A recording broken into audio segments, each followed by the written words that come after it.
opening section primeira now conferência Pré of the Cop26 first São conference Paulo. Pré Cop26 São Convidamos Paulo. para compor We invite a mesa to make the o prefeito table da cidade de São Paulo, the mayor of Ricardo São Nunes. Paulo, Ricardo Nunes, São Paulo City's mayor, Acompanhado da secretária municipal de together Relações Internacionais, with International MARTA Relations SUPLICY. Secretary MARTA SUPLICY, E do secretário and executivo de the Mudanças Executive Climáticas Secretary da concerning Secretaria de Climate Governo Municipal Change da cidade de São Paulo, of the City of Pinheiro São Pedro. Paulo, Pinheiro Pedro.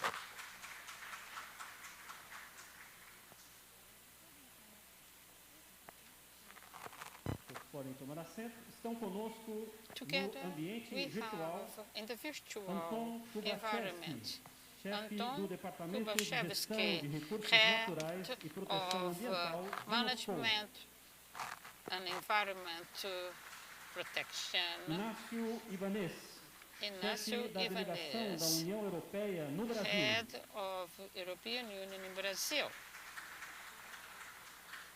Roairi Kelly, Roairi conselheiro Kelly, de Habitação e Domínio Público of e membro the do Public time Domain de liderança Council econômica da cidade de in Glasgow. Glasgow City. E Shirley Rodrigues, vice-prefeita de Meio Ambiente e Vice Energia Mayor de Londres. concerning energy and environment in London City. Nós gostaríamos We would de like registrar e agradecer to também thank as presenças the presence das seguintes autoridades. of the following Senhora Heather authorities: Cameron, Heller Cônsul-Geral Cameron, do Canadá em General São Counsel Paulo, of Canada in Senhor São Juan Paulo, Salazar Juan Alvarez, Salazar Alvarez, Cônsul-Geral do Chile em General São Counsel Paulo, of Chile in dos São Paulo, secretários municipais aqui presentes, Municipal Eunice Secretariat, Prudente, Eunice secretária Prudente, municipal de Justiça, and Ricardo Tripoli of the International Affairs, and Marco Monteiro of Treasury, Urban and Europe, Eunice Janela, Assistant to Social Affairs, and the other authorities that will be mentioned by the protocol of the event. Opening the talks of the first conference, Pre-COP26 São Paulo, I invite Mrs. Marta SUPLICY, that has been mentioned before. Thank you. First of all, thank you the presence of the audience here, and say that the Executive Secretary of International Relations, Carlos Eduardo, was with here yesterday, but as it has COVID-19, he's not present. I'm replacing him. When I was a small girl, I heard that Brazil was the country of the future. I said, okay, when I'm older, I'll be in the future country. But in fact, when I grew up, it was not the future, it was the present. We are a nation, internationally speaking, with presence internationally, and the population is improving. Today, I have a country that is, internationally speaking, equal to many others. We are going to be in the biggest meeting concerning sustainability. It will be the guide for the next decades. So in our country, we are in a sad situation. In fact, we will have to find the resources for the meeting, and we don't have it.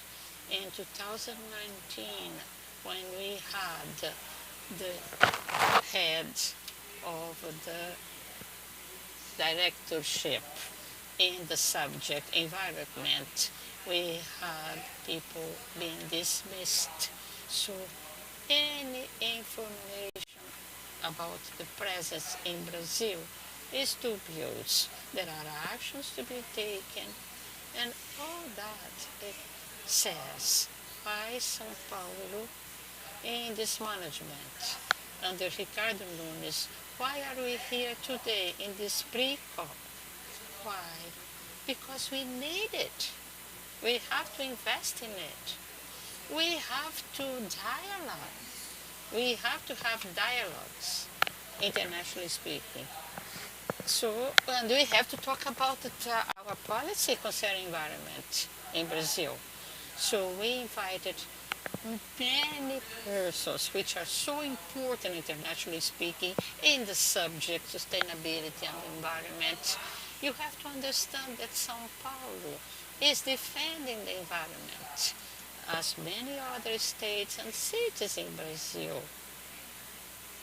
We have this intention, this position, but we have to share it. We have to share the actions.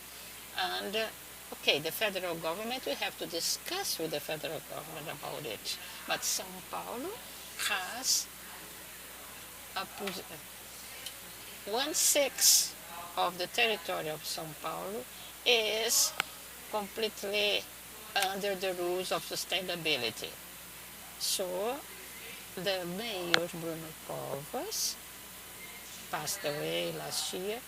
He had a modern regard about it. He dedicated his last 2 years to doing a project that is Pan-Clima. It's Pan-Climate. It's the guideline for the next years. It was financed by English companies in a partnership, international partnership. And this was done before Ricardo Nunes' time. Ricardo Nunes is now inaugurating the Pan-Clima and onwards all the actions concerning sustainability for our city. We are not talking about abstract things.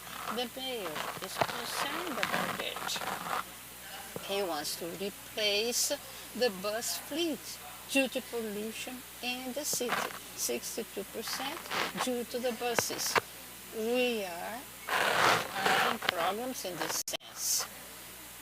I don't know if probably the mayor will talk about it, about other actions concerning health, which we're taking, education. We're working hard. We have to have a legacy of this Ricardo Nunes attitudes. And we have, of course, internationally speaking, some actions. It has to do with investment. Nowadays, the economy will be based on carbon credit, and São Paulo has carbon credit. São Paulo can find resources concerning this area, because we, financially speaking, in São Paulo, we're well settled, but we are in a transition all over the world. So we need more jobs.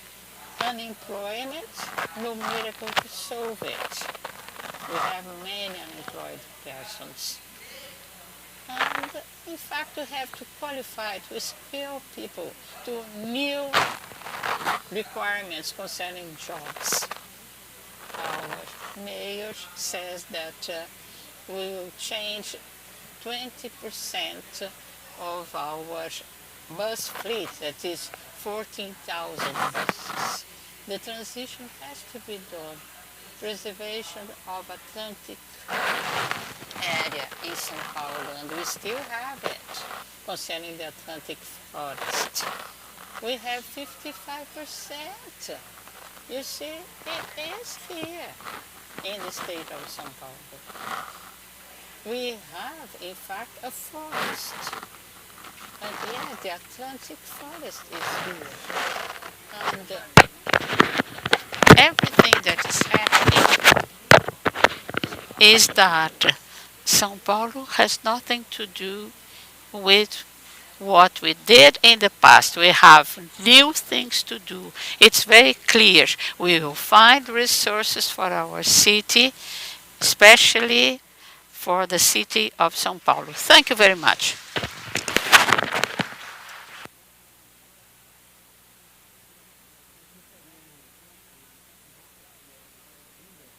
Thank you. And we thank other authorities, Ruben Rezek, that the Secretary of São Paulo government, Cláudia Careleto, concerning human rights and citizenship, and other authorities, Juan Quiroc, that is Technology Secretariat, and Agnulho Júnior, Tourism, Marcos Vinicius, Communication, Marina Magro, legal representative of the municipality, Luciano Paes, from Niterói, Normando Salles, from Rio Branco, Tarsila Pérez, everyone that is here works with sustainability and environment protection. All the mayors, and including other persons concerning international relations. We have people involved in transit, transport, mobility. Carola Femina, for instance, the Vice Secretary of the sub-city halls. Now we'll invite Mr. Anton Chubastevsky, that is the head of environment department, that is here virtually.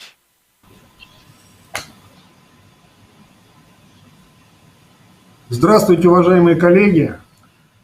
Good afternoon, respected colleagues. Для Москвы честь принимать участие в открытии конференции, проводимой в преддверии 26-й конференции сторон рамочной конвенции ООН об изменении климата.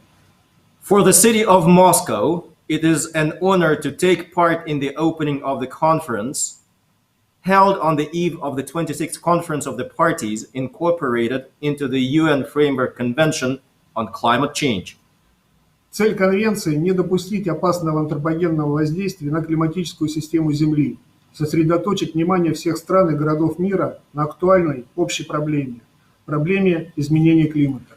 The goal of the convention is to hinder dangerous anthropogenic influence on the climatic system of Earth and to focus the attention of all countries and cities of the world on our crucial common problem, the problem of climate change. Планомерная работа по решению этой проблемы ведется во всем мире. Well-planned activities to this end are carried out all over the world. Города и страны заявляют амбициозные цели по снижению выбросов парниковых газов, адаптируют инфраструктуру к изменяющемуся климату. Cities and states are setting ambitious goals aimed at reduction of greenhouse gas emissions. They are also adapting their infrastructure to the changing climate. Какие цели есть и у Москвы? The city of Moscow has set itself these goals as well. Программа городского развития направлена на энергосбережение, общественный транспорт, постепенно отказывается от углеводородного топлива, модернизируется промышленность. City development programs are aimed at energy saving. City transport is gradually discontinuing the use of carbon fuels. Industry is being modernized. В рамках реализации таких программ в Москве к 2020 году удалось достичь снижения выбросов парниковых газов на 25%. As a part of fulfillment of such programs, by the year 2020, the city of Moscow managed to achieve the reduction of greenhouse gas emissions by 25%. Москва своими действиями демонстрирует приверженность общемировым целям устойчивого развития. With its actions, Moscow demonstrates its adherence to global sustainable development goals.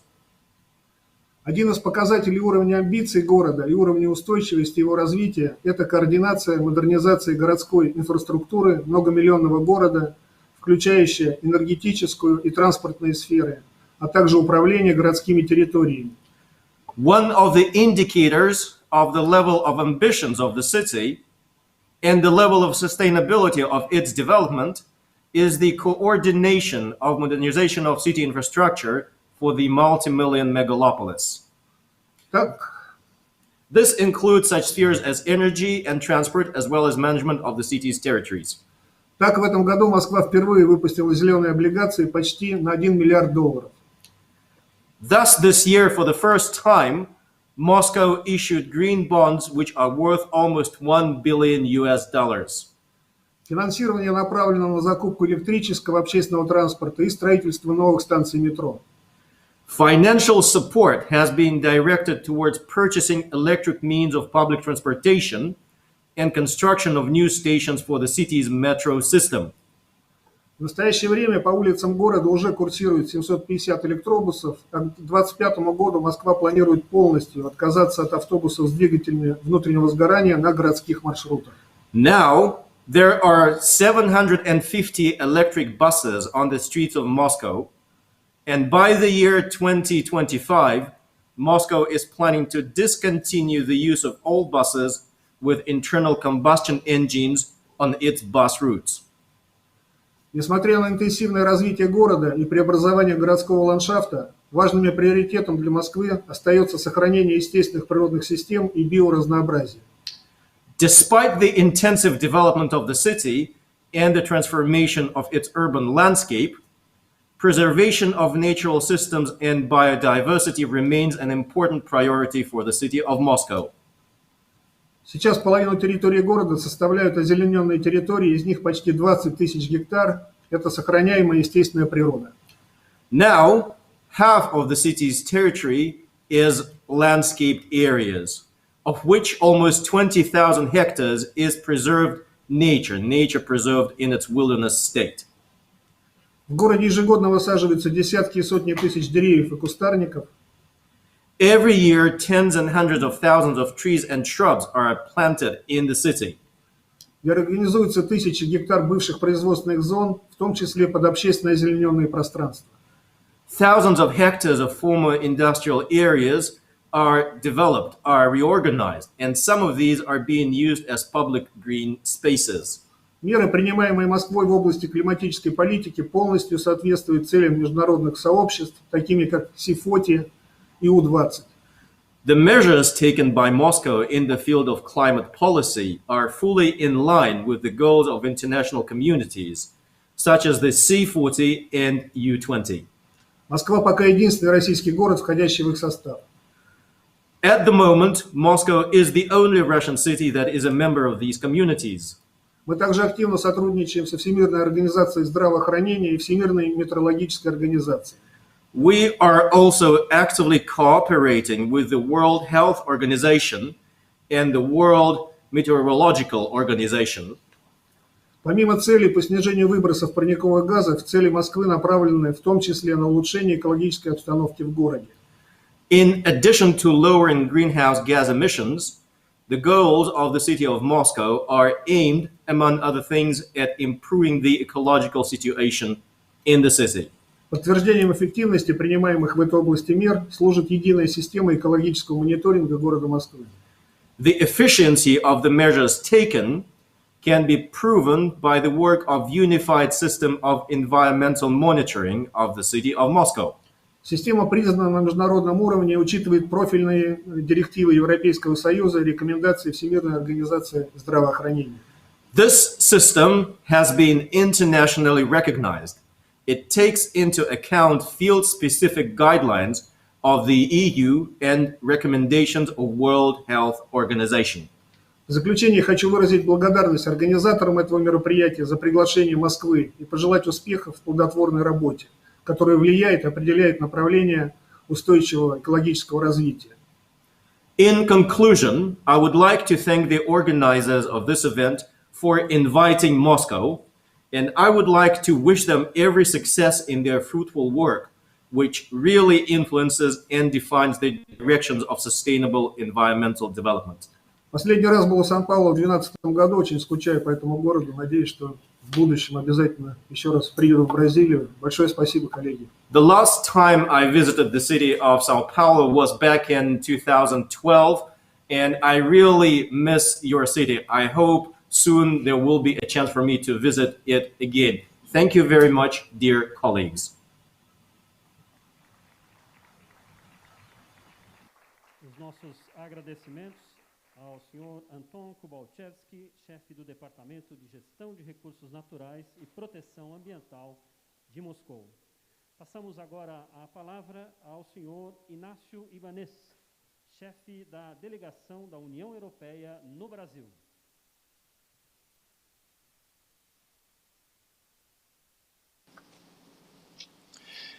Prefeito Ricardo Nunes, secretária Marta SUPLICY, Anton Cop26, da cidade de Moscou, que foi a minha cidade quando eu era embaixador da Espanha nesse país e que, logicamente, tenho um apreço muito particular. Vice-prefeita de Londres, Shirley Rodrigues, autoridades, senhoras e senhores. Sem dúvida, a mudança climática representa uma ameaça tangível para as cidades do mundo todo, mais especialmente para a América Latina, a região mais urbanizada do planeta. As cidades são também o local onde se pode tirar partido das oportunidades criadas pelo contexto urbano, por exemplo, transição para as emissões reduzidas, economia circular, mobilidade limpa, etc.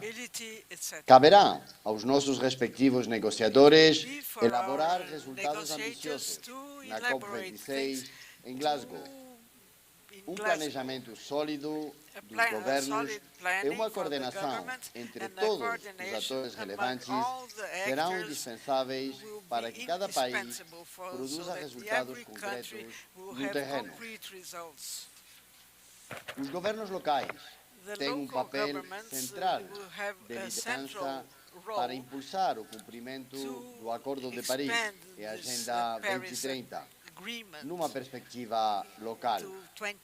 Fico feliz em ver o grande interesse do São Paulo por políticas ambiciosas de transição baixo carbono, e, como não, também de Londres, de Moscou.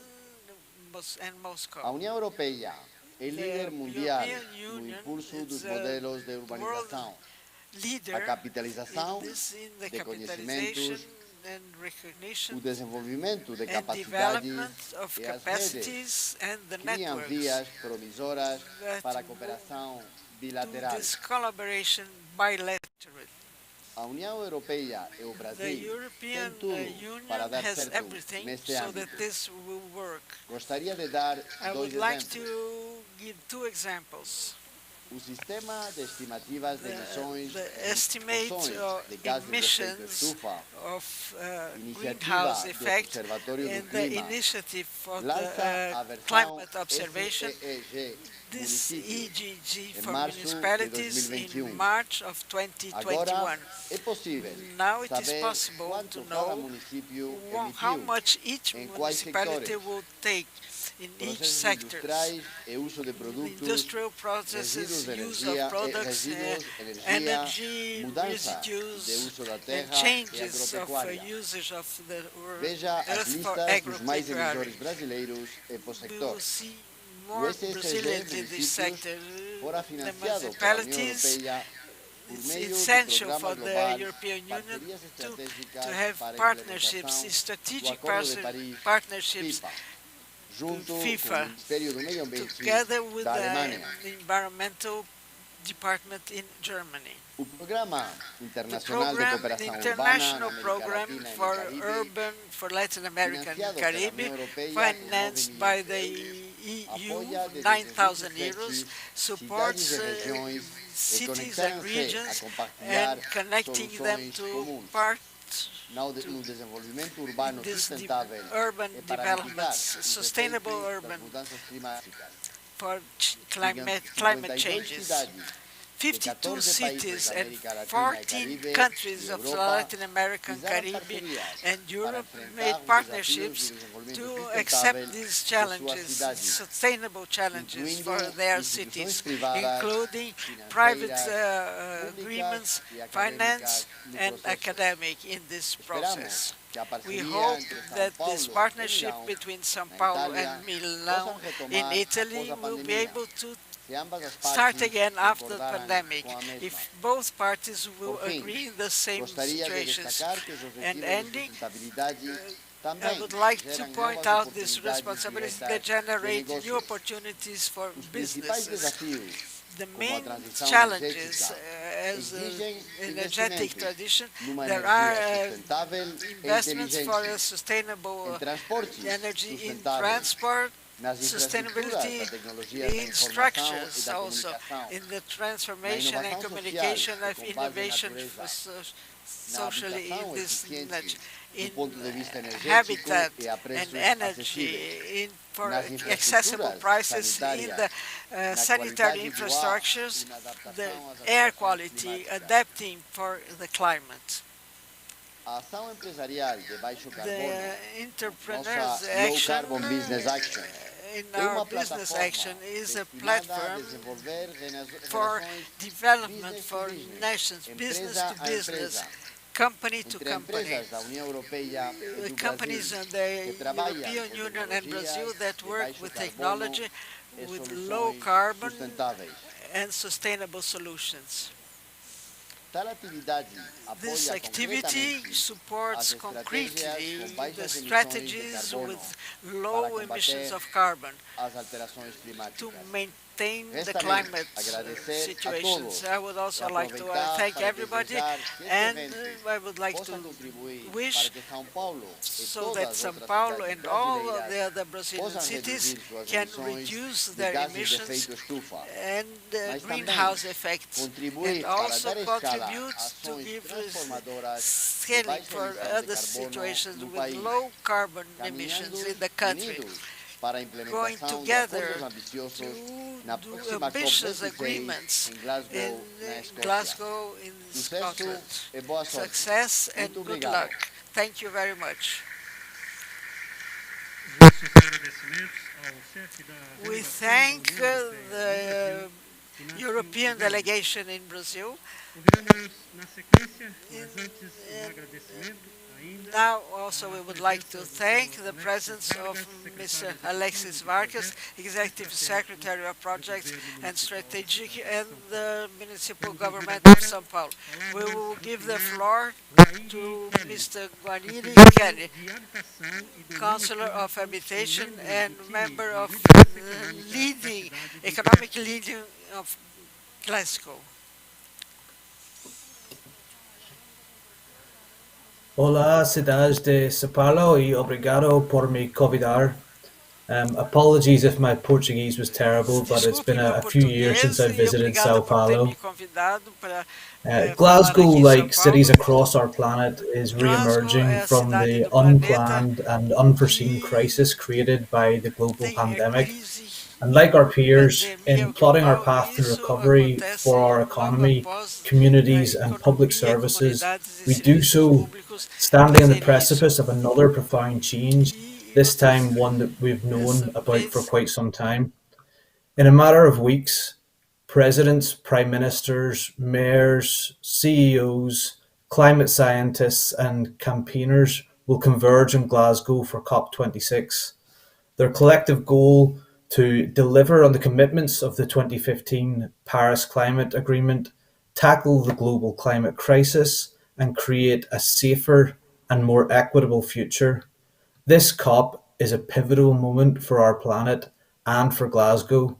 As a city, we've been preparing to translate attention and profile into opportunity, to secure the investment that will be drawn to the city of COP, and to ensure that this talented, innovative and globally connected city is in the best possible place to become a pioneer in the green economy.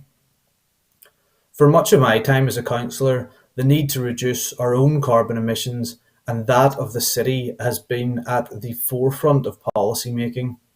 Alongside our climate emergency action plan, our circular economy route map, our open space strategy and our forthcoming community wealth building plan, a critical element of Glasgow's Green Deal is our Green Print for Investment, a prospectus spanning £30 billion of investment and development opportunities on which we're inviting investors across the globe to open discussions with us.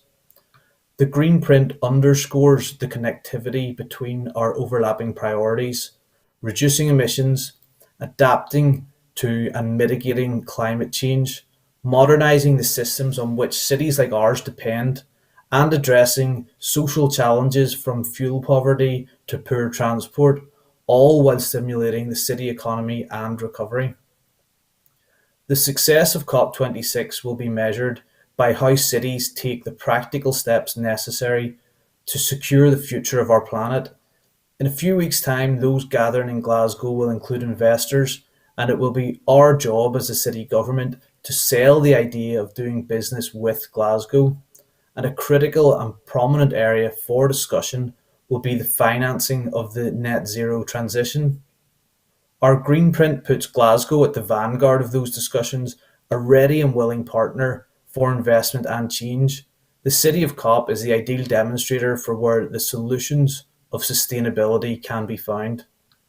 The plans include a £10 billion retrofit of hundreds of thousands of homes across the city region, utilising the River Clyde to power new district heating systems, capping the M8 motorway to reduce air pollution, connect our city and create high quality public realm. And we've a plan for connectivity across the city region with the new Glasgow Metro, which will connect the city to the airport, our main hospital, the National Manufacturing Institute of Scotland, and communities along the River Clyde Valley to begin with. The Metro and its importance to Glasgow's social, economic and environmental well-being is something that we have championed for a number of years and is currently under serious consideration by both Transport Scotland and our national government as a key investment priority.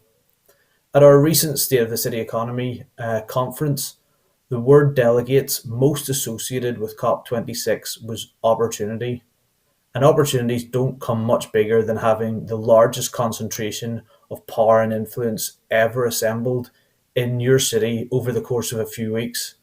I'm sure most people here will agree, though, that at city government level, we don't just need to see opportunities, we need to grab them with both hands and quite often hold on for dear life. Another word that has come up was collaboration. A current example is the EU Horizon 2020 Research and Innovation Programme funded Ruggedized project. It brings together 3 lighthouse cities, Rotterdam, Glasgow and Umeå, and 3 fellow cities, Brno, Gdansk and Parma, to test, implement and accelerate the smart city model across Europe. This project will enhance energy security, deployment of renewables and electric vehicles, and district heating and energy storage. The development of a smart street in our city centre and East End provides a key demonstrator and catalyst for further low-carbon districts in the city. With cities being home to an ever-increasing percentage of the world's population, our ability to meet climate targets required to safeguard this planet's future will either succeed or fail in our own backyards. Our cities are where the innovation needed to tackle the climate emergency will take place.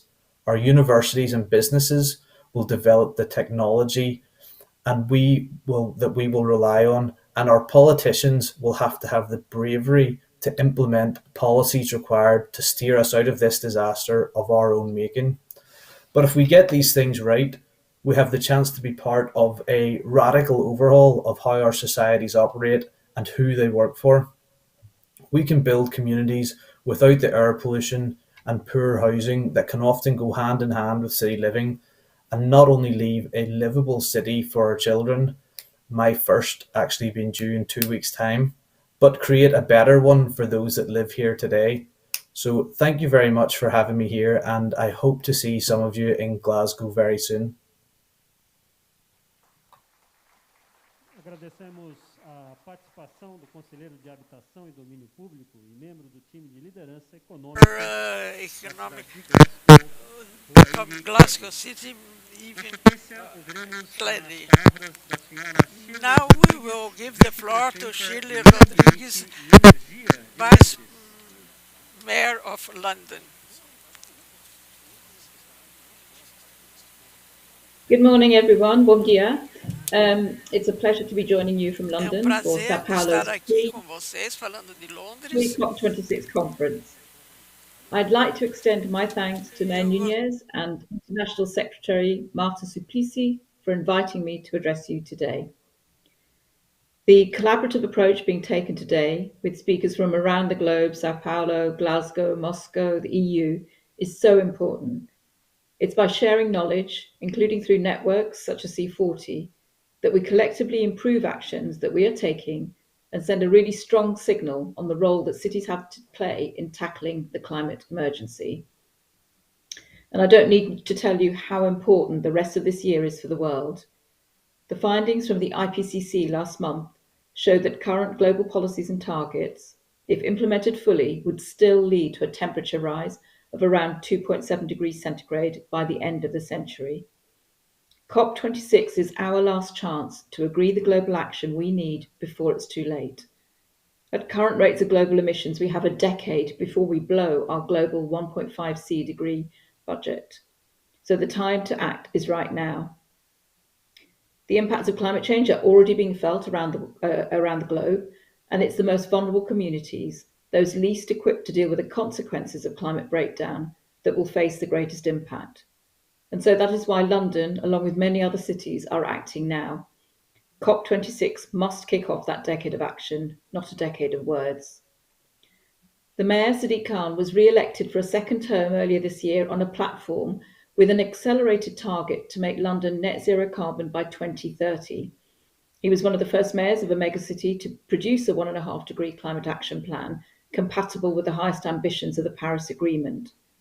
And the next few weeks are a crucial time for London, as we're going to see the Mayor expand our ultra-low emission zone, attend COP26, and also this is all in the context of his work to implement his Green New Deal to help the city recover from the pandemic. And we all know that there are no regrets policies and actions which can be taken now to reach net zero. And in London, we've started on some of these. For example, our planning document, the New London Plan, requires all new buildings to be net zero. And that's seen carbon savings of 46% above those required by national building regulations. The Mayor's helped secure £160 million over the past few months to retrofit our existing building stock, a massive challenge in London. This is part of his retrofit revolution. And we've also established a new partnership, a public-private partnership between social landlords and UK building firms to perform whole house, very deep retrofits in our social housing. And this has the potential to support 150,000 green jobs over the decade.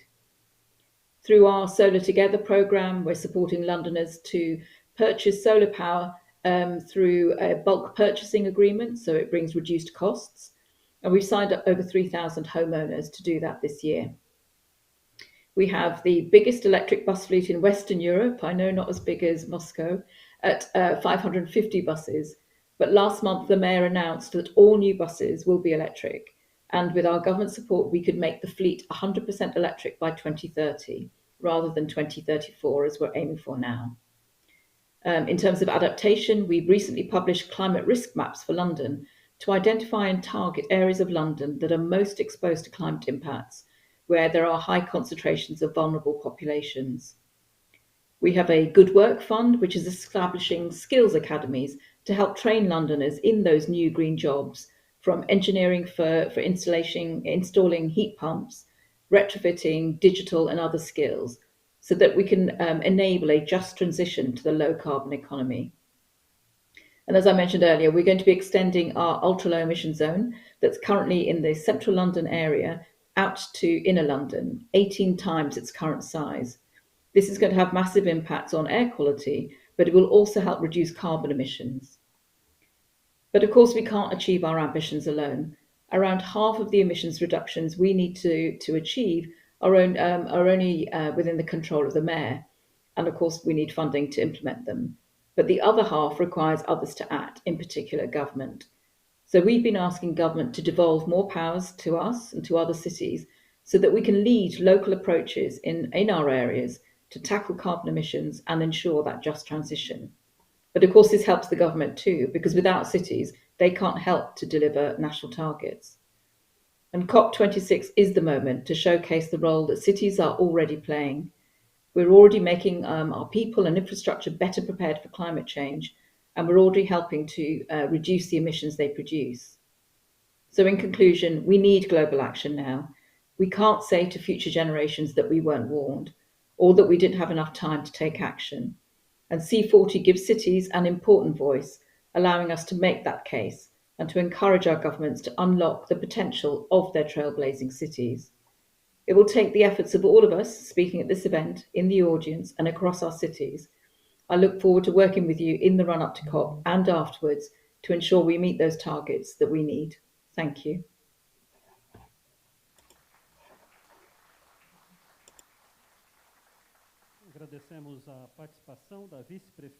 The participation of Vice Mayor of Environment in London.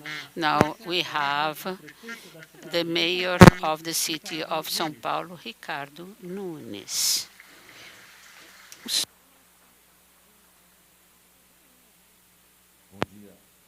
Good morning. Good morning, everyone. I'm so pleased to be here with you.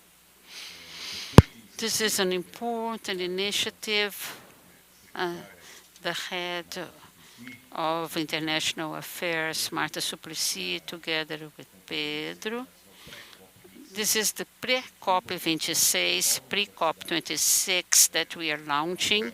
São Paulo is one of the biggest cities in Latin America, the biggest in Brazil, with 2 billion inhabitants. And we are committed with environmental actions. More and more we take part in the most important initiatives.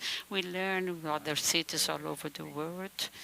And with its team, we have a commitment, and we are proud of the actions we take that are examples to other cities. After these initial comments, I would like to greet some people that are here, and I thank Shirley Rodriguez from London. I was amazed. The investments there are very high, including the investments in building. Of course, in pounds, it's a lot of money. Imagine in reais.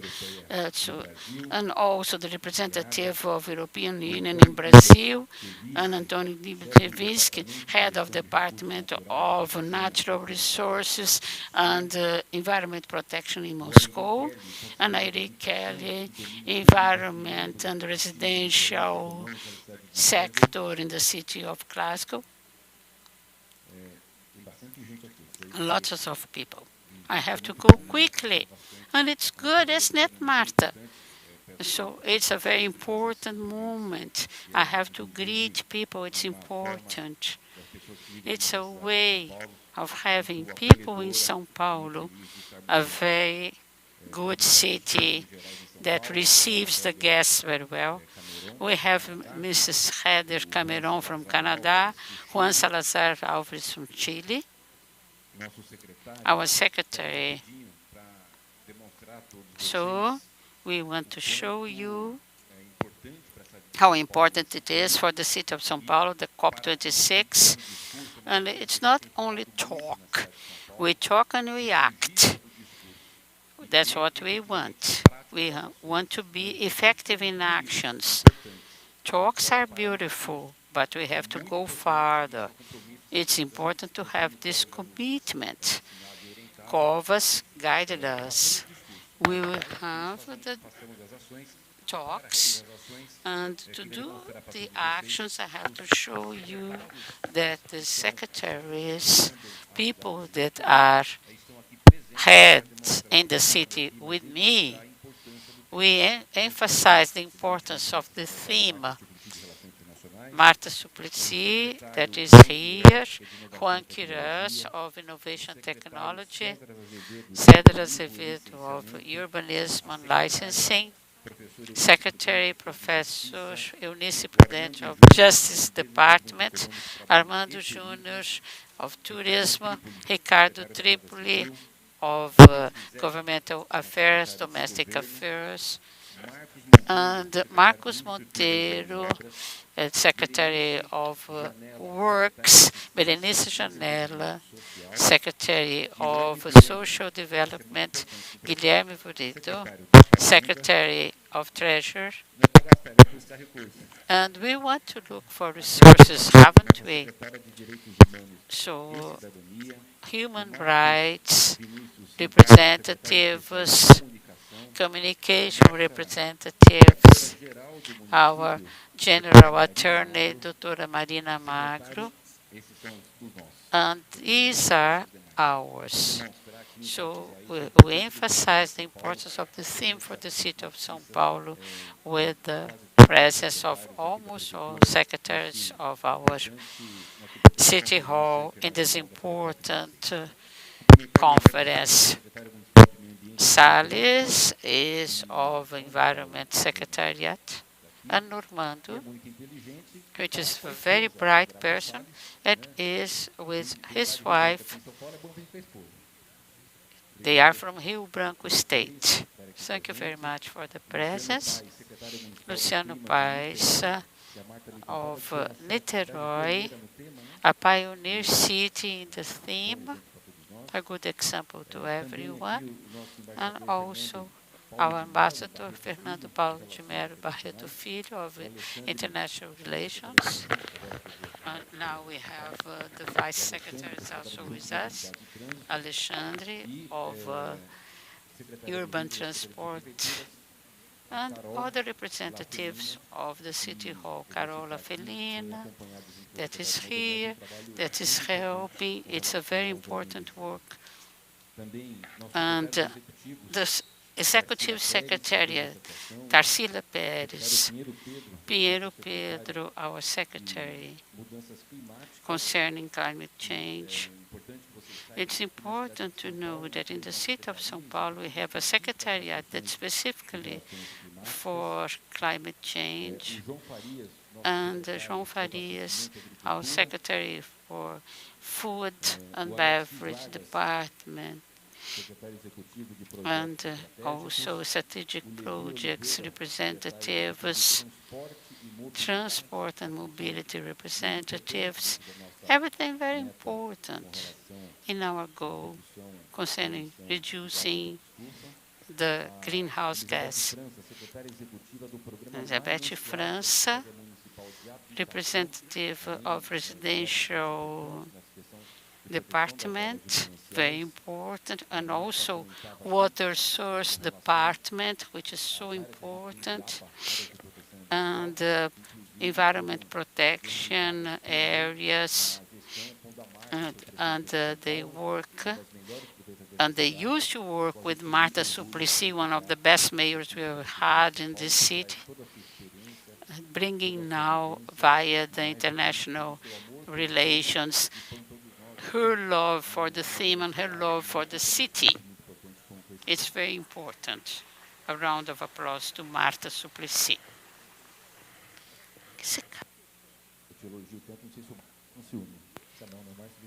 Now, I believe I mentioned everyone. i.e., our friends and colleagues are here. If I forgot someone, forgive me.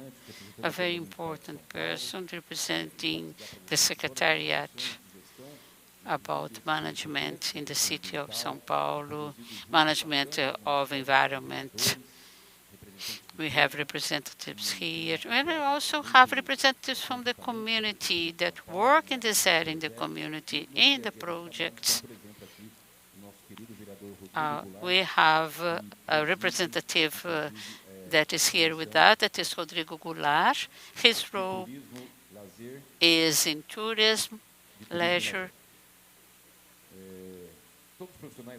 All the professionals that are here, ladies and gentlemen, thank you very much for your presence. Thank you for hearing us.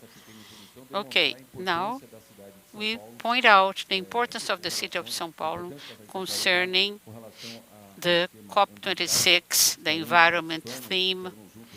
We will be together in this fight. That's why we're here preparing the COP26. From my part, I would like to mention the issues concerning the city of São Paulo. It's very important to have the talk, but the action is more important.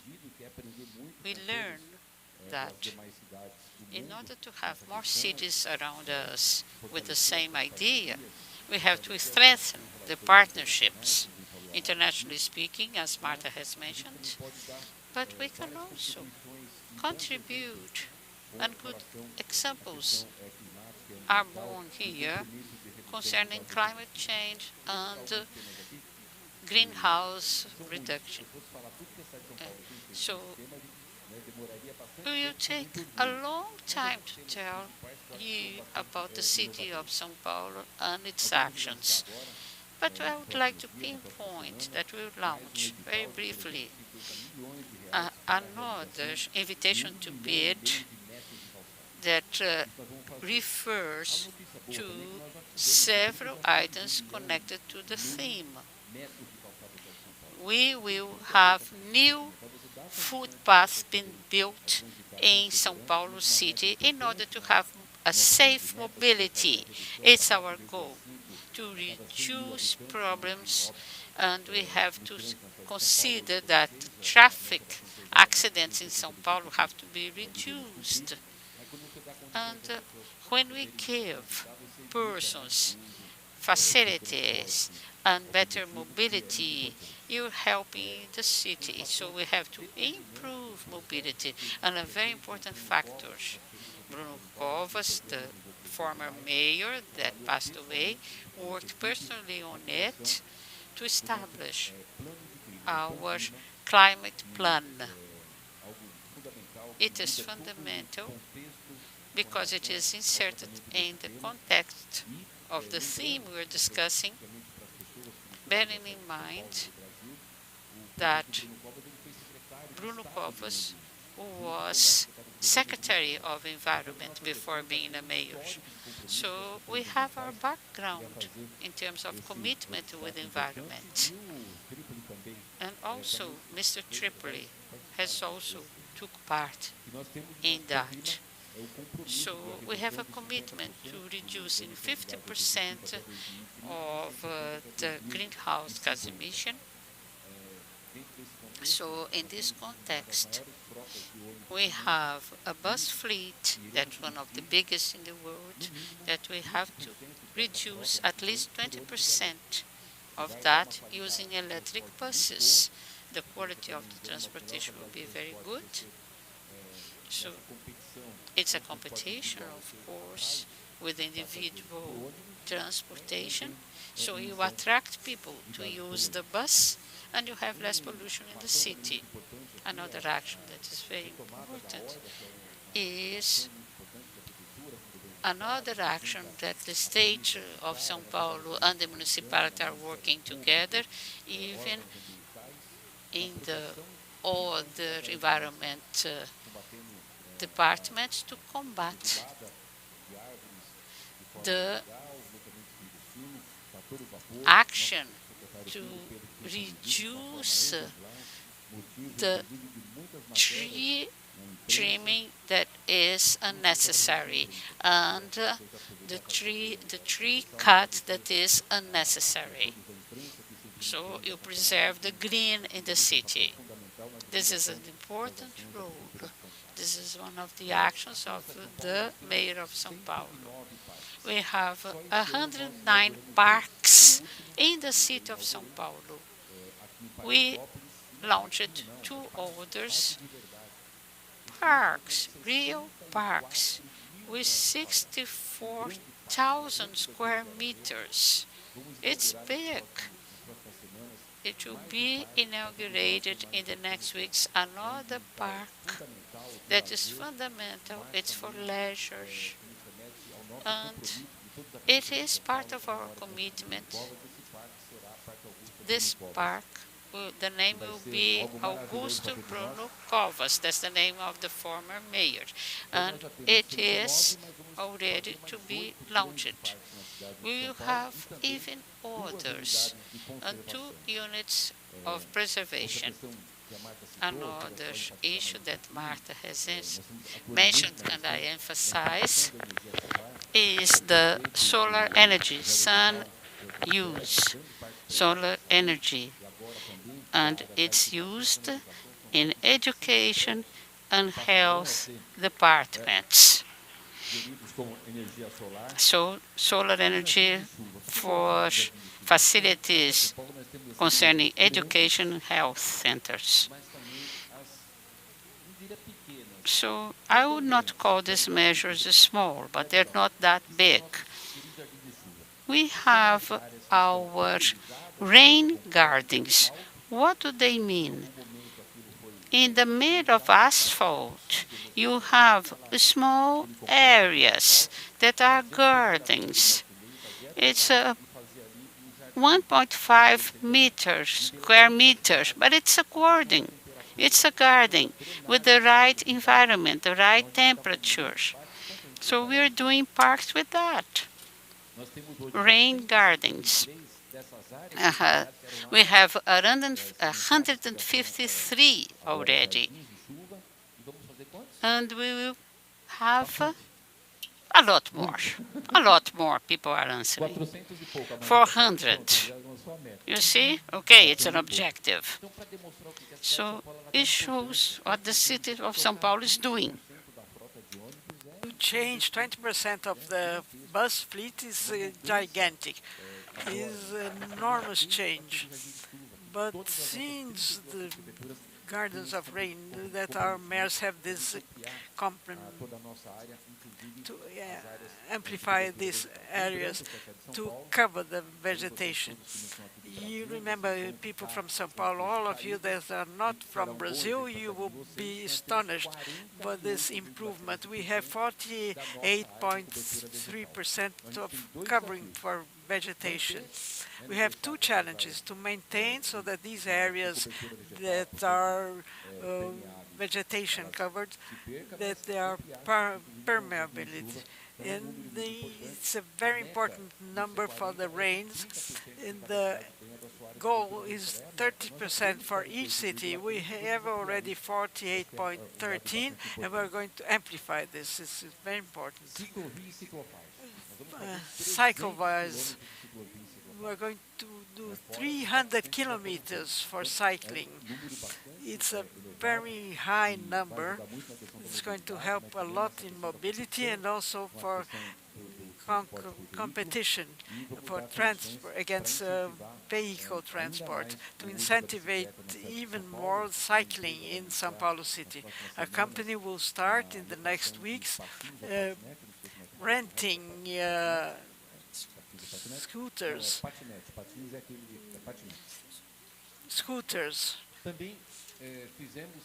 And we also did actions. We were at the chamber now. The day before yesterday, there was a project from Vereador Goulart that foreseen taxes for electric vehicles, a very important initiative from Governor Rodrigo, and we are going to complement this initiative and amplify the value of the real estate so that you have the less taxes on electric vehicles, which is very important. Also, the treatment of pollution from the Pinheiros River is also on us because we have a contract with the mayors for cleaning São Paulo, and we'd like to point out in this contract that São Paulo has with the waste cleaning called Sabesp. There's a percentage of the value that this company has in invoicing that has to be for the work for basic sanitation and all the concern of São Paulo City for the environment. Something that's very nice, we have in São Paulo two big reservoirs.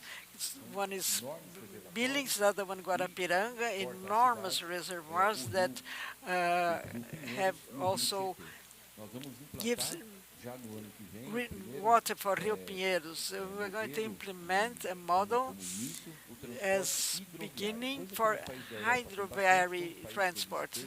All the countries I visited in Europe, Portugal, and also Dubai, I remember the day I was in Dubai, I saw the river transport. This is our goal for next year. We'll have boats and reservoirs for transport. It spends 1/10 of what a bus uses or diesel. And this is a great thing for São Paulo in both reservoirs. We also will do important actions within the urban transportation. We are very compromised for individual transport, and this other action I want to mention also, the BRT, the fast transport by buses in Aricanduva and Radial Leste that will go from the center of the east part, which is the most populated part of São Paulo, and this will help a lot of people to have transport. And something also very important for the São Paulo government and other municipalities and cities, which are our ecotourism poles. We have in the south zone in São Paulo, we started the ecotourism pole for the north of Cantareira, and they are very important because you help that area that has environmental value that can become sustainable, and you maintain that area and maintain the people to be able to live from the ecological tourism. And we're doing, in partnership with SEBRAE, capacitation of and collaborators to receive the tourists. The government acts a lot in this area within the municipality tourism, and we have had very positive effects so that you manage more income. And something which is even more important is see that the people that visit this pole of ecotourism that have the responsibility to preserve the environment. These are the small things I wanted to point out, saying that São Paulo is absolutely compromised with the environmental issues, and it's very proud and thank this everybody from C40 that we are able to develop the politics together and avoid the gas emissions. And when we count with São Paulo City, as Marta pointed out, is a city that's always a leader, and all of us in the mayor of São Paulo are concerned with the environmental. Thank you, everyone. Thank you very much for having me. These were the words of the mayor, RICARDO NUNES. And closing this opening ceremony, we thank the authorities that were here with us, presence and also virtually. We will now stop this table and we'll start the first Pré Cop26 conference in São Paulo.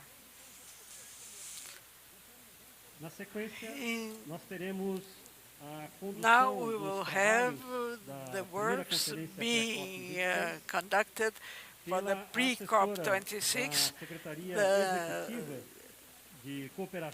from Secretary Health in the Municipality of International Relationship for the City of São Paulo, Daniela Silveira.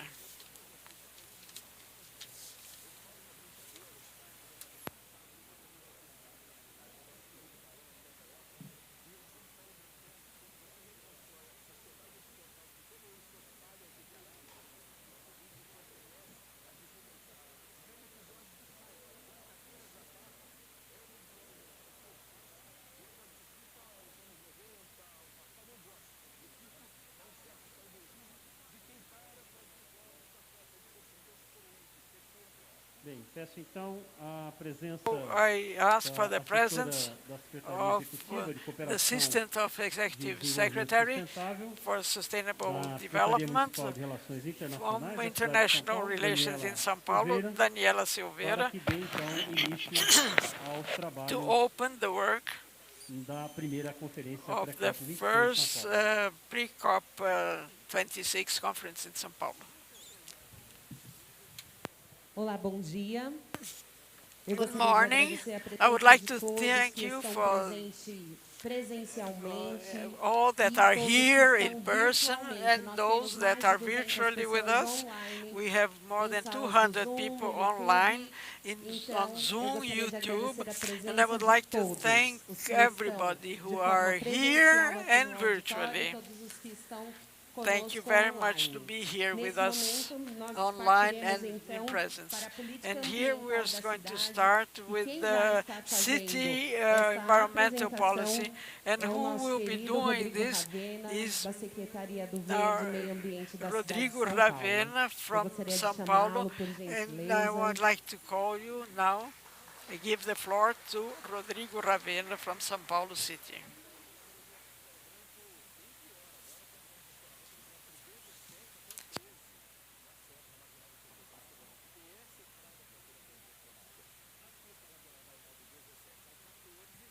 Bom dia a todos. Queria agradecer a presença de todos aqui. Thank you very much for the presence of all of you and those that are virtually following us. This event, as you saw, it's enormously important for São Paulo City, and São Paulo is among the world leaders in environmental actions with interesting proposals and that make sense, and with the presence of other secretaries from other capital cities and environmental parts. They are in the same line as our city, but it's important to say that São Paulo, as you saw in the opening, has a mayor that is completely aligned in the way of the sustainability and resilience for environment. And we're going to see in general what is the local environmental policy in São Paulo City. The first slide, please. For the environmental policy, just to have it in context, it's very important for the development of the city, the structuring and the goals of the territory in the city. It's a policy. It's a transversal policy and that has very specific goals that we need to point out. The environmental policy is not done exclusively, as you must have seen, for the environmental part of the city. As it's transversal, it takes part in activities and public policies that get to other secretaries, that are done by other secretaries with the support for the environmental secretary and for the climate change secretary of the city. The environmental policy doesn't stay in the hands of just one secretary. It has to be understood as public, that covers all the actions of the municipality to maintain change, to maintain the water and the fleet, everything that the mayor just said. Is not to be repeating what he said. They're all measures for environmental policy. Everything that's being taken over by the city for substitutional policy and impermeability areas by areas of absorbing the rain and amplifying the parks and conserving the parts of the city and possibilities to differentiate mobilities. This is all environmental policy. all this set of actions is within the environmental part of the city. Next slide, please. They're all our policies for strategy. Next slide, please.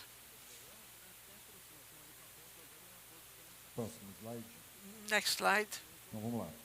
So, which are the objectives of this policy in general terms, so that we don't talk only about specific actions?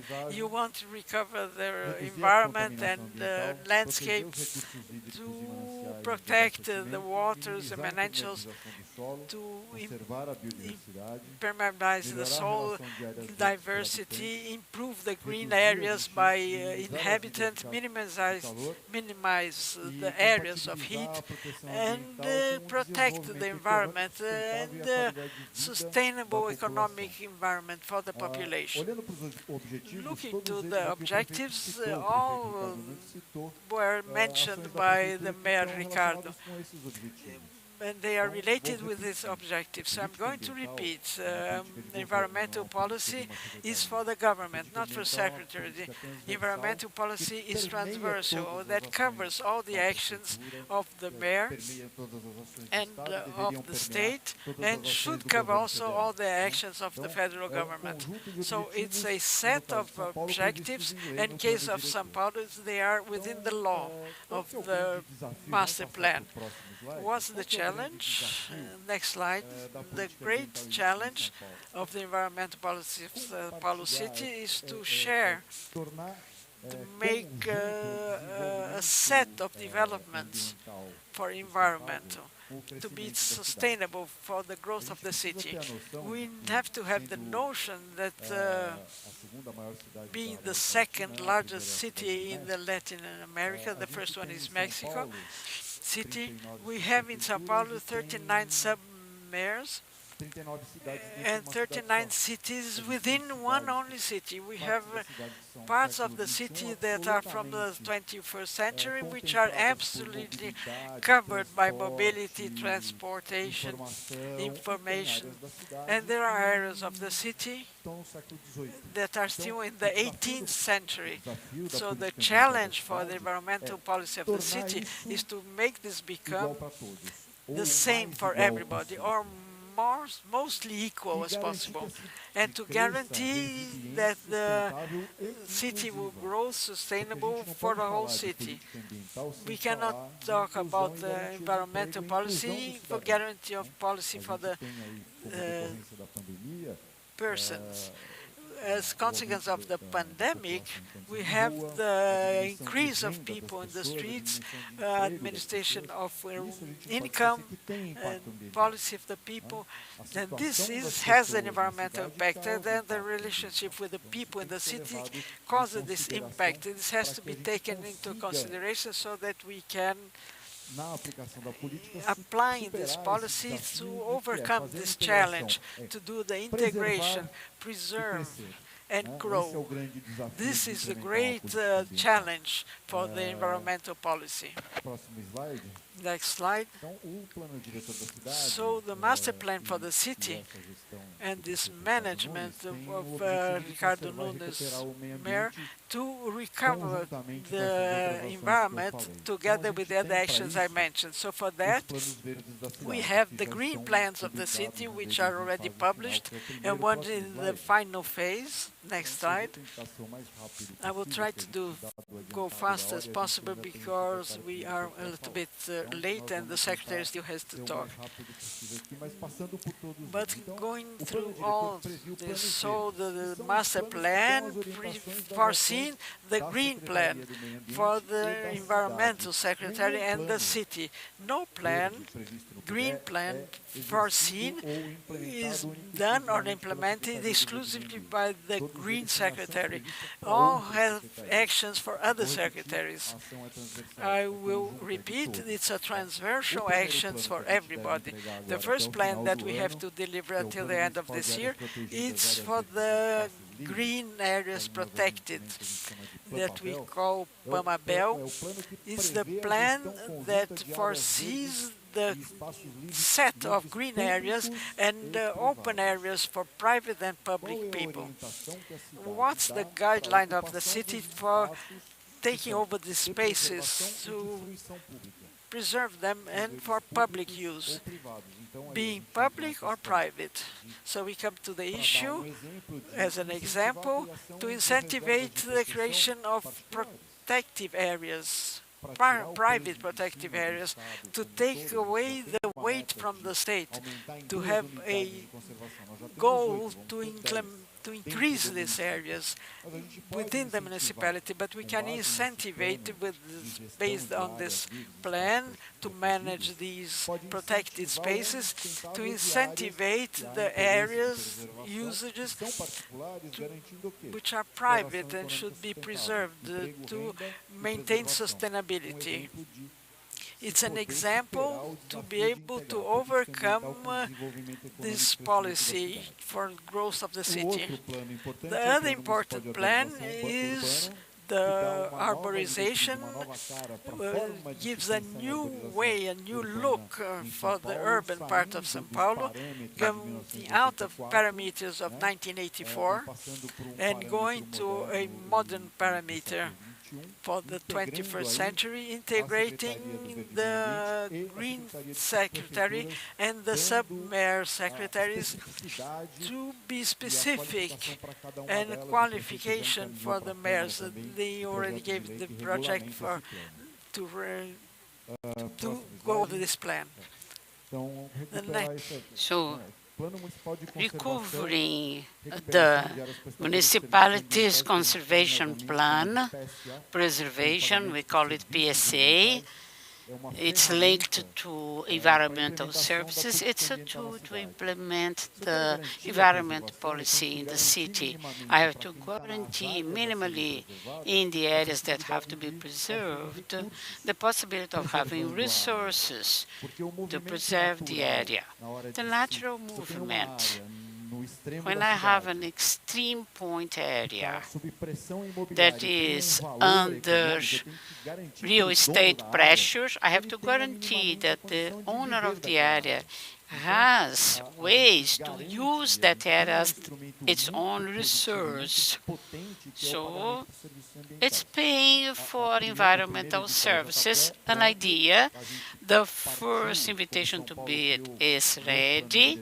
We are in a master plan in 3 rural areas. We guarantee the transition of the agricultural producers in the north, east and south areas, changing from agriculture per se to organic agriculture. They are going to be paid for it, and we're going to guarantee the preservation. It's a tool that's used all over the world. Another plan that we consider the green plan, and maybe the most important one, because it congregates the others. Pedro will talk about it. It's the Climate Action Plan. It follows the structuring and the appliance, the application of everything concerning environment policy. I will not go further concerning this because Pedro will talk about it.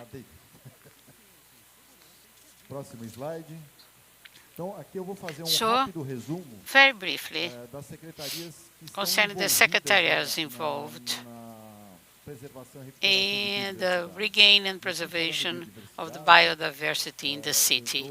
Biodiversity, I refer to the environment as a whole, persons, things, and job. To do a correlation, briefly, development planning, secretariat, including licensing. The plans they have are GeoSampa, is a general view of the city, online overview, concerning distancing, surveillance, tours, vegetation, linking all the points which are the best points in town, linking the rural area to the consumers. It's a platform of direct contact, product from the origin. It's also a platform for technical assistance. The rural producer receives from the mayor, from the city hall, the necessary support, technical assistance. So this is environmental action? Yes. It's a transversal action. The Secretariat also does the mapping and the payment plan for environment services. The urban security Secretariat also takes part in the implementation of environmental policies, protection of the parks, green areas, animals, combating the animal traffic. The sub-city halls, they take part in the policies concerning environment, focusing on squares, on parks. Their action is important. In 82 actions that are foreseen, we have mainly direct actions. They reach the 15 numbers. Concerning Technology and Development Secretariat, we also have the participation in the development of tooling, connectivity, Health Secretariat. We have the combat to animal disease, Sports Department also taking part with entertainment and also in parks.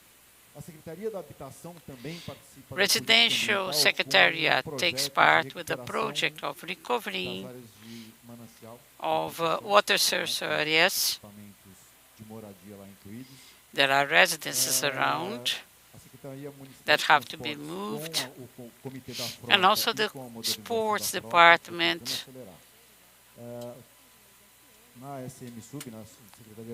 In the sub-city halls, we have the Jardim de Chuvas, the rain gardens that have been mentioned already,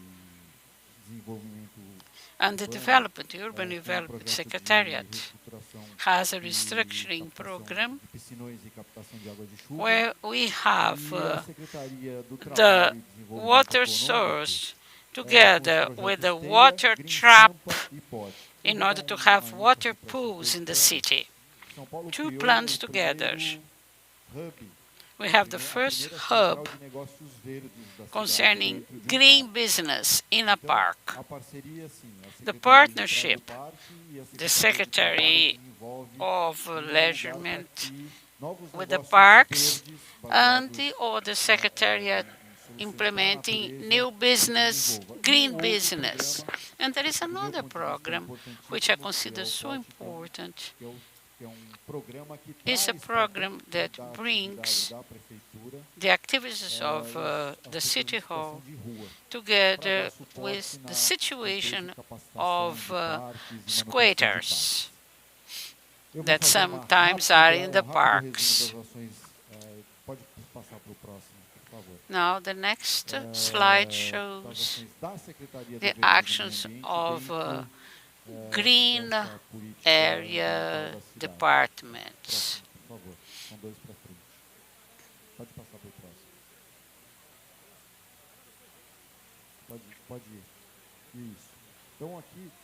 Here, what's the goal here? We pinpoint two important points concerning environmental policy. City of São Paulo links the agenda of 20 to 30 is an agenda that's very special for the years 2020 to year 2030. All the other actions are linked to this agenda. It is under the surveillance of the City Hall. It's valid, as the mayor said. We have to have concrete actions, and this concrete action is the Agenda 2030. Those that have money to invest in sustainable actions, they are here. If there is no money, there is no consequence. So it has been mentioned here that 8 new parks. We have a new one being launched in the next days, in January another one. Implementing 2 preservation units. We have 10 in total. Our target is 50% of vegetal cover. So vegetation in this case mean the rain gardens. If we have the possibility of changing cement per plants, we start connectivity. We clean the area and we link the green areas. We have more better conditions to live in this city. If you walk around São Paulo, if you go to the center or near the center, you see corridors, avenues with a central via. Nobody crosses it because it's all cement. If we have there the rain gardens, we have more vegetation in the city. We guarantee the capacity of assisting adequately 25,000 wild animals. 25,000 animals, it's a sad reality. We have the help of agencies, and our fauna is bigger than Chile's and Portugal's.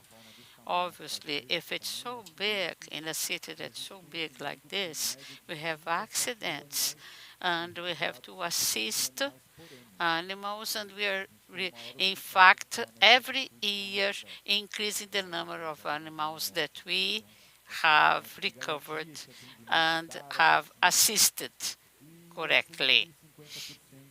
Now, we have to reach 50% of vegetation cover. If you consider the size of São Paulo territory, including 2.2%, we need the help of everybody with the rain gardens and the plantation that is done by the City Hall per se. We have stopped setting trees down, and we are planting more trees, expanding the vegetation covers. Planting that we do is of Atlantic forest.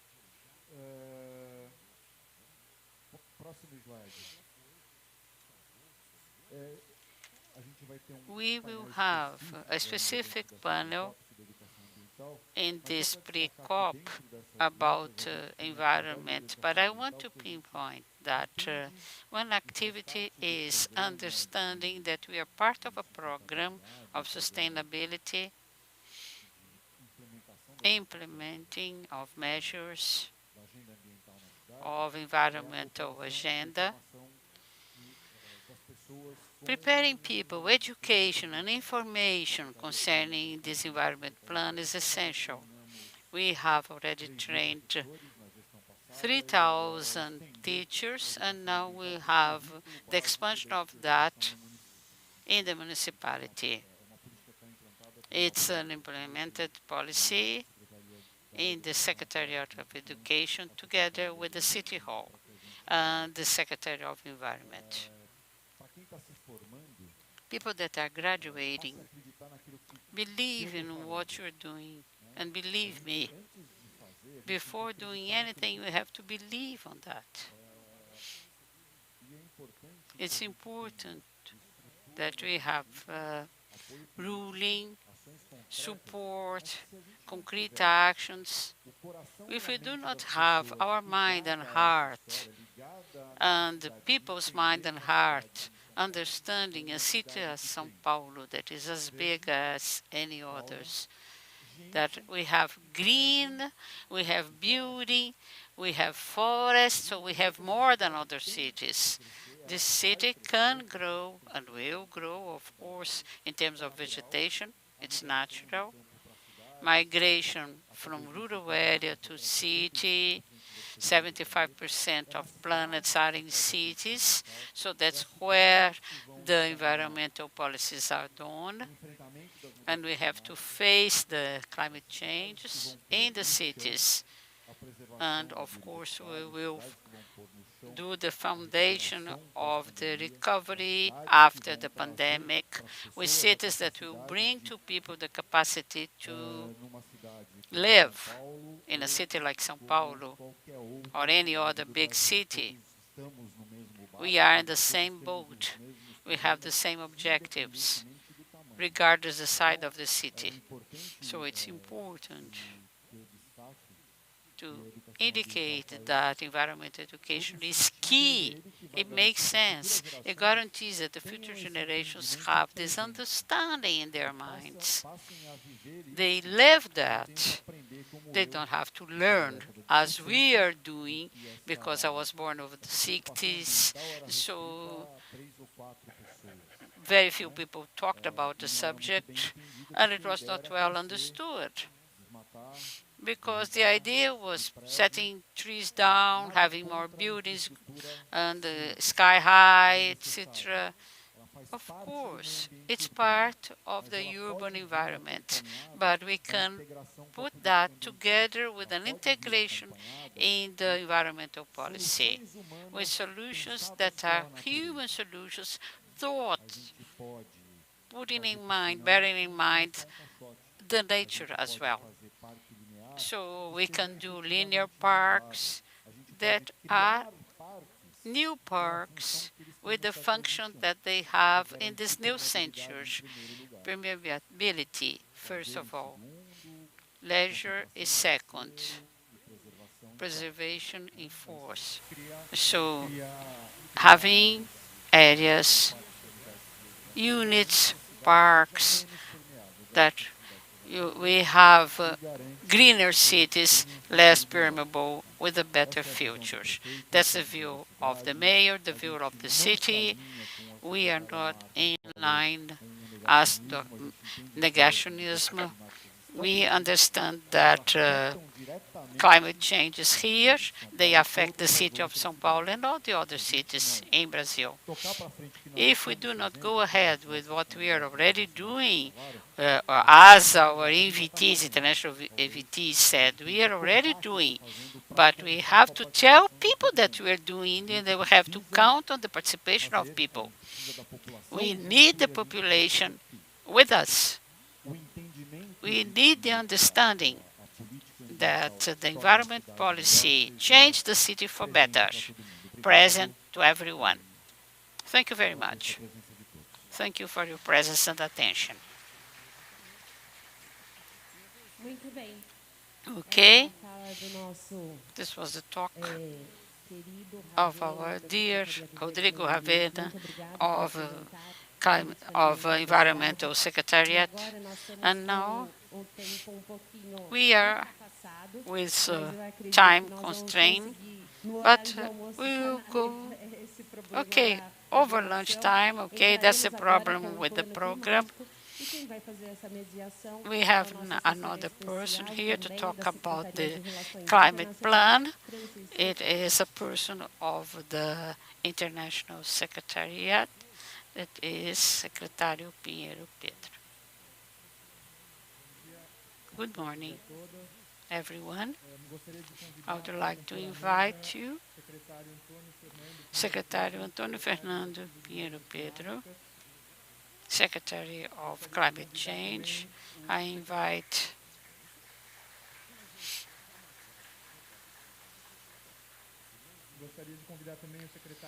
Normando Salles, coordinators in Rio Branco State, Rio Branco. I also invite Luiz Fernando Assunção Guedes,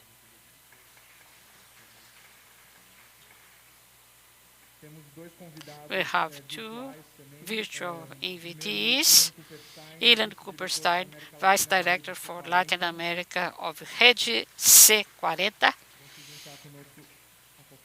together with us, and Oliver Road of British government, essential partner for our discussions about climate change. Welcome you all.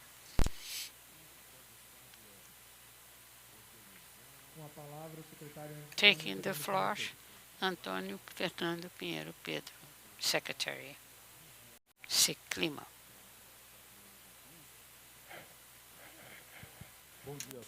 Good morning for everybody. I would also like to ask to consider part of the table our first secretary in Brazil for climate changes, which are dear Luciano Paes. I would like him to get up.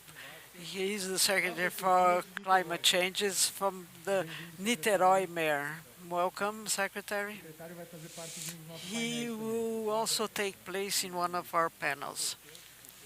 I think it's important with the great initiative of our great Maxio Grael, who was Secretary in Rio de Janeiro, Niterói, and an old partner with us in the green part. I've been there already. It's very important, and you must be very welcome. My friends, Glasgow is here. Here, he's pointing with his finger. And in all the local governments of the planet, the cities, districts, contacts, sub-districts, that the population feels the changes in climate and makes resilience for this phenomenon. With the Mayor Ricardo Nunes' name in the second secretary in the country, first is our friend Luciano, São Paulo, which is the first capital in the world, the third budget of the country, and has to cover its parts. We can develop our own market, a local green market that involves the emissions. We have technology and natural resources, different routes for green energy, and we're going to use this. Our carbon draft is come to the mud to remain our forests, keep our forests. Resilience is urban agriculture, mobility and civil defense. Economy is water and sanitation. Local resilience is the key word for the changes in climate. Strategic management is climate. Based on these issues that we develop, please, the first slide, our presentation.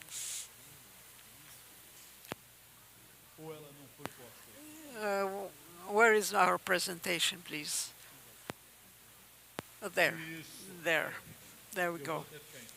I'm going to stand up so it's easier to talk. Our governance project and climate issues in the city of São Paulo. We can announce with a lot of pride and pleasure that we have this partnership from FIA. Our professor representative is with us here at the table for the strategic development, for the implementation, for the climate plan of São Paulo City. Next step. Our government project involves data for climate for São Paulo. We don't make a implementation without map, without plan and a dashboard, a panel for control. We have 5 global strategies, 185 marks for execution, 5 guidelines, 60 goals, 16 bases for data, involvement of 11 secretaries and government departments. This is the universe for the plan of São Paulo city. Next. The structuring involves 6 coordinated projects. We have the whole universe of data that we have to put together and establish a strategic planning for this climb, for this year, until 2024. We're going to work with the systematic policy with data. We have to work learning in Russian military language, which we call strength of armed recognition. Check the place and apply this. Strategic of integrity of data is fundamental, and that's what we're going to try to find. What's the objective? To make our plan transparent and accessible for every citizen. We want that everybody follows up with this and measure the data and the objectives. Also because our secretary is coordinating its executive in the thing organized the Green Secretary that should implement great part of these goals. Strategically, so the quality of data is very important. We're going to do the analysis and mapping of the indicators, work with intelligence mainly for the involvement of the changes, climate changes, once we are working in disruption technologically. When we talk about the magnetic energy, it's ingenious to imagine that we're going to go on until the end of this decade with the same batteries that are used presently in the electric buses that we are buying for 2024. We will have changes. We are already seeing the use of mechanization of the fleet with natural gas, and solar energy is growing. It is very important. The green hydrogen is suffering a demand enormously also in Europe, and we produce this. So we have to look at all these routes, and this is very important in this type of analysis, continuous analysis, to have all the data available. Next slide. This system for monitoring these indicators involves the global strategies for climate plan, reducing carbon, adapting the city of today for tomorrow with the people involved, and taking care of the Atlantic, MARTA Atlantica, and generating the work and sustainable richness. This is important because this is how we're going to work to see goals and indicators and the guidelines for climate. Next. X-ray for us, what we are. First, the objective is to reduce the changes and producing food. This is the beginning for reducing climate changes. Metropolitan region of São Paulo involves 21 million inhabitants. We have the greatest people together in the country, more than 1,020 that cover 1,800,000 people. 11% of the population of the city are concentrated in this part. 21 square meters state of Israel is this size, and 12 million inhabitants since 2020. We have to understand the size of our city and the importance it has also internationally. And it needs to come out of the complex of street dogs, and seeing the importance that São Paulo has as a city of a state in the world. Let's go ahead. Next. We have something interesting. 99% of our population has drinking water and collection of residues. We have to have waste collection. We have to see all this extension of the waste collection in the whole city. We have 30 states and 29 sub-mayors. Our PIB is 29 million. This is 2017. It's a PIB compared to countries of the continent. The GDP of our territory is covered with the Atlantic forest. We got to 4 Indian places, and we divided with Serra do Mar, with Itanhaém. If we go a little bit ahead, we fall into the Atlantic Ocean. It's 735 square kilometers of vegetation covered with the green areas. Which are climate plan? The strategic plan until 2030 of 30% of the gases for greenhouse. 2017, because it's the last date for these emissions. We're doing provisions for 2018 and 19. It's unconditional goal that we won't let go. Reduce 20% of these gases until 2030.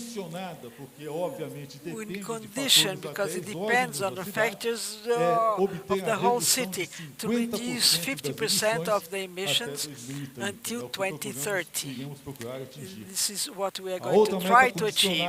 Another goal is to make zero for greenhouse effect until 2050.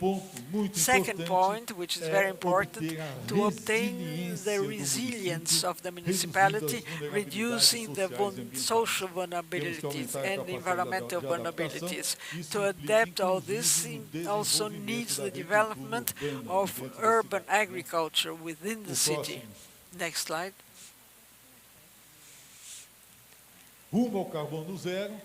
Going in goal of zero carbon, adapting today for tomorrow. People and goods, Atlantic forests are the name given even poetically for the pan-climate, the strategies that are reflected in 43 actions with 60 goals.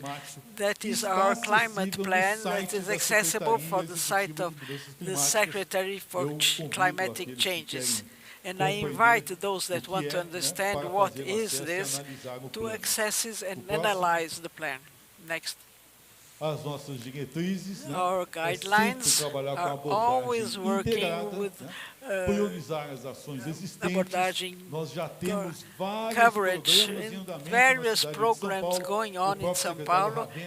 Ravenna, the secretary, showed the activity of the green environment for the secretary. We also have territorial programs which are very important for the sustainability. And for that, we have always to have actions to gain, but always with social and economic benefits, more ample and less cost possible. To make stronger the municipality climate, this is one of the parts of the executive secretary to work with the articulation of actions which are already being executed by other secretaries and concentrate them in a way to give to the office of the mayor the visibility of the material that's being used in the climate changes. This is very important that this will be done with the general command of the municipality. That's why we are executive secretary within the office of the mayor, in the government secretary, and mobilizing all the population and regional, urban and regional, and also taking in other municipalities to approve all the actions. Next slide. Thank you very much.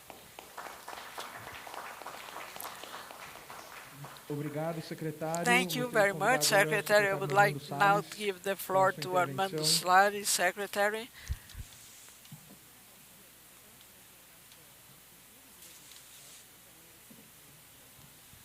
Bom dia a todos. Good morning. Bom dia, secretário. Quero cumprimentar a mesa. Good morning, em seu Secretary, nome. and everybody at the Muito table. obrigado pela oportunidade Thank you de for the Rio Branco, no opportunity Acre, for estar Rio presente Branco neste from evento Acre to be importante present in this que vai important event discutir that is e going que to está discuss discutindo and is as discussing questões não só das the capitais, issues, mas not das only the questões capitals, da but problemática also da the questão climática no problems of mundo. the climate E in nós, the no world. Brasil, And we temos in uma Brazil importância have estratégica very fundamental. strategic Eu importance, gostaria which is de fundamental. aproveitar And I would esta like oportunidade to não take para this fazer uma opportunity palestra, não not para to give ensinar a talk ninguém, nor mas para teach fazer anybody, algumas but reflexões just to de have quem some é thoughts e vive na about who Amazônia. lives in Eu sou the acreano, Amazon. I do am from interior, Acre, from the saí aos interior. 17 anos I came out do from the interior do interior estado para when I estudar, was vim para 17 Brasília, to fiquei, study in fiz segundo Brasília. grau, faculdade I e voltei studied para o all Acre. the schooling in Anos Brasília and depois, went back to Acre. And years later, ingressei em atividades I públicas, depois went saí into public e voltei activities, and then I agora got out and nessa came back gestão do now prefeito Tião for the Bocalon. management E of por conta the mayor disso, eu creio que por Bochucalon. isso que eu estou aqui. And this is why I'm here Eu gostaria talking de to you que now. colocasse I would like as imagens to de algumas see coisas que eu gostaria de refletir the com os pictures senhores. that I Exemplo, would like secretário Pinheiro, to também talk quero to you about. ficar de pé. And Secretary Pinheiro, I also want to Eu do passei, it standing deu up. para incluir. Vamos aguardar. We're waiting for the eu slide. queria também dizer que I also would like to mention that for us from Rio Branco in Acre, é muito importante it's que very important nós que estamos for na us, fronteira mais which are ocidental at do the Brasil, border, the most e fazemos occidental divisa border natural, of Brazil, fronteira from the viva, east. apenas It's imaginária em alguns lugares just por Rio, imaginary because com a it's a Bolívia e com o live Peru. border E with nós Bolivia temos and apenas Peru, acesso and we have only one access rodoviário through para a road integração to dos integrate países do the Pacto Andino, countries e a from the transoceânica que sai da Indian Park, BR-364, depois the entra na BR-364, BR-317, and then the passa por 317. Brasileia, que é It goes divisa through com Basileia, a which Bolívia, is no the departamento de border Pando, with Bolivia. mais cento e poucos quilômetros nós And estamos na another 100 divisa and some do kilometers, Peru, we na are parte at the border of mais Peru, ao norte do with the estado. part E na most parte north mais of the state. ocidental do estado, And on the nós occidental fazemos part of the fronteira com o country, Peru, we are in the border na of parte Peru, mais norte com o and departamento in de the north Madre with the de Deus, department of Marte de Deus, que a capital é Maldonado. which is Vocês the vejam capital como is é que são as Maldonado. coisas. Maldonado, só You para ilustrar para os see, senhores, just for you to know, uma Maldonado cidade de pouco mais de 150 mil is, habitantes, has na a margem do little rio bit more than Madeira, do lado 150,000 brasileiro, do lado peruano, inhabitants Madre de Deus, at the no mesmo river. rio. And on the same river, Lá em on one side is Maldonado, Madre de Deus, and the other desde side is Brazil. 2016, eles And in recebem Maldonado, since 6 a 2016, 8 they voos receive de Boeing 6 por to dia, 8 flights of Boeing 50% a de day, gringos que vêm do resto 50% do mundo, of para gringos that conhecer, come from ficar the rest of 2 the world dias to stay 1 or 2 pouco days mais de 100 hotéis de in selvas que more tem than na margem do 100 Madre de hotels Deus. which are on Aí, the riverside of Madre de Por Deus. conta dessas informações, And eu for queria this fazer uma information, I reflexão, would like to have the fazer uma thought reflexão com os senhores. with A you. nossa apresentação está aí Our pronta? presentation is ready. Can we start? Tá. Então eu queria apenas... Okay. Passa meu telefone aqui, por favor. Give me my telephone, please. I think they have a problem with my presentation. I'm going to do it through my cell Só phone. minutinho, gente, por favor. Just 1 second, please.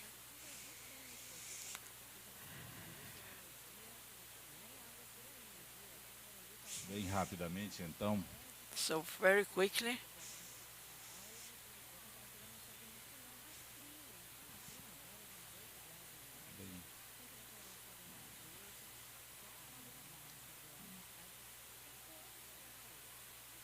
he is managing his cell phone to open his presentation. Eu queria fazer uma reflexão com vocês. I would like to have a thought with you all de florestas. about forests.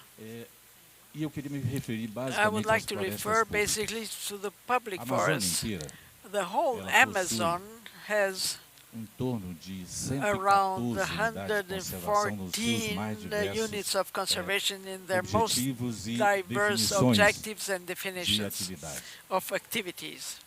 Essas These pouco mais de 114 little bit more than unidades de conservação só 114 na Amazônia units of brasileira, conservation only in the elas Brazilian têm Amazon. em They torno have de 540 about mil quilômetros quadrados. 540 million square kilometers. In 2007, 1997, sorry, 1999 and until 2017, there was invasions, gigantic invasion in these areas. Em And 1997, in nós tínhamos 1997, apenas we had 3.000 only e poucos quilômetros quadrados de área 3,000 and devastada some dentro dessas area unidades of de kilometers conservação. devastated já within temos these areas o of último conservation. inventário de 2017, And presently we nós have, temos em in the torno de last survey in 2017, de we toda have essa about 10% A of all reflexão this que a gente area. quer trazer para os The senhores. thought we want to bring to you, Inúmeras dessas many áreas of these areas foram criadas were created por definição by definition minimamente mais minimally, política more e mais para politics, poder and mostrar more para o to mundo be able to show to the que o world governo that brasileiro the Brazilian estava government tomando alguma iniciativa. was taking some E aí eu initiative. faço aqui alguma And here indagação I would like to ask, e faço a reflexão sempre. and the thought always, Nós, na sua grande maioria, we in the great não majority, temos sequer we plano don't have diretor any dessas áreas. master A plan sua for these grande areas. maioria The sequer great tem majority, demarcação. however, A has sua any grande maioria demarcation. sequer The foram great feitos majority devidos ajustes had jurídicos, any institucionais, juridical sociais e legais adjustments, para social or pagar legal, e to indenizar as pay famílias and que alguns pay the deles, a families. grande maioria And the great dessas majority unidades of these têm units propriedade have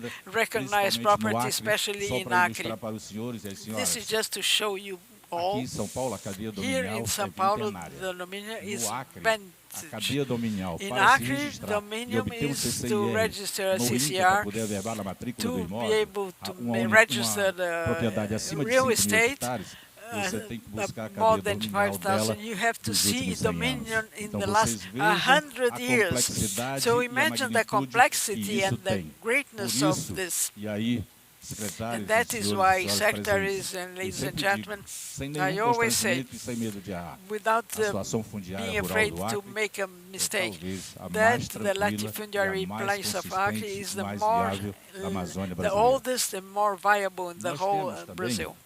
E We essa also reflexão have a gente quer also também food for trazer thought, para placing you uma análise dos senhores que in muita front of an gente analysis that many people do not consider, tem dificuldade have em difficulty falar que to talk a floresta about, em pé dá dinheiro. saying that forest falar per aqui na se, as it minha is apresentação, não, untouched, mas como modificou, is sou a obrigado source a of falar. money. Eu I have to vivo talk da you floresta em pé to talk to há you 11 that anos. I Eu tenho uma use the propriedade forest rural for my que eu comprei resource. há I 30 anos have atrás, 32 anos rural atrás. property. Eu I'm the adoro owner a for the carne de last boi, no 32 prato. years. Eu não tenho I paciência para love mexer com boi.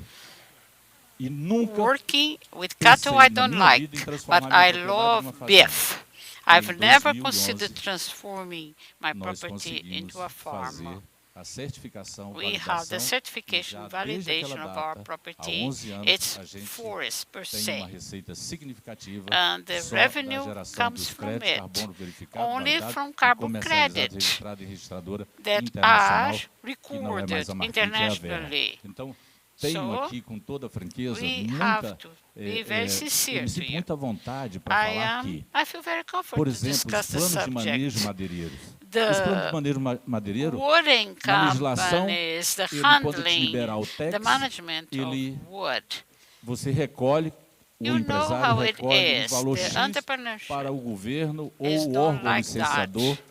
There is a fazer a license reposição daquela department, espécie ou and there das is a espécies necessity que of ele vai replacement of the fazer a species. supressão. There are that are Gente, eliminated. não é muito mais inteligente Isn't it much more que nós, intelligent da parte do governo como uma from política the part of pública, government, fomentássemos a from a criação public de pequenos policy? empresários Shouldn't we de start viveiros e, em vez de getting recolher together small o dinheiro para o entrepreneurs, governo rural people, fazer o instead replantio of ou observar asking the ou government monitorar to do the se aquela região que foi replantation, manejada why ela vai they ter cannot do realmente that a mesma rentabilidade no themselves? próximo ciclo And em they'll 25 anos? have Não era muito mais the inteligente profitability in nós 25 years, fomentarmos 20 atividades years. econômicas If verdes you para que na foment that região activity, nós the pudéssemos ter green viveiros e em area, vez de a gente, so se a gente instead tira 10, of 20 metros cúbicos de having madeira em tora 10 de or determinado 20 square hectare, por meters que a gente of não incentiva wood, para que o mesmo empresário que why fez a don't supressão, we ele ask seja obrigado the a fazer o person enriquecimento that dessa takes the mesma área, wood, onde no próximo ciclo, em vez replaces de ele it tirar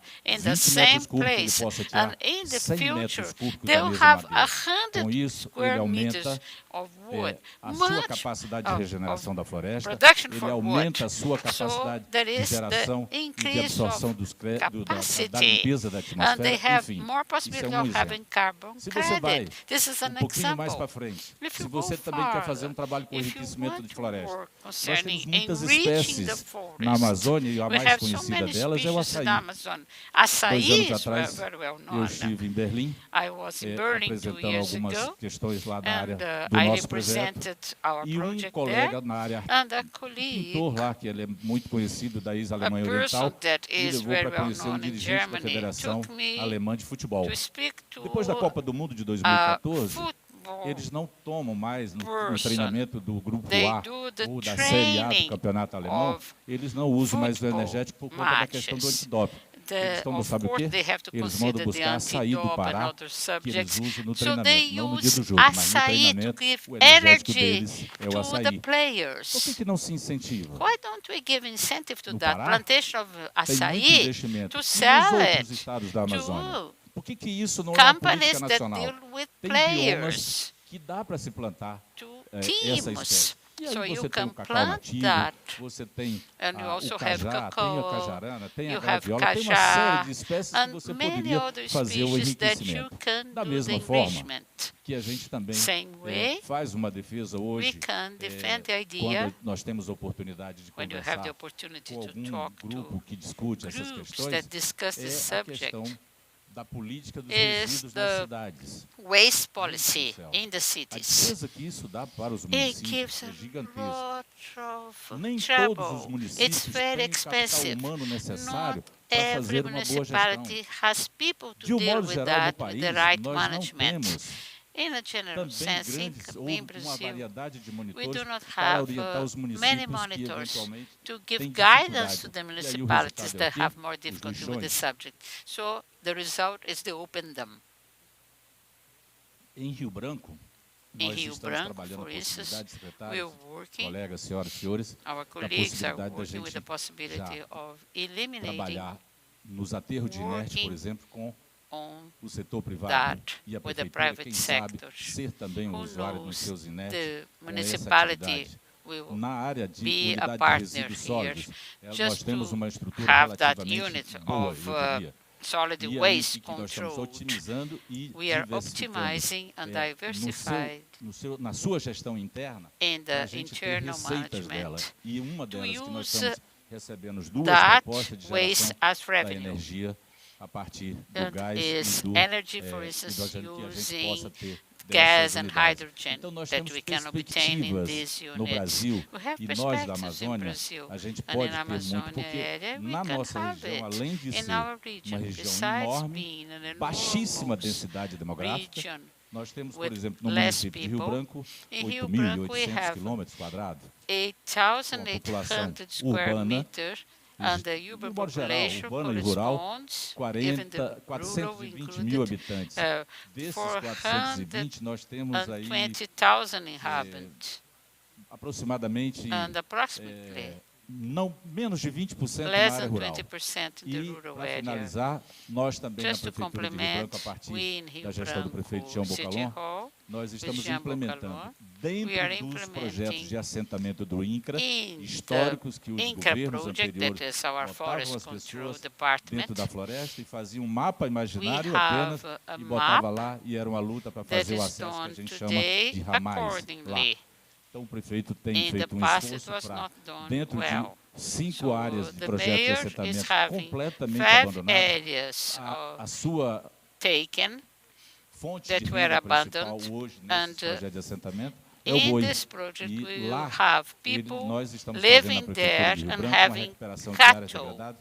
Nós estamos So apoiando we em are 2 hectares supporting para em torno de 2 1.000 famílias da área hectares rural to do município de each Rio Branco, com family 2 in the hectares municipality of de Rio Branco, preparação do 2 solo para hectares to diversificação, prepare the sobretudo soil para o and milho, use the para o arroz e soil para o feijão, and para plant dar a segurança rice, alimentar que o nosso povo corn, precisa. Com calcário, com beans, assistência to técnica, have food for our com people, definição e regularização das with suas definition propriedades, of estipulando regulation porque a grande concerning maioria desses ownership, projetos de assentamento because most of the não tem projects documento concerning da terra, tem só uma licença de ocupação ou autorização de occupation ocupação, e by com people a perspectiva have que o município ou os not municípios the agora right podem trabalhar documentation, a and the regularização municipalities fundiária, have to esse trabalho está regulate to sendo do it accordingly executado e in nós já compliance temos with the rules. temos um período So muito, lá nós só temos 2 estações, we um ano é o have verão e o inverno. O verão there é only quando não chove, winter and o summer, inverno é quando chove. and that's Então, what we nós say não in temos the as 4 north. estações como os senhores We do têm not por have aqui. 4 seasons as you have Então a here in gente the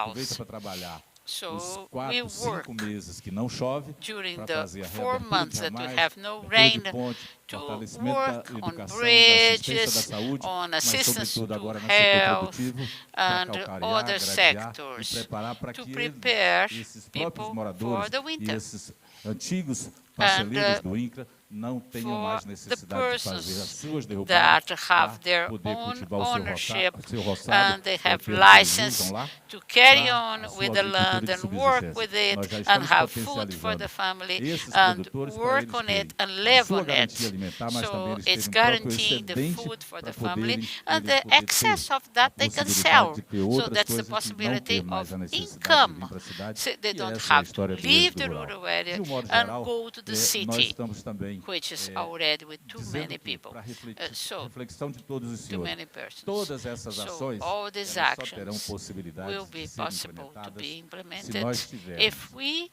forte have e uma a strong excelente will articulação and das articulation secretarias do município, with the mas, sobretudo, secretariat com a of forte the educação municipality ambiental em todos os and seus níveis, environmental urbano, education rural, que é o in nosso every caso, nós temos level, uma área rural muito grande, rural, mas na área urbana, urban, que é onde mais se produz lixo. where A we nossa produce apresentação more waste. seria mais de Our reflexão e eu queria agradecer a presentation oportunidade is food for thought. que os senhores Thank you for the opportunity estão nos that you gave proporcionando me através da Prefeitura de São Paulo and via e the os mayor nossos and the agradecimentos. City Muito Hall obrigado. of São Paulo. Thank you very much. Obrigado, secretário Normando Salles. Thank you, Normando Salles. Agora passamos para a nossa última Now apresentação we have the last presencial presentation, e seguimos presential one, com 2 apresentações virtuais. and then we have cada uma 2 com virtual 5 presentations, minutos, a 5 presencial minutes também. each. Bem-vindo, Luiz Fernando Ascensão Luiz Guedes. Fernando Ascensão Guedes, the first one.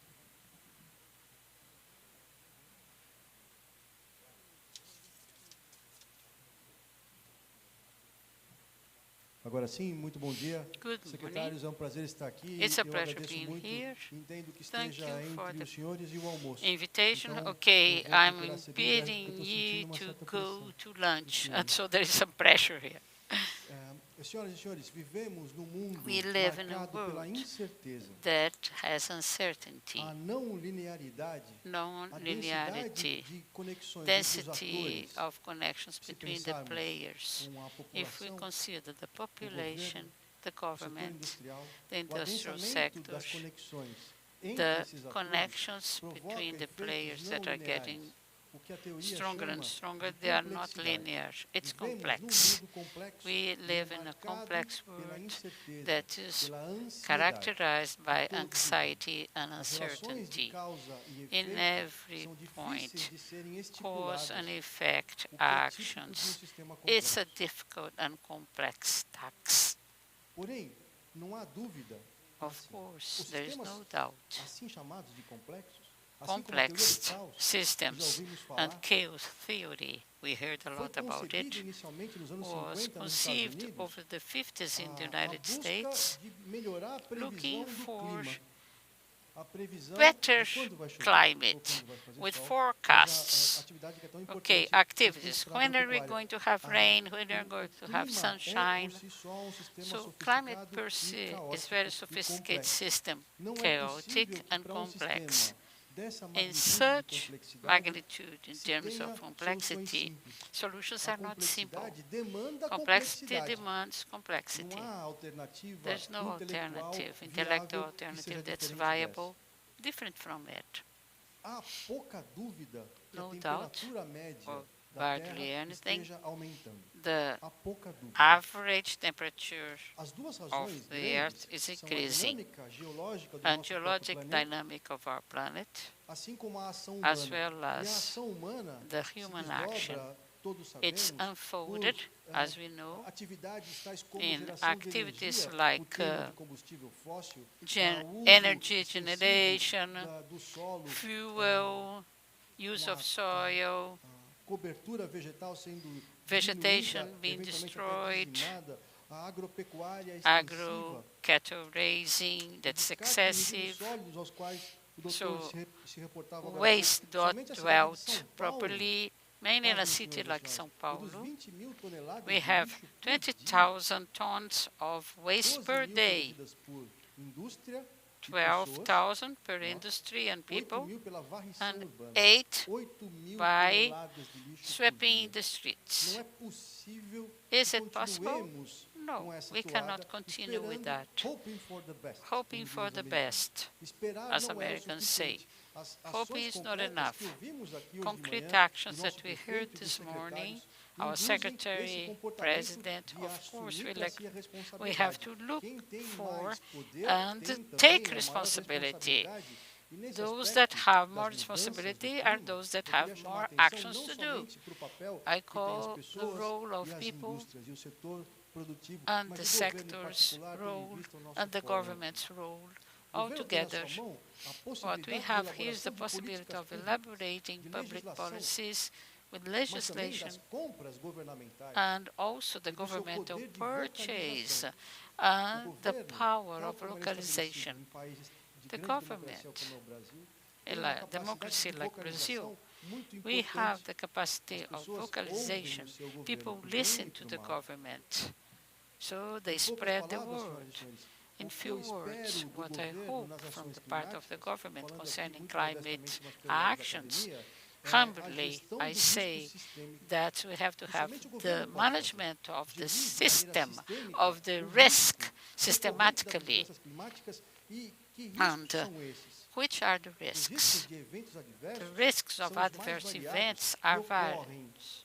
They are various, and they happen more and more frequently, and eventually with less possibility to change it. So it's difficult to accept it because they are irreversible.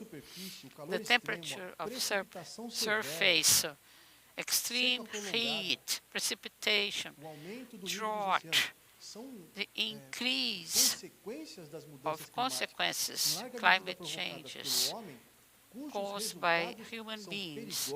The results are very serious and they can be unexpected.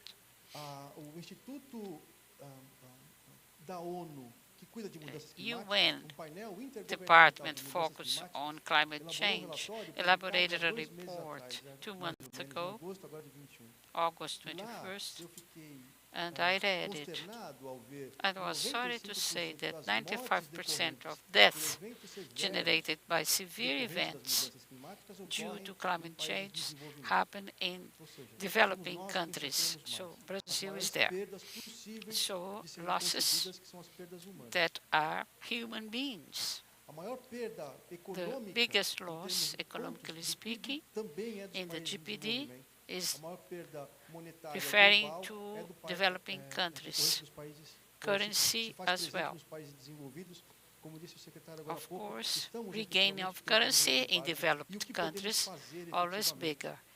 And what can we do effectively? That's the end of my talk. Leaving a question. We can do it based on data, intelligent attitudes, in order to effectively conceive actions that deal with the right consequences. The data, the new petrol, the new fuel, the fundamentals of our culture. Without data and intelligence, we go anywhere, nowhere. So, intelligence per se, used on data, it's human intelligence with the skilled people, and also the AI, monitoring, evaluating, learning, and innovating. It's a virtuous circle. The virtuous circle that we use. And as Secretary Pinheiro has said, we have to implement that. São Paulo is always ahead in these discussions. We have a very positive background. The Mayor COFFE inspired this program. So, when I read about climate change, it's incredible the role of the City Hall of São Paulo. The objective of climate governance, fundamentally, it will improve the understanding of this complex system. We do not act without acknowledgement. There's no space for, I think that, for guesstimate. American people say that if you have an opinion, it's cool, but only that. If you have data, it's much more. So, the climate governing needs data. Which are the data? São mais de 300 indicadores sugeridos pelo clima, com 16 fontes de dados diferentes espalhadas pela cidade de São Paulo. Como disse o secretário agora há pouco, é uma atividade colegiada e que todo mundo, todas as secretarias estão envolvidas. A busca é por alocar recursos, por efetivar contramedidas que sejam eficazes e precisas no tempo. Elaborar, enfim, meios de diversificar o risco, alocando mais risco a quem mais pode se defender dele. Em últimas palavras, senhores, o objetivo fundamental da governança climática é proteger os mais vulneráveis. É recorrer ao Estado para que consigamos ter políticas assimétricas e com segurança que estejamos sendo assimétricos para aquilo que importa, que é proteger a dignidade humana no momento presente e garantir o futuro de maneira mais equilibrada. Liderar os esforços com domínio técnico, com disponibilidade de informações e pelo exemplo, I'm sure we're doing this and we'll continue doing in the near future. Thank you very much.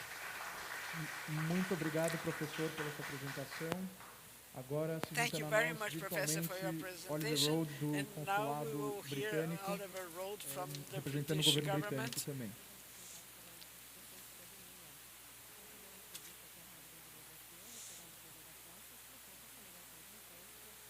Acho que estamos carregando aqui a transmissão. We are charging the transmission. Welcome, Oliver. Thank you for being here. Bem-vindo, Oliver. Obrigado por estar conosco.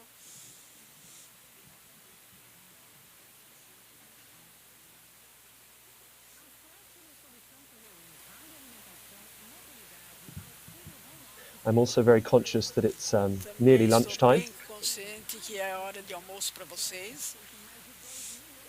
We hear you. Go ahead. And I will be, I'm very happy to be here today with you all to hear about the work that the City of São Paulo is doing and its climate plans. The United Kingdom has been collaborating with various subnational entities, including the State of São Paulo and the City of São Paulo, on their climate plans in our role as host of COP26. I want to just speak very briefly today about some of the macro issues that we are considering. So when we think about the work that faces us, our COP president, Alok Sharma, and our Prime Minister's office have agreed 4 core goals that we need to face within the climate change conference in order to protect our planet from one of the biggest threats that it faces, being climate change. So those 4 goals are mitigation, adaptation, finance, and collaboration. And I just want to speak briefly about each one of those and how I think they relate to the city of Sao Paulo and the city of Sao Paulo's climate plans. Mitigation is about securing a global net zero and keeping 1.5 degrees within reach. So that's keeping the possibility of limiting global temperature rises to 1.5 degrees centigrade. And this is going to be a very difficult task. We need to act fast. We need to act at all levels with all tools at our disposal in order to keep that possibility alive. Now, at a national level, this is being done through nationally determined contributions, NDCs, and countries over the last few months have been reviewing, revising, and submitting updated emissions reduction targets through their NDCs. But at a subnational level, there is a hugely important role to be played by regions and by cities. And a lot of that work is being coordinated through something called the Race to Zero, the Race to Net Zero. And it's fantastic that the city of Sao Paulo and the state of Sao Paulo have both committed to comprehensive net zero plans. And as we've been hearing today about how some of those plans will actually be reached, the city of Sao Paulo will reduce its net zero emissions to zero by 2050. And I congratulate everyone who's been involved in that work, because it is a very robust and important commitment that a lot of players around the world are taking. So this is the mitigation part of the work. And the next part of the work that I want to talk about is adaptation. So this is about adapting and protecting communities and natural habitats. So even if we stop emissions rising today, the world will still need to deal with a significant amount of climate disruption. Adapting to climate impacts is crucial as we see these impacts worsening, so that we can actually thrive even whilst these events and these changes are taking place in the world around us. This is particularly relevant for vulnerable communities, for example, for communities who live in low-lying coastal regions, especially the poorest people on Earth, who will be particularly affected by the changes that come with a warming planet. Now, the city of Sao Paulo, as well as signing up to the Race to Zero, is in the process, I understand, of signing up to the Race to Resilience, which is a race which is exactly designed around these adaptation lines to make sure that built environment, cities, regions, the places where we live are fit for purpose in a warming world where the effects of our climate are changing. Now, the third pillar of finance is about how we pay for all these things that we need to do. There is a lot of work that needs to be done. We've been hearing from previous speakers today about specific projects. All of these things will need to be paid for. How do we do that? How do we change the systems that we work within, our banking systems, our insurance systems, the way that investment is targeted, to make sure that private finance is flowing and enabling projects such as these important adaptations which need to take place.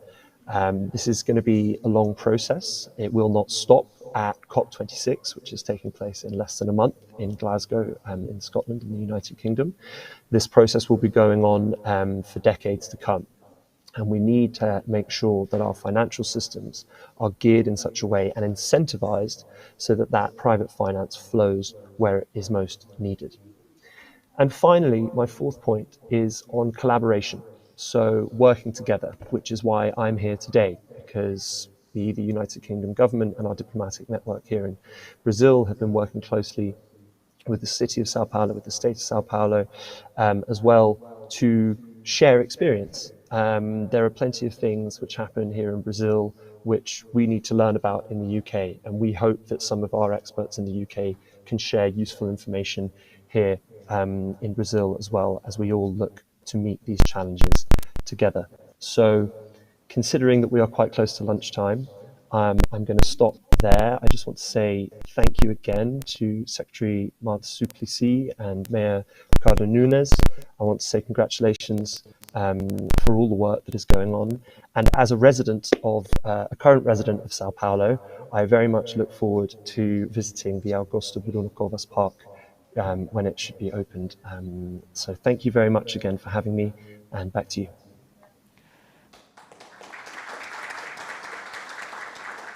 Thank you very much, Oliver. It's very good to see you. E agora, para encerrar o nosso primeiro painel, tenho o prazer de introduzir o Ilan Kupperstein, vice-diretor regional da rede C40.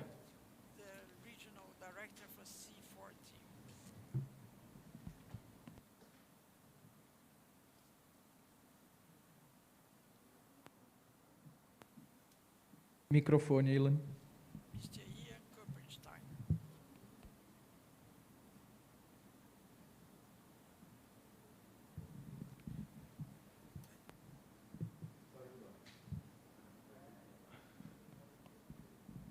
Ilan, do you hear us? We can't hear you.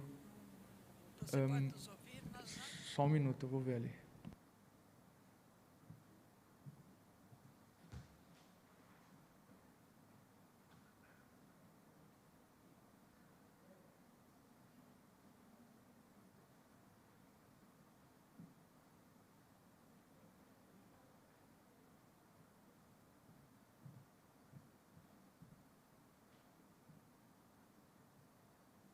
Desculpe, nós estamos com um probleminha técnico aqui, natural,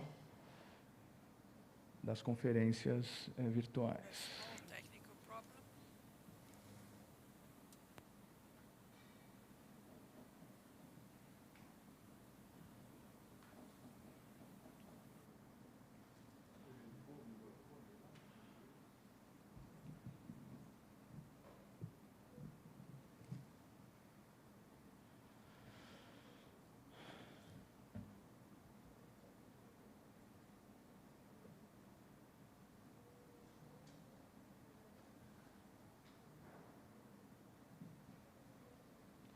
Igor, digo, Ilan, vê se você consegue ligar aí o microfone, acho que você está sem microfone. Está ligado. Aí, escutamos, agora foi. Perfeito. Thank you very much, Ilan, and welcome again. Thank you. Apologies for the minor problem. First of all, good afternoon. I also don't want to take long before lunchtime. I'd like to start by greeting all of the friends and colleagues in this session, all friends from the São Paulo municipality, and especially Mayor Ricardo Nunes and Secretary MARTA SUPLICY for leading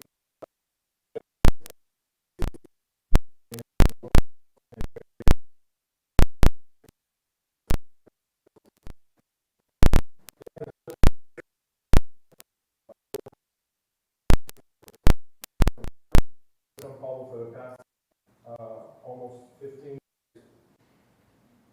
And more specifically in the past 3 to 4 years, headed by our belated friend Bruno Covas, who always demonstrated a deep understanding of the seriousness of the challenge that the climate crisis represents to the city and to the world, and more recently also to Mayor Nunes, who has built and extended on that legacy by promoting a very ambitious climate policy through the Climate Action Plan and also through actions on the ground that we have heard so eloquently exposed by a few members of the city administration, including Secretary SUPLICY, Havana, and also, of course, Secretary Pinheiro Pedro.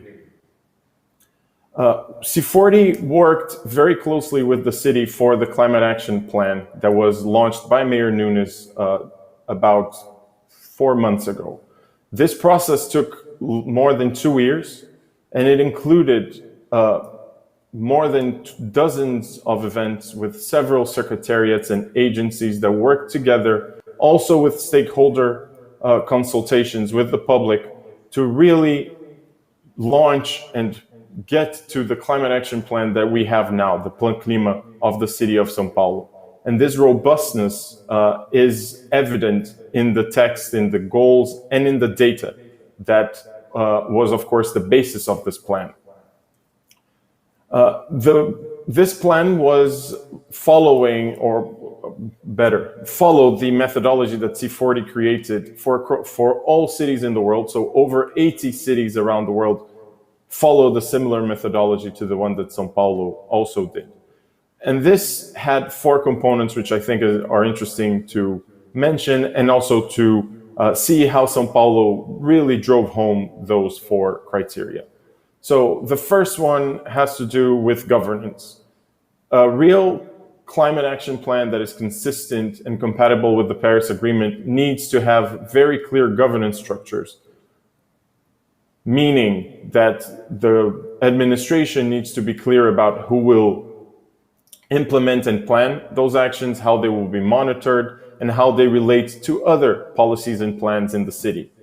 And just with the variety of city officials that we see present at this event, a pre-COP event, but also that have spoken before me, we can see how governance has been greatly increased and improved in the city, with the creation, of course, of the very innovative Executive Secretariat of Climate Change, headed by Secretary Pinheiro Pedro, but also with the active participation of the International Relations Team, Secretariat of Green and Environment, Secretary of Infrastructure, Secretary of Subprefeituras, and basically really bringing together the whole administration for the implementation of this plan. Also worth raising is the ambitious and very clear goals in this term's plan. So the plan of Mayor RICARDO NUNES' mandate for the next 3 years and a half includes a lot of the short-term goals of the plan. So you can see that the plan has already come to life through a very robust governance structure, but also through what we call mainstreaming. So making sure that all of São Paulo is a huge city. It's the largest metropolis in Brazil, in Latin America, in the global south. So all of its administration is composed of very complex structures. All of them are taking into consideration the climate action plan. The second item is adaptation. So the city needs to be prepared for the impacts of climate change that are already being felt. In the plan, we helped to update the climate risk assessment of the city, which shows very clearly where the main flooding points will be in the city, given different scenarios of emissions, and also what actions should be taken. And these actions are already being taken. And I would highlight what was mentioned before, but the rain gardens, this puts São Paulo at the forefront of global efforts for what is called sustainable urban drainage systems. São Paulo today has one of the most ambitious plans, but not only plans, really actions, with more than 100 rain gardens already built and hundreds to come in the next couple of years. This really integrates a lot of concepts such as access to green areas, heat islands, which are, of course, reduced with the presence of vegetation, clean air, which is also a result of having those rain gardens, and, of course, the decrease in flooding points, which is one of the main climate risks that affects São Paulo. The third part is equity and inclusion. And this was also reiterated, I believe, very clearly by Mr. Ravena. Climate policy is a social policy. It is clear from the latest IPCC report and from basically all of the previous IPCC reports. The groups that will suffer the most from climate change are the most vulnerable groups. So climate change can be seen as a multiplier of vulnerability risks, meaning the people in our cities that already have lesser access to resources, to steady incomes, to housing, those will be the people that will suffer the most. So working on climate change is working on social equity. And this is also a requirement of the C40 methodology and something that is quite present in the Clima. And finally, the fourth, which is perhaps the most globally understood, but not more important, is mitigation targets. So the city needs to commit to having net zero carbon emissions by 2050 with intermediary targets by 2030, using a methodology that C40 created for scenarios and also for prioritization of actions. This means that the plan includes several actions in basically 3 big areas. The first one is transportation and mobility. The second one is energy, what is called stationary energy, meaning energy usually consumed by buildings. And finally, waste. And this is where I want to also highlight the importance of Mayor Nunes' leadership in really trying to bring electric buses to the largest fleet of buses in the world under a concession, which is the case of São Paulo. C40 has worked with São Paulo for the past 2 years in the ZEBRA project, Zero Emission Bus Rapid Deployment Accelerator, to help bring all of the stakeholders involved, the operators, the bus providers, the energy companies, and of course the city hall, to the table to find solutions to increase the fleet of electric buses, of zero-emission buses, which right now the only economically feasible technology is electric, to the city. And we see this commitment also in this mayoral plan, which includes 2,600 buses by 2024. And this shows a very clear message that clean and sustainable mobility is a priority for such a big city like São Paulo, where we heard from Secretary MARTA that is responsible, public transport is responsible for a big chunk of the air pollution in the city, but also as a social and equity issue. We know that in Brazil, over 75% of the people who use some kind of motorized transport use public transport. So by electrifying or cleaning the fleet, we are providing better quality and cleaner public mass transit options to most of the population, including even disproportionately higher percentage of lower income population, which are even more reliant on public transport. So this is really an action worth highlighting from Mayor Nunes, alongside others like the pátios de compostagem, the composting yards that Mayor, started with Mayor Covas and have been also extended, meaning that the decentralization of the organic waste treatment in the city also changes our logics of taking all of our waste to a faraway sanitary landfill, to making sure that the city can also help drive circular economy principles inside the urban core. So these 4 points were present in the climate action plan, but even more importantly, they are already visible in the actions of the city. And I think this is key for the topic that is bringing us today, which is the pre-COP. So at COP, this is the most important conference since the Paris Agreement, where countries have to demonstrate more ambitious NDCs. Unfortunately, that is not the case of Brazil, and that is not the case of many other countries. But we know that São Paulo and other, right now more than 800 cities have committed to net zero by 2050. And they are leading the way, while a lot of national governments are still stalling and really taking longer than the science tells us that is possible. Cities already understand the risks, already understands the opportunities and the solutions, and are taking this agenda forward.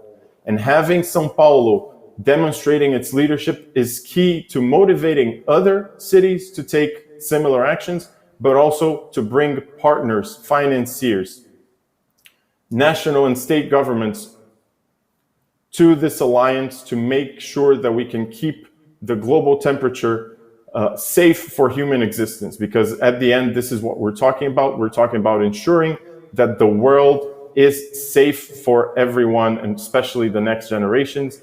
And I'm very pleased to see that São Paulo is fully aware of its responsibility and its leadership role in this agenda. Thank you.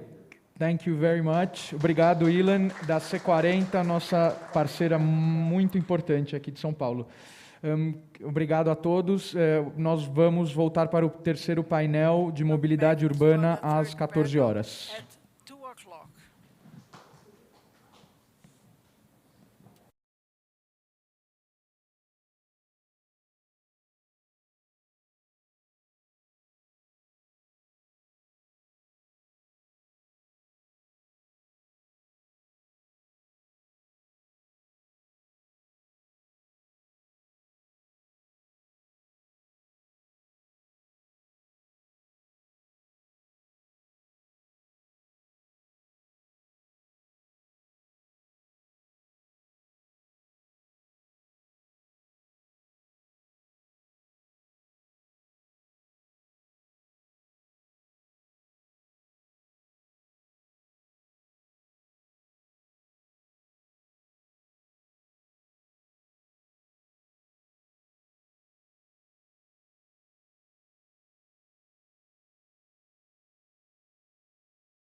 Desculpe, faltou o doutor Ariaster Kimeli, seja muito bem-vindo também.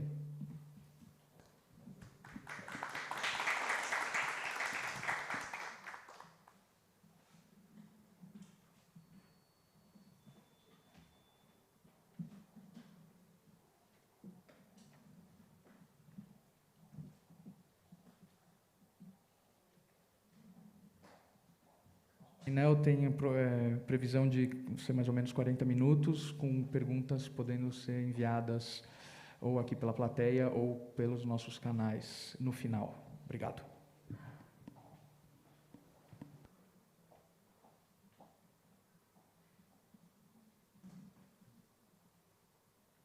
Vamos começar então com o secretário, por favor. Olá, boa tarde a todos. Meu nome é Luciano Paes, sou secretário municipal do Clima da cidade de Niterói, no Rio de Janeiro.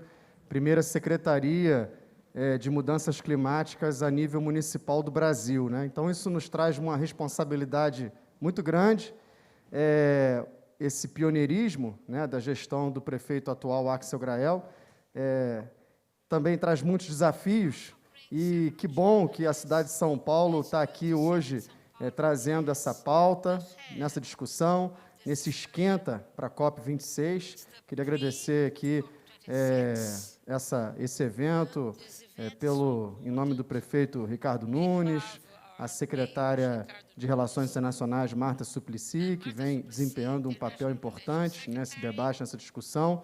E também gostaria de agradecer aqui à mesa, né, o nosso debate aqui, que vai ser tão importante, ligado à mobilidade urbana, né? Então, é um tema que, dentre vários que existem da agenda climática de discussão, a questão da mobilidade ela é fundamental, e ainda há pouco a gente conversando, né, como seria tão difícil, né, e aqui a minha colega vai falar com muito mais propriedade sobre a cidade de São Paulo, mas como deve ser difícil tocar essa agenda numa cidade, numa mega cidade como a cidade de São Paulo. Mas, enfim, lá em Niterói, apesar de ter só 500 mil habitantes, está dentro de um contexto metropolitano, um território infinitamente menor do que aqui o de São Paulo, e uma cidade que também cresceu de forma orgânica, sem planejamento. Então, os desafios lá são, em alguns setores, até os mesmos, né, com as devidas proporções. E eu trouxe aqui uma apresentação super breve. Já me falaram que eu tenho um tempo aqui curto, mas importante para também a abertura das falas de quem está presente aqui. Então, eu vou falar sobre mobilidade urbana e vou falar especificamente sobre o ônibus elétrico. Então, se possível, colocar a apresentação, eu agradeço, para a gente já iniciar falando sobre a questão da eletrificação do eixo modal. Não é essa,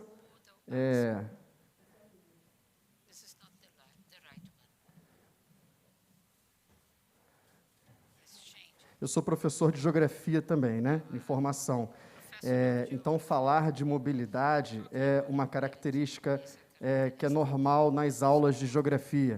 E na cidade de São Paulo eu já falei algumas vezes, morando um pouco longe, mas já falei algumas vezes também, mas essa apresentação eu vou deixar para os meus colegas aqui fazerem. Eu vou ter que pedir desculpas, nós estamos com um problema técnico, se o senhor puder fazer sem apresentação de slides. Então tá ok. Então vamos lá, não tem problema nenhum. Normal, improvisos. Obrigado, desculpe aí. Teria umas imagens legais para mostrar, enfim, eram mais imagens mesmo, mas sem problema nenhum. Depois, puder compartilhar com o restante das pessoas, né? Bom, iniciamos a primeira Secretaria do Clima do Brasil de uma forma bastante democrática e participativa. Essa secretaria, ela precisa consolidar essas leis que iniciaremos agora. E, para isso, a gente traz um processo de governança muito importante. Para isso, a gente criou o Fórum Municipal de Mudanças Climáticas, criamos o Fórum das Juventudes e Mudanças Climáticas, criamos o Comitê Intersecretarial também de Mudanças do Clima, ou seja, vamos trazer esse debate dos fóruns, fazendo o papel participativo da sociedade, empresas, universidades, ONGs, né, que estão presentes nesse fórum, são 20 instituições para cada fórum. O Fórum das Juventudes ele é fundamental nesse processo que nós somos jovens, né? Pela ONU eu já passei um pouquinho, não sei vocês, mas eu já passei um pouquinho dos 29 anos, mas é tão fundamental trazer para o debate e as demandas da juventude, porque eles irão usufruir, né, mais das adaptações e mitigações que faremos, né, enquanto poder público. Então, nada mais justo do que a gente trazer os jovens para esse debate, e também com os setores de representatividade dentro da sociedade. Bom, o Comitê Intersecretarial é um comitê onde envolvem 10 secretarias de governo, é uma agenda integrada à agenda climática. Então, é fundamental que o poder público faça esse trabalho também de forma integrada e também de forma transversal. E isso a gente está fazendo na nossa secretaria e tem tido um certo êxito em todo esse processo. E, por conta dessa agenda integrada, iniciamos, então, um trabalho com os testes dos ônibus elétricos na cidade de Niterói. A gente tem a Secretaria de Urbanismo e Mobilidade, que já vem desenvolvendo esse trabalho desde 2018, um trabalho muito importante de análise de dados. Foi feito um contrato, né, para se produzir um produto, né, um estudo sobre mobilidade eletrificada na cidade de Niterói. Isso foi feito.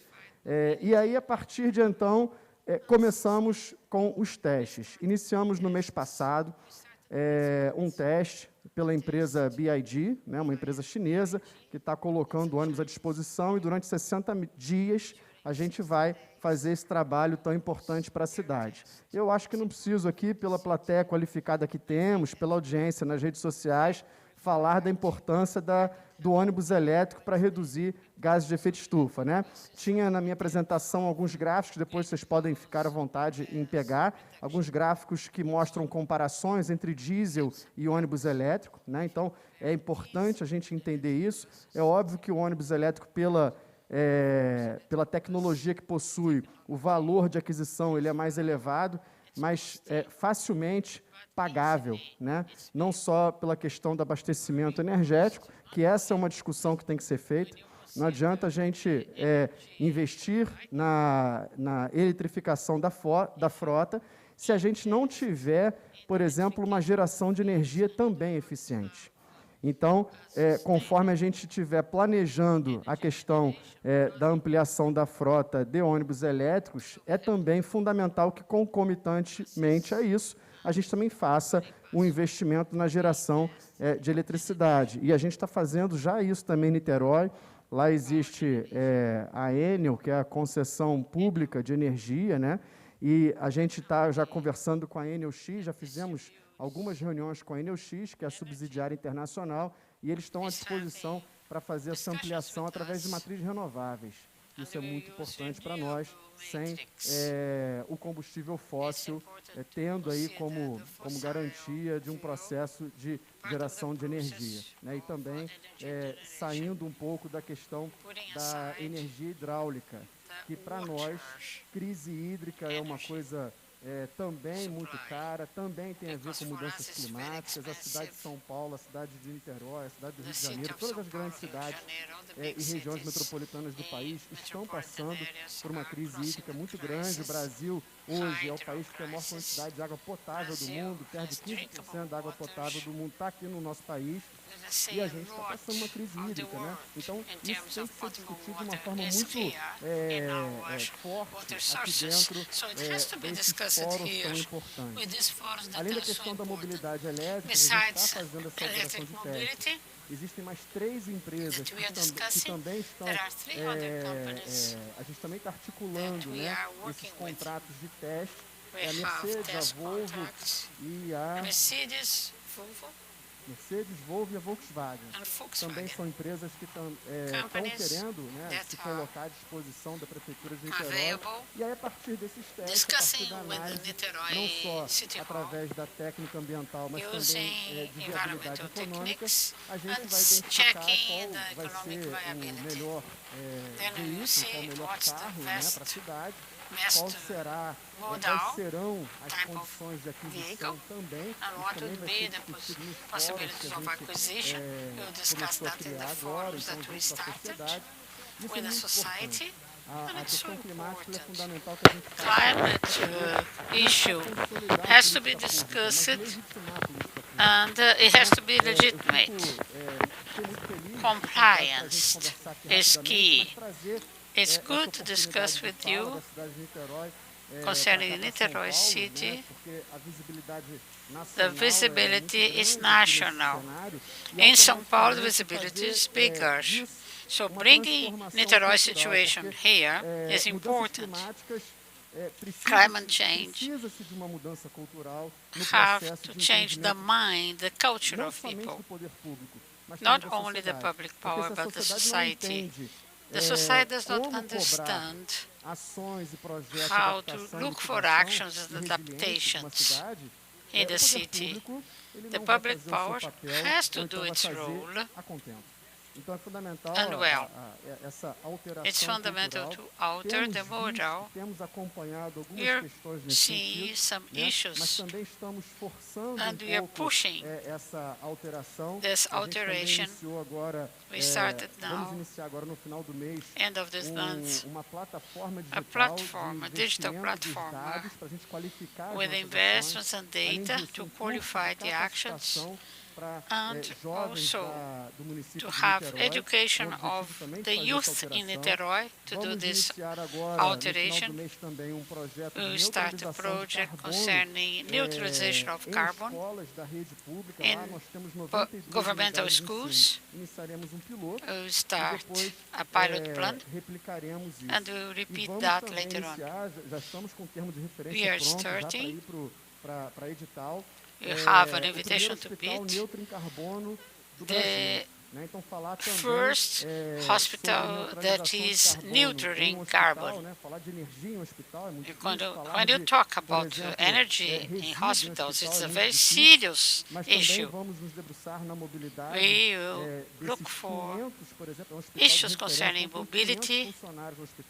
We have 500 employees in a hospital there, and the employees have to be cooperators, collaborators, have to understand the way we do the adaptation in the hospital. Just to close, mobility in Niterói nowadays is the city that has more women using bikes in Brazil. We are proud of that. In 2024, we will have 100 kilometers of cycleways, and we comment that there are 400 kilometers of cycleways. 684. The source is supplying the information. So,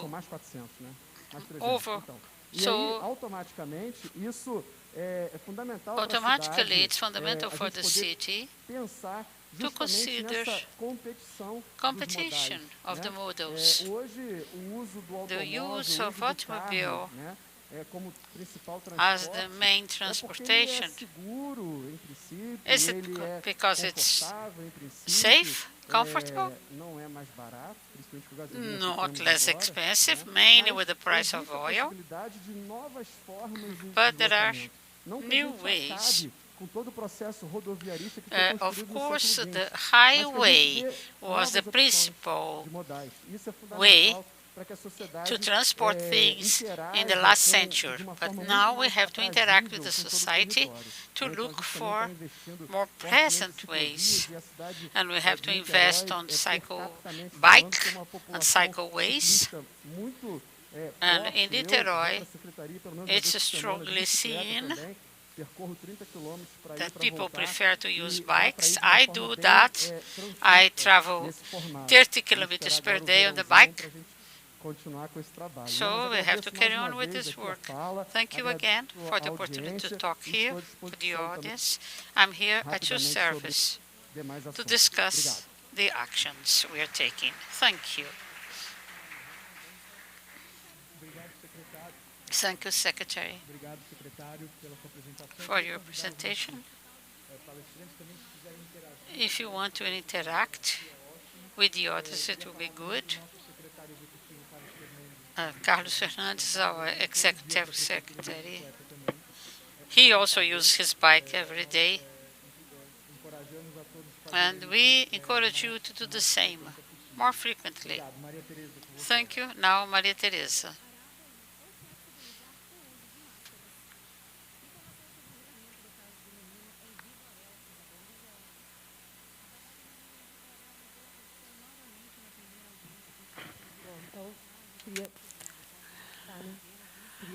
I would like also to say good afternoon, to say it's a pleasure to share these experiences with CETRAN's secretary and who collaborated with this content that I'm going to present. Before starting the subject, my microphone is not working very well.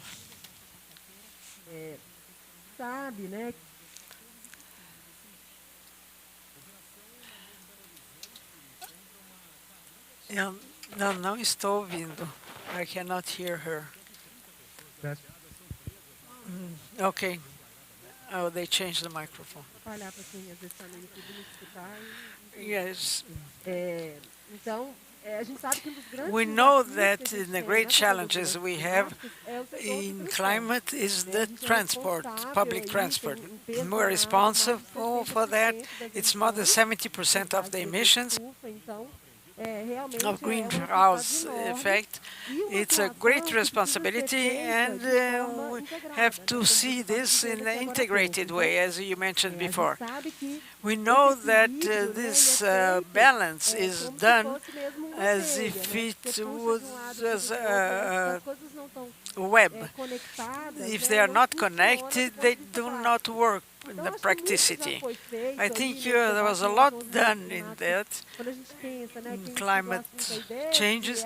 If we think about green, Eco 92, everything done on this, and the concept part, I think all this has been debated, and we have an agreement, consensus of what has to be done. Which means that we have to do this, mainly in a complex city like São Paulo, with so many passive things and enormous size. So we are a great potence. We have a great scale of problems. For mobility, in our plan, which is being enacted now, there are a lot of actions that seem to be out of order at the moment. Purpose, because I tried to put them together, related to the transport by bus, public transport, with the emission of gases, something we can improve, the fleets of zero emission, and can we improve individually? The cars in the city, how they're being used by territory, the active mobility, how it works, improving that and qualifying it, the type of mobility. And we also talk about careers and the extreme events that the climate changes are bringing to us. So we have to decrease these events.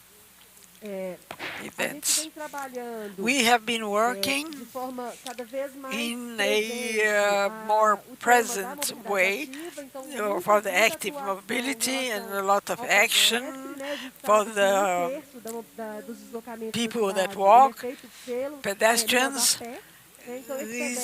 So the pedestrians has to choose this way because he deserves to be seen, to have a qualified moving around the point of view of the city and the daily and public ways. So structuring this space, this biospace, we have to see that the pedestrians have to have a more modal activity, but to improve the conditions.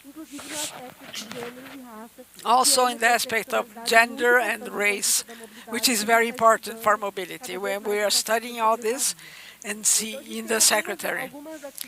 So we have some activities and projects and programs which focus on improving the sidewalks, the crossings for the children near the schools, the zebra transition, and for all the pedestrians. Other types of programs we are testing for the lanes, for the cars, for the commerce. They close it down at weekends and at night. And other secretaries that work on this. The tactical urbanism that we are testing and see how it works for the spaces and then to transfer them in a definitive form. And we did a work that took 2 years to develop our manual with all the rules in the city so that you do projects and requalify the lanes and the roads within the city and what's the types of dimension for this space. The lanes, the cycleways, the sidewalks, how are the urban elements that we position for this space. All the trees, the vertical and horizontal green for public services with the bus stops, with all these issues. All this material has been made available at the site that was coordinated with SMT. It's in the site for those that want to download it. We also have acted intensely constructing our cycle roads. It was a debate in this development. There were a lot of social participants with people and publics and the mayor, and we were able to build in 1920, even at the pandemic season, with new networks for cycling. Then we were starting another 300 kilometers to be ready in 2024 by the mayors of this year. It's not simple, because it doesn't mean just through the rain season. We know that in 2007 and 2017 we had a high work on this, and we were able to increase from 0.8 to 0.9. It is not only that, what else do we have to do to attract more people cycling? We need to have more women cycling. The security is very important, and the connectivity also is very important. The integration with the posts of the spots of great influence to covering. We need a place to put the bicycles, attract more cycling people from the city, and we see at the moment this increase in the city of São Paulo. Due to the pandemic, this was very clear, but we need to increase this to achieve our goal from 0.9 to 4%. And this security, when we have the infrastructure, we can increase or reduce the accidents simply because of the implemented infrastructure. Well, there are other subjects to mention, but we know all the benefits of the bicycle. And also the shared bicycles, because São Paulo has companies that offer that. There are 2 at the moment, with more than 200 stations for shared bicycles, and the law of cycling that's being implemented at the moment, and we need to develop it for people to be able to access it and contribute for small distances, and some places where is more central parts of the city. We spoke already the transport by bus in São Paulo. There are almost 14,000 buses. It is actually an enormous number. We have many types of vehicles that circulate depending on the places around the city. And it's been for some time that we are studying this in the special engineering department to have more clean lanes. We are gaining more and more space by the mayor,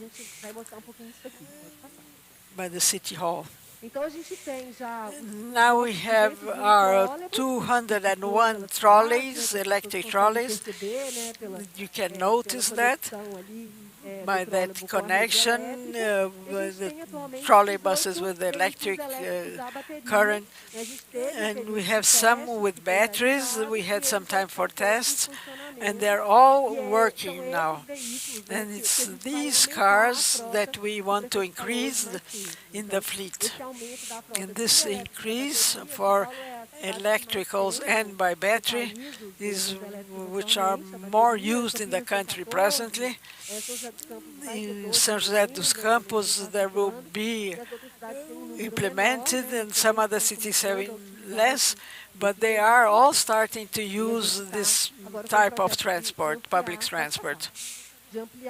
And we want to increase the use of this vehicle, always listening to other technologies that can be achieved. One of the important issues that was already mentioned is the recharging the batteries. And we are in contact with Enel to see which is the way to go through this, to increase the fleet. This is very important for us to have the cost and the works for the network and how the buses would run. And many technical operations. It's more for the size and the importance in reference to the potence to develop these technologies and test them, but also for the spare tires. We have several operators, C40 and CCT. I'll leave this for you to USP, the World Bank, many partnerships, and some are made together with other departments. But we have many operations to be able to develop this technology. And the present situation that we are investing in cleaner routes in fleets. We are changing from Euro 3 to Euro 5. Most of the fleet is Euro 5. This is a great reduction of NOx, but we have still a big challenge to achieve the first phase that creates the rules. Here in São Paulo, we have to reduce CO2. Now I'm going to talk about 2 projects, changing completely the subject, 2 specific projects. One, the Reduce, which is a project that covers 10,000 inhabitants in São Paulo. The first CRT from São Paulo with all the concept of project. So it has been started. So we have 3.6 kilometers in Aricanduva, with area of shopping center. It's World Bank is giving us support, and it improves the way of life, the use of individual transport and the public transport. This is the concept for a specific project to make the transport more attractive for the population. And it has to have advantages and quality. We have to cover all these sides. And promoting the urban development of that region, with more people living there, taking as a base this infrastructure development. And economically, with more value. And then part of the studies that's being made together with the World Bank, specific for some regions, we're checking all the barriers, the geographic, socioeconomic regions, to improve all around for safety of the pedestrians, and also the proposals to not to abuse of things, and increase the possibility of the vulnerable population, which is 50% of inhabitants from these regions. And last but not least is a part of the first public transport system for integrating the whole city of São Paulo. We are in the first phase, studying the implementation of ABC here, Pedreiras and Cocaia, to be able to integrate these parts for corridors and interlink with other parts of the city, so that they travel for a shorter time.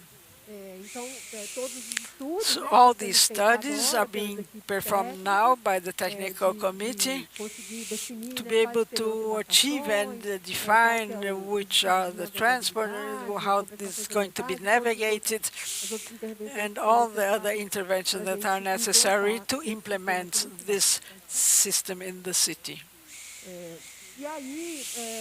And then, in reference of the reasons for the trips, in this region, also because of the culture of this part, there's a great percentage due to working, because of commerce, and all the conditions for the transport, plus to offer to the population advantages to the present system, because it's very narrow for the moment. By bus, it's a challenge, and we have to develop other alternatives for this population, and this is what I wanted to say today. I think I went over the time, but that's it. Thank you very much. Maria Teresa. I give the floor now to Finelli.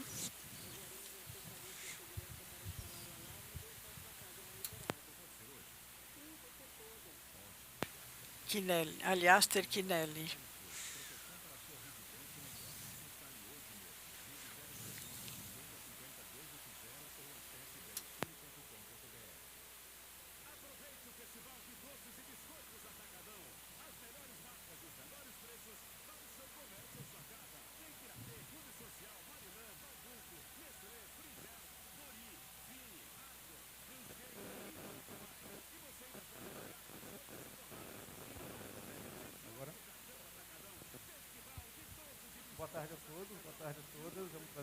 Good afternoon.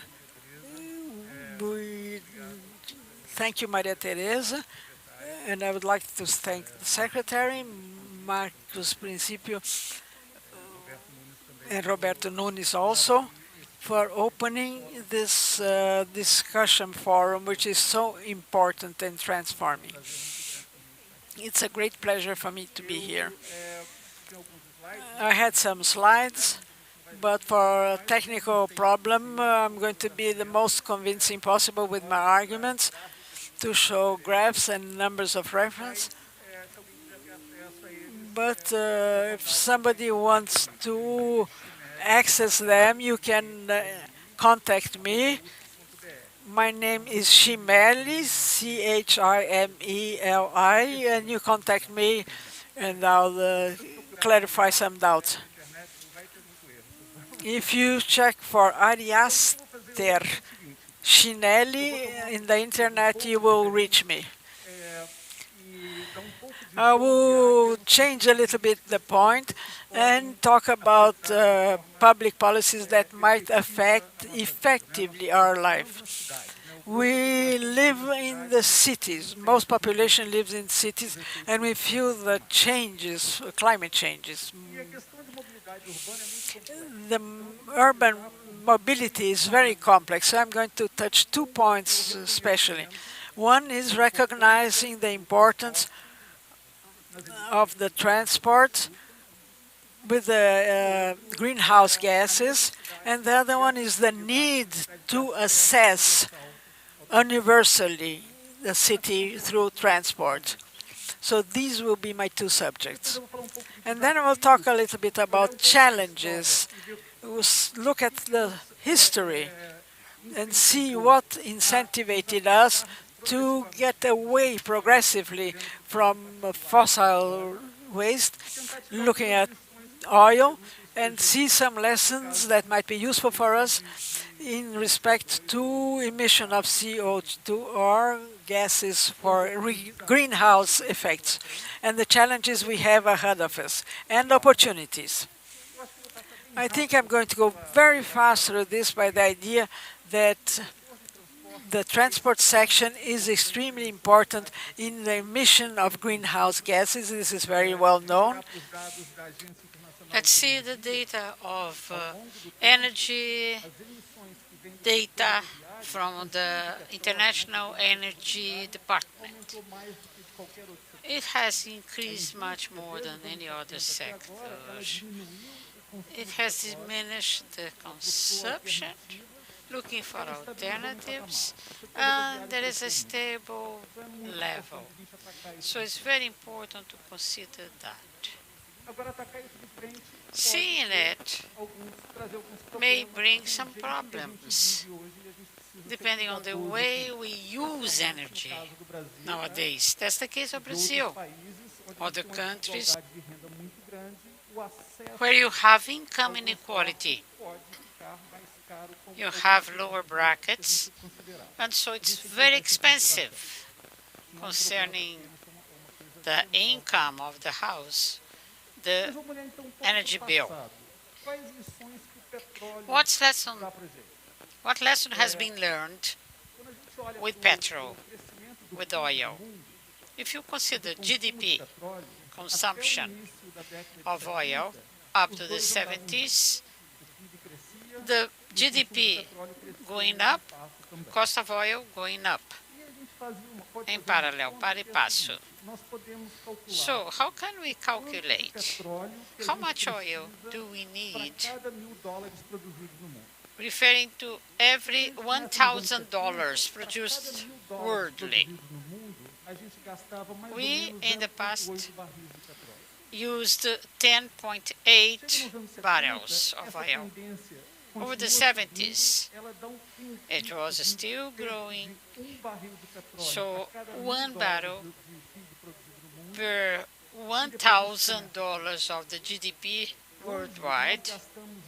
Nowadays, we use less than 0.1/4, 0.4. So the intensity of oil, what happened with it? What's the origin of the problem? If you consider a line, imaginary line I'm doing, you see that the peak of oil consumption per dollar produced happened over the 70s, beginning of the 80s. Then it dropped. When you compare this trajectory with the price of oil, it's clear what happened. Over the 70s, we had the first crisis of oil. Over the 80s, in the beginning, second crisis of petrol. From then onwards, the intensity of oil dropped, regardless of the oscillation of the price of petrol. So years ago, we said that there was a vice concerning the use of petrol, oil. We are not. We are not with this vice on fossil. Lesson that petrol gives us.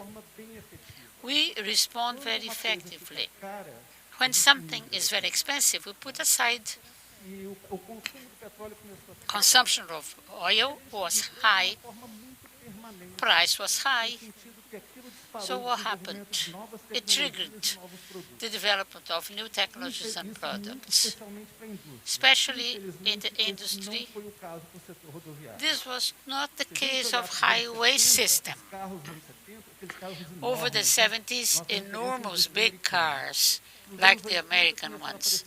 The 80s, the compact cars. With the drop of oil price, we started again the giant cars, SUVs. Maybe this petrol lesson teaches us what we have to look for. Pricification of oil is detached from the production. Pricifying of carbon may take the right path via the same way. So the politics that people use based on tax on carbon, this is a tough measure to take because we do not want to happen, do not want the same thing that happened. The yellow, the guys that used yellow coats, several crises on the street, several strikes. So, Gilets jaunes, you remember. So, the biggest threat, we're afraid of the same crisis. So how do we respond to that? Why did we have the Gilets jaunes in France so strongly? Because they noted that not necessarily the problem of climate change that is so big, not necessarily was tackled the right way, because they were not seeing the reality, the real effect of tax on oil. French people taught us that when you tell people the truth, the real effect concerning climate change and etc., they understand it better. Those that were against the taxes start to accepting it. Why? There's something else. So, tax on carbon, is it necessary? Secondly, concern about economy. Third, the finances, personal finance, domestic finance, mainly the low brackets. And so, also, do not trust in the public power so much. When you talk about tax concerning pollution, people think, it's another tax that the government is creating. So, there are some proofs, evidences concerning carbon tax. What we see as an example is from Sweden, the beginning of the 90s.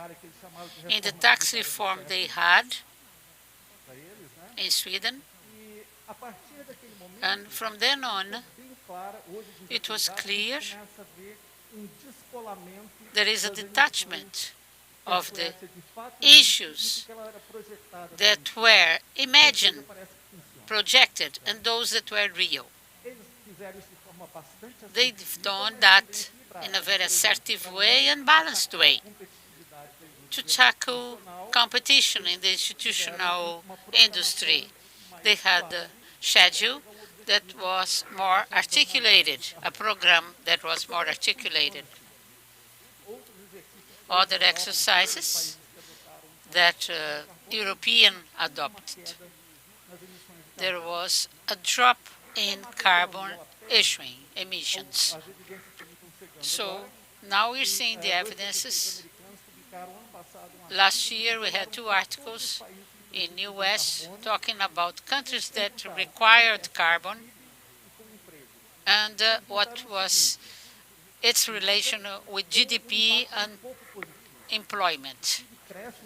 So GDP grows and the price increased as well. But what was very categorical?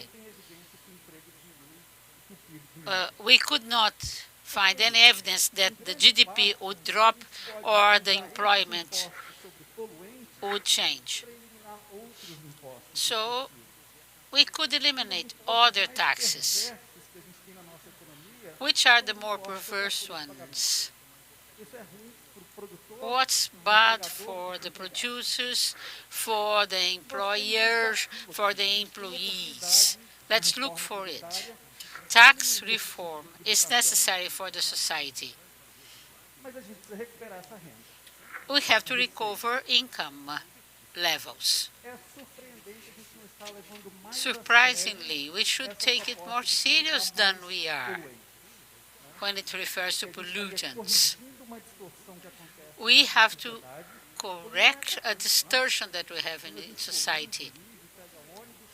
When we drive, when we take a bus, we're paying someone, aren't we? And we have a single opportunity in Brazil, very unique. It's our tax reform to promote this type of institution that will solve the problem or correct the problem and will collect resources concerning other taxes. There is another pillar that's very important, access to transportation, to transport. When we have a country like ours, if you consider carbon tax, it may be excessive on lower brackets. Yes, it's a concern. It may happen, not only concerning public transport, but also in services and goods. The concern that we had in France with the yellow jackets. But we are not in that problem forever. And so this type of collection to get all those taxes, there is a mechanism in Brazil that is already in place.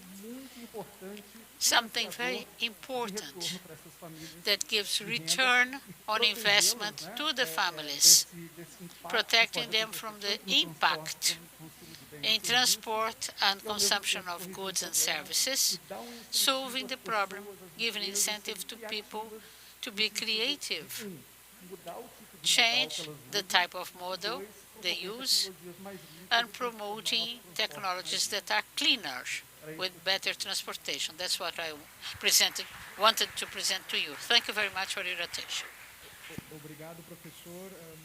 Thank you, Professor. So we close the panel on urban mobility, and we invite you to be here for the presentations of Betty França, talking about housing, and Dra. Roberta Tronca, and also Untitled Chapter of Sabesp. So we have Roberta Tronca, Ricardo Borsari, and Betty França taking the floor.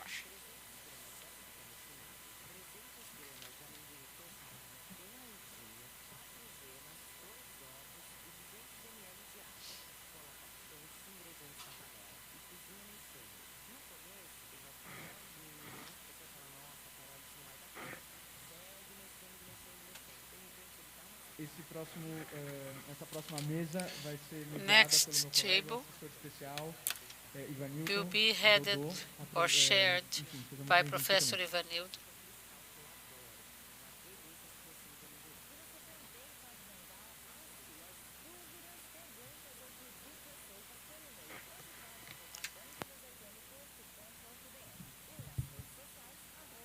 Dando continuidade, falaremos agora de saneamento básico. Quero só aproveitar e apresentar. Now I will present. I'll introduce Elizabeth França, executive architect, 30 years of experience in residential programs and organization of slums and management of participation. Roberta Croca, also master degree, post-graduation in USP in urban structures, head of technical department of USP, the coordinator of research department, and director of Sabesp, Ricardo Rossari, civil engineer, master in hydraulic engineering by Polytechnic University of São Paulo. Has been Secretary of Water Resources in the state of São Paulo and presently the Director of Sabesp, Water Agency in São Paulo.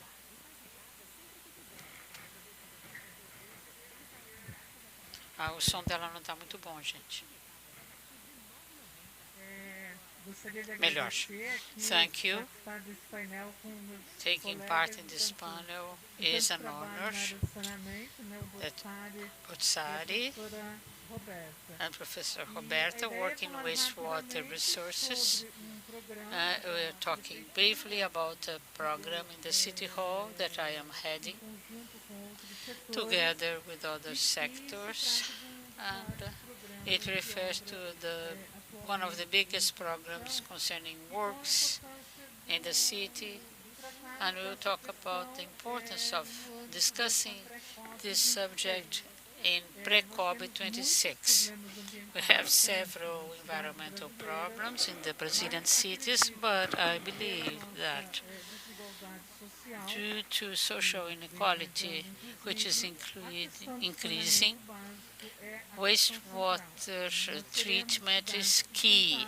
We won't be sustainable cities if we don't have 100% of assistance in terms of wastewater treatment, mainly for the lower brackets. So, water source plan. The program is not new in the state of São Paulo. It's being developed with the participation of the state, mainly via Sabesp, and of several secretaries in the cities taking part in this program. What's important to point out, some events that can be shared with other cities, lessons learned. First, City Hall, São Paulo City Hall in 2009 has approved the concession of water to Sabesp. Until then, Sabesp was regulated. After this legislation, the first municipal plan concerning wastewater treatment has a central mission. the wastewater treatment in an universal way. What's more attractive in this legislation is establishing fixed resources for the municipal wastewater treatment, around 300 million rios.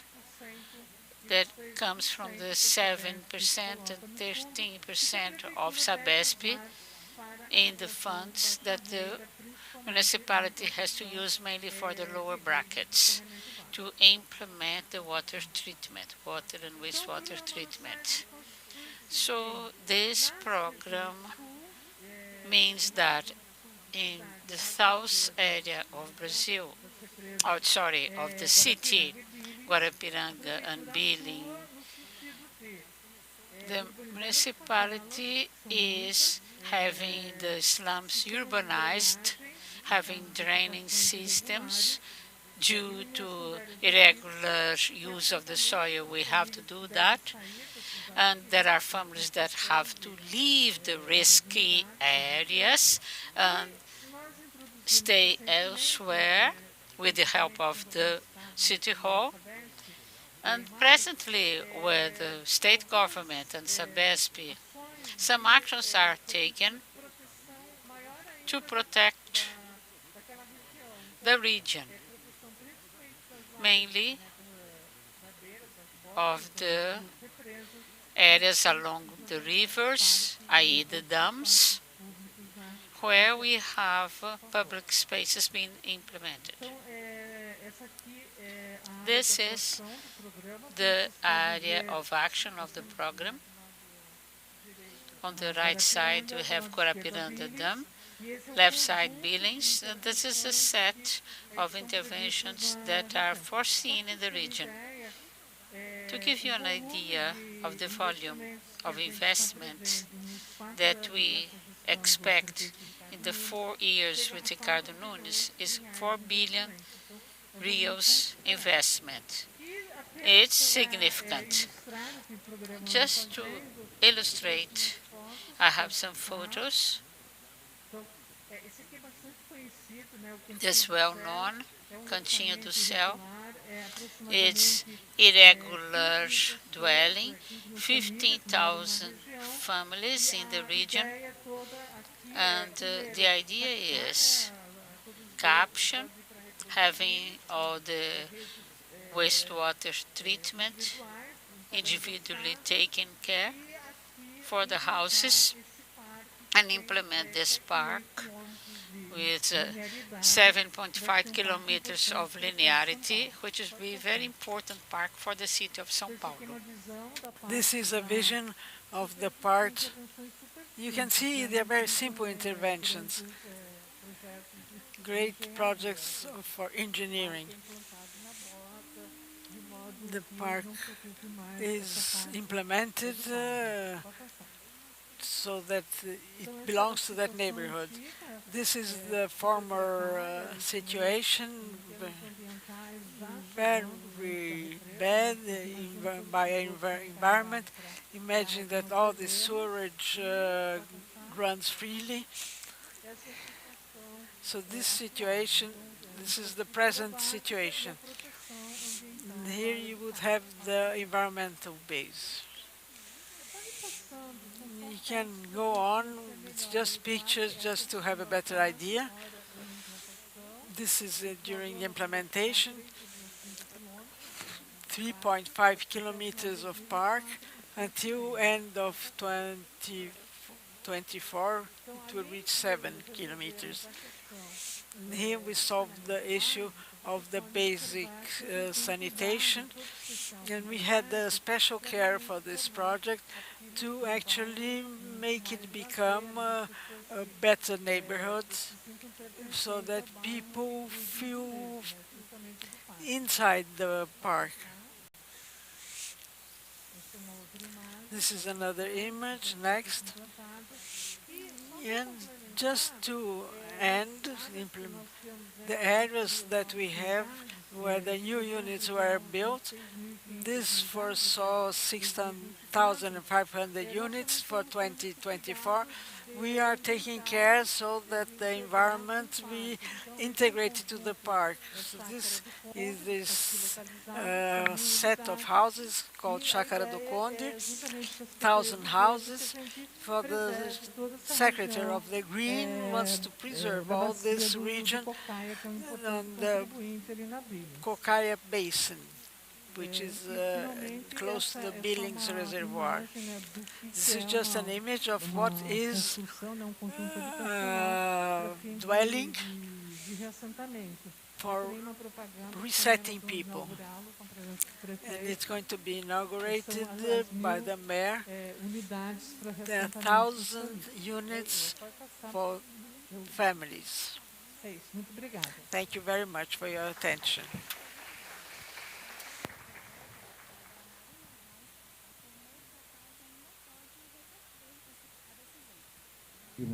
Agora com a doutora Roberta Crocante. Now, doutora Roberta Crocante.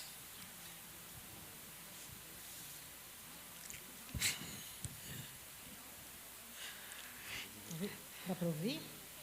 Boa tarde a todos. Good afternoon. First, I would like to thank the invitation by Mayor Ricardo Nunes, by the International Secretary Marta Suplicy, and to congratulate the City Hall and the City of São Paulo with such a great event for São Paulo City. It's very important that such a city with all the complex of situations will deal with these issues with all care and merit. I did not bring slides because I just wanted to talk, to understand all these issues about all that was mentioned before and tomorrow and this later. They are all linked and should all be treated separately, profoundly. And I want to show an example to issue a little bit this questions in São Paulo. We had a situation about 15 days ago in reference to a demand to evaluate how would natural ventilation come forward.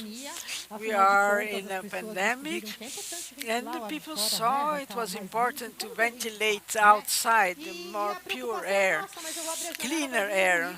And I open the window and there's a lot of noise. So how can we ventilate with so much noise? So how about air conditioning? And for our surprise, it was very nice because we saw buildings open because they didn't want us to get in and make it difficult for us because we're working with the scenery of 2030 by using more electric cars and there won't be so much noise. I'm mentioning this because the issues change a lot and everything is interlinked. And when I'm consuming more energy in a building, and maybe I could in some way for the fact of being constructively more educated, not so much air conditioning, automatically I have this less energy usage, using less water. We're talking exactly that. Everything is interlinked. Even though we are talking about different things, individual things about the sanitation, mobility, but they're all linked. We have now in the city of São Paulo areas that have 7 degrees more in the central region than the ones outside. We changed the climate. We construct different climates for different places. And now, how am I going to go about this? We need to solve this. Besides solving all these problems that we created, also we need to plan for these changes. So it is very important an opportunity like this one exactly to talk about these issues. The cities are important, and people live in cities. They have a lot of benefits that come from this, and we have to be able to deal with it. The education is very important. I think that everybody remembers that when we had one of the first shortage of energy, we had a quota to use. You have to check what you used the last 3 months. The first ones were kind of forced to live in this reality, but they understood that was important. On the other hand, of course, I'm talking about education of the users, the issue about water, which is very delicate because we have a lot of differences. It's very complex to talk about this in a city with the vulnerability that we have and all the differences we have among us reference to society. But it's important to see that we have several sides of this balance. We know that a lot of aspects of consuming, unfortunately, many people change their habits due to some external reasons.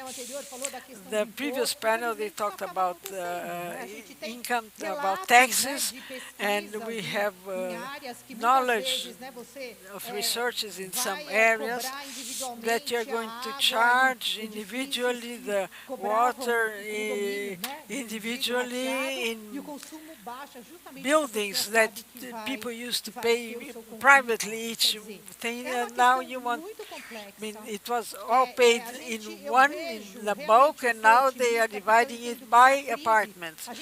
You see that during a crisis, we have the opportunity to have more creative solutions. You cannot check just São Paulo city. We're talking about the 39 municipalities of all the problems that come up. All this is interlinked, and it's very important to understand that the changes that are done in one place, they are developed into other parts. And we have to face that. The sanitation, understand it is very important.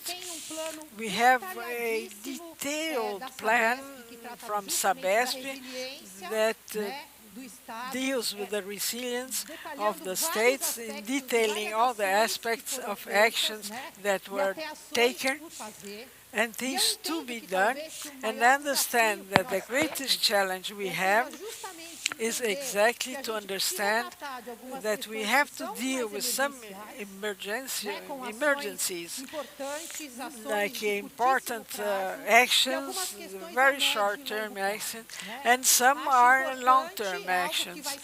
And it's important to see something that will be dealt with today, and I was very happy to see in the program that we will have a panel about resilience, because it is very important and should have an important status in the city of São Paulo, not only with specific actions, but also with planning, exactly like the mayors are doing with the plan and all that.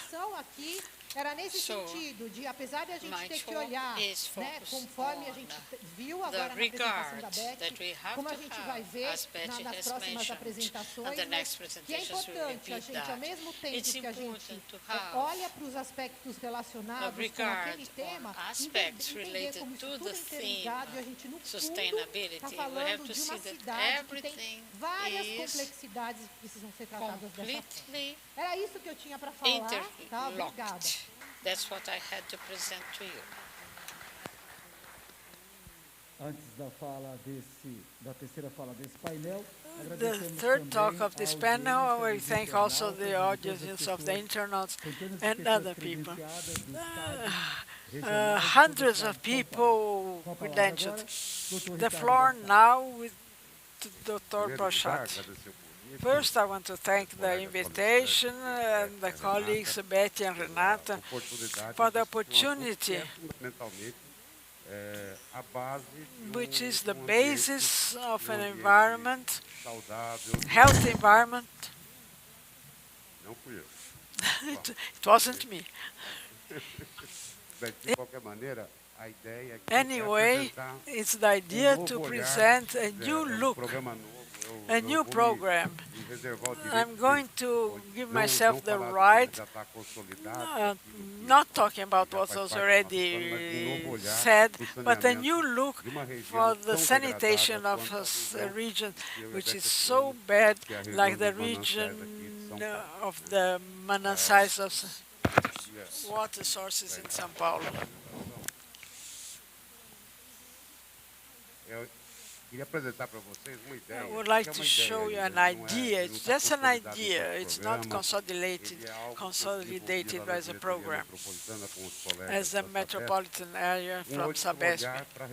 Another look for Guarapiranga Reservoir. It's an area that has big occupation, no planned development. We have many communities there that are growing day by day, and we can't achieve to collect or treat and go ahead.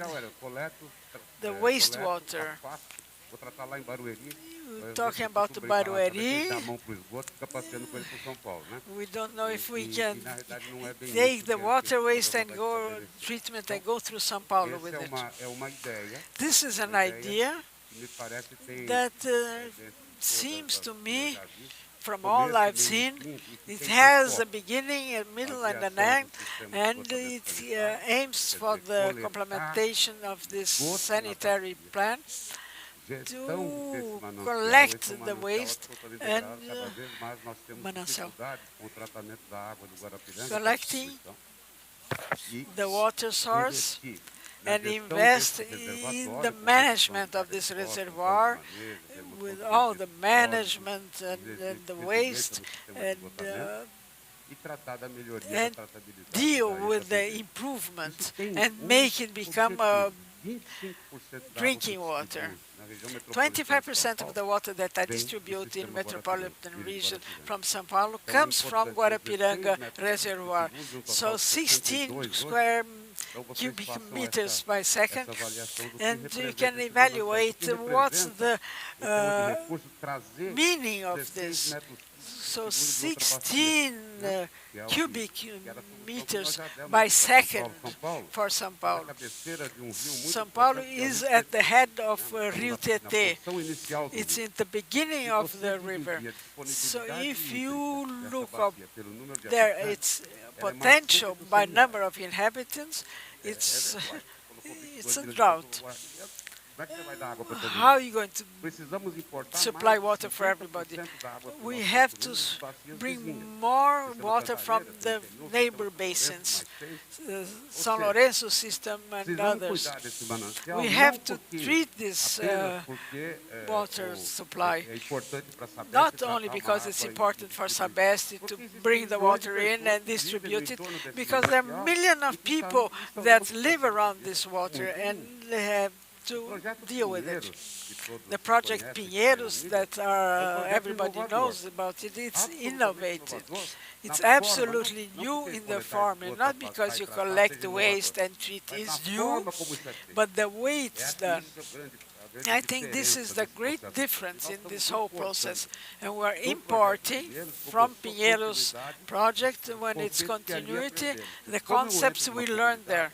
When I get into a community, not necessarily normal, and I take the waste away from the people. This is my great challenge. And I want to do this very efficiently. We put these waste collectors in places we never thought of it. We are treating it for years now. We have to come to 560.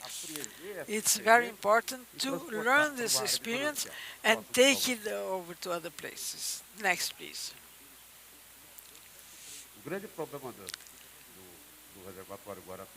The great problem of Guarapiranga Reservoir is that 76% of the links we have are only water. We do not have waste linking.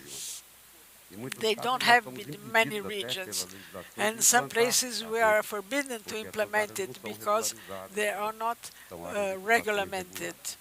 This makes us that in the river Pumerim and in this other one, this orange one, we have a great production of fossils.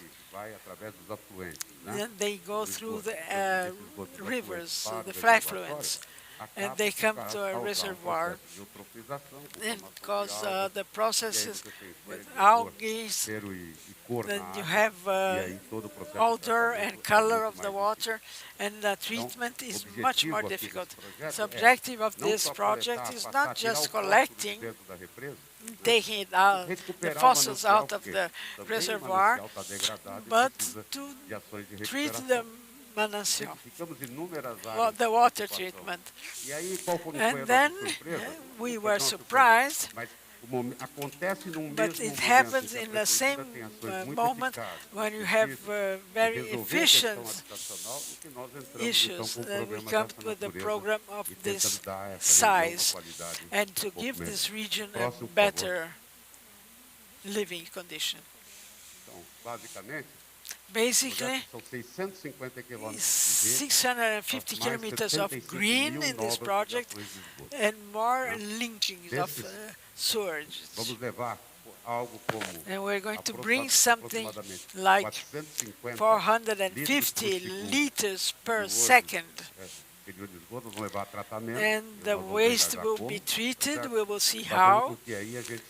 Doing that, we come to a very reasonable index of advancement in the sanitation of this basin. Next, and something important, these contracts to make the linking of the sewerage to do a contract for performance. And the company should invest, do the collection, and after everything is ready, we have 12 months to check what's the charge, what's the quantity. And from there, in case of Pinheiros, 30 ZBBO, there it starts to receive a fixed part that moderates the investment and the work. It's a contract that brings the partnership with Sabesp to achieve this goal, and if she gets over it, she gets 10% more of the value that was meant first. It's a way to increase the efficiency and the result of the contracts. The program also has, in Guarapiranga Basin, the sewage issue. What we collect goes to the water station, and we have 201 cases of vandalism.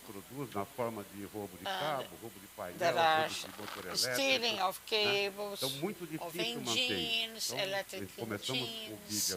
So we started now with the process of retrofit, because there is no way out. The access has to be more difficult, and maybe we can prevent the situation from being.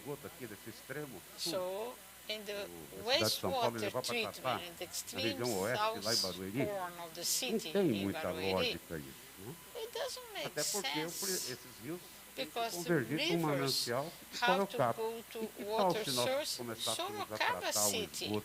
So should we do the wastewater treatment in the basin itself?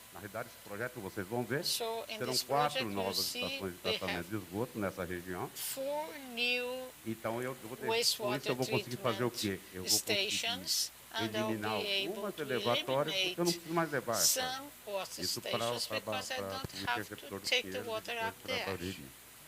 Então, vou substituir, vou implantar essas 4 estações de esgoto, mas tratamento secundário não resolve, né? Ele não trata, ele não retira o fósforo que atua. Eu preciso de um tratamento de um nível superior ao tratamento terciário. Próximo, por favor. Aí, para vocês terem uma ideia, olha lá o cenário hoje. Então, o Ibumiri. Tem os 2 povos, o Ibumiri, o outro que eu Ribeirão. São os 2 com maior carga de fósforo, fluxo de fósforo, em quilogramas por dia, algo em torno de 200 quilogramas por dia. Então, primeira coisa, vamos tratar o principal afluente, que é o Ibumiri. Nós não vamos tratar o esgoto só, vamos tratar o rio inteiro. Então, fizemos uma estação, que é a estação de remoção de nutrientes. We have the removal of nutrients in these stations here. It's a modular station. It will be the margin of the river, so we have the treatment done there. With this condition, it's around 50% less of the fossil burden. So 220 million real to implement this station. And when I do the collection of the sewage, what do I do with this station? So we decided to do it in a modular way. 150 cubic liters, 20 modules. De forma ao final do programa, when we finish the program, when I have secondary treatment implemented in the other rivers, including the Ibumiri, para implantá-los ajudante na saída das estações de tratamento secundário, implantando um tratamento terciário que leva à condição de remoção de fósforo para que a gente possa fazer aquilo que chamamos de reuso potável indireto. Reuso potável indireto, você injeta aquele efluente tratado com remoção de fósforo, injeta novamente no manancial, e com isso captamos essa água e tratamos da etabosita e distribuímos para a população. Não tem novidade nenhuma. Todas as cidades do interior paulista fazem reuso potável indireto, lançam os efluentes do tratamento de esgoto no rio e a cidade que está mais abaixo capta desse rio e leva para a distribuição para tratamento de esgoto. Então, esse é o grande movimento que fizemos. Próximo, por favor. As 4 estações de tratamento estão aí, né? São essas projetadas, já temos áreas designed para a sua implantação. The areas are defined for the implementation, secondary treatment, and tertiary, that's the displacement of the modules after the use. A gente evita custos só entre o coletor tronco do Guarapirangi, between the trunk of Guarapirangi and the collectors. Comprometido, em termos de it's 1 kilometer. It's a road station. We would spend 200 million. I'm avoiding the expansion of AS Barueri because the cost would be 60 million. So we're saving 370 million with this project. Vamos cuidar do manancial. Então, recuperar 1.100 metros de ecobarreiras. If we regain 1,100 meters, it's a project that's done in São Paulo with a unit that does waste collection. Que a prefeitura possa estabelecer e sometimes it's difficult to reach that stage. Para o manancial. Everything então, retirar isso going to the fazer uma water dragagem source, seletiva do and we can have a selective treatment of the reservoir where you have fossil in the bottom. Fazer melhorias improving na aplicação de carvão ativado, the use of activated carbon after the treatment process and adequating the systems of nutrient representation that you have. Então, com isso, a gente vai, with that, ao longo do tempo, em alguns anos, recuperando esse importante manancial para a cidade para a região metropolitana de São Paulo. Próximo. Aí, algumas projeções, né? Nós imaginamos que a partir de 25, that I say from 25th onwards, se a gente começar assim. if we start Agora, talvez now, até 25, 26, a gente já tenha atingido aquilo que a lei específica do Manancial do Guarapiranga 2026, estabelece we como have some aporte de idea fósforo what would be the water, the initiation concerning Guarapiranga water station. Nós não chegamos aqui nessa condição a We troco de arrived nada, here né? with Muita a coisa lot foi of feita. effort. E a gente está tentando we're agora doing dar um arremate nesse the finishing conjunto in the de set programas of programs de forma a in a way garantir, to então, a sustentabilidade desse reach sistema sustainability para o of the abastecimento system público. for Próximo, por public favor. water supply. E era isso, pessoal. That's what I Agradeço wanted muito to a present to you. oportunidade. Thank you for the opportunity. Em nome da Secretaria de On Relações behalf Internacionais, of agradecemos International a presença e Relations, participação da secretária we Beth thank Franco, da doutora Roberta presence Franco, do of the doutor three Ricardo Bossari, speakers e todos aqui. and Vamos ao próximo yours painel. as well. Enquanto isso, The next agradecemos panel. mais uma vez aos mais de Thanking 170 you again. internautas que estão acompanhando essa 170 conferência. people Em are minutinho, e retomamos a virtually próximo painel. assisting this program.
Testes.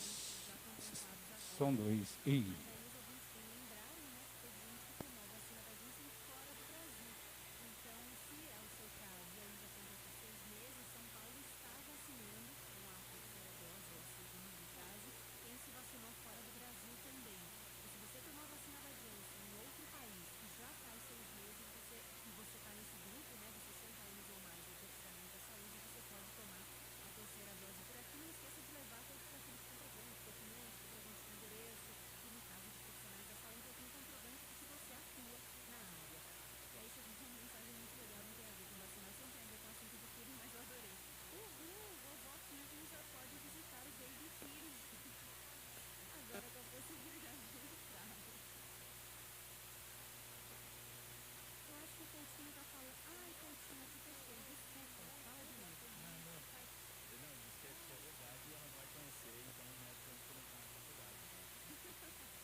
Alô? Testando. Bom. Isso. Olha só. Tá. Eu só não queria chegar muito perto aqui. Acho que assim tá bom. Acho que um pouquinho mais para cá. Isso. Acho que tá bom. Tá bom. Dá para ouvir bem? É? E agora? Dá para ouvir bem? Tá bom, combinado. Ok, obrigado. Agora sim, tá ótimo. Pronto, ok. Isso.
Obrigado.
Bom, renovo aqui os agradecimentos a todos que nos acompanham, virtual e presencialmente, nesse painel 6 da nossa primeira Pré Cop26 São Paulo.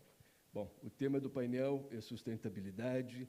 Eu tenho a satisfação agora de chamar à mesa o secretário Armando Júnior, o secretário em exercício de Desenvolvimento Econômico e Turismo da Prefeitura de São Paulo.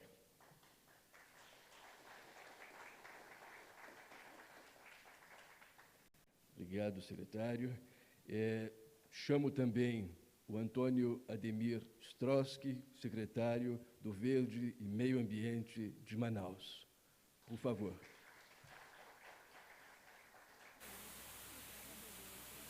Tatiana Garcia, por favor, doutora em Geografia Humana pela Universidade de São Paulo. Por favor.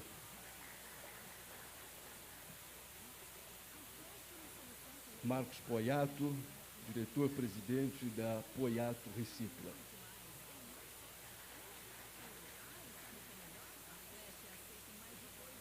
Luísa Santiago, líder da Fundação Ellen MacArthur. Essa é uma participação virtual da Luísa. Bom, o secretário Armando Júnior, em exercício, apresentará nessa mesa o Centro de Inovação Verde Bruno Covas, o Hub Green Sampa. É o primeiro centro na cidade de São Paulo voltado para startups de tecnologias verdes e de sustentabilidade. Um espaço localizado na Praça Vitor Tivita, na Zona Oeste de São Paulo, que no passado foi um incinerador de lixo, transformado hoje num espaço não apenas de destaque na cidade de São Paulo, mas também internacionalmente. Por favor, secretário, a palavra é sua. Muito obrigado, Rodrigo, muito obrigado a todos. Dizer que é um prazer participar aqui ao lado dos nossos amigos de bancada aqui. Agradecer à secretária Marta SUPLICY pelo convite de poder estar participando aqui da Pré Cop26, num tema tão importante que é a sustentabilidade para a Prefeitura de São Paulo. Esse é dos setores que é prioritário. This is one of the sectors which is priority for our management here in São Paulo. As Marta SUPLICY also mentioned, this is one of the priorities of the management of the last years. When our mayor, Bruno Covas, took over the administration, he was the secretary of the Green in the state, had as its state our government. So this is one of the great themes of São Paulo Mayor, where we have several fronts and several documents. São Paulo today has 300,000 employees for accountability. This is very important compared with other sectors. For you to have an idea as well, we are here of Secretary of Development analyzing this department, and every day since the beginning of the pandemic, during the pandemic, since March of 2020, and now in August in 2021, the sectors that we followed, only 2 sectors had lack of employment in the city of São Paulo. Health, obviously,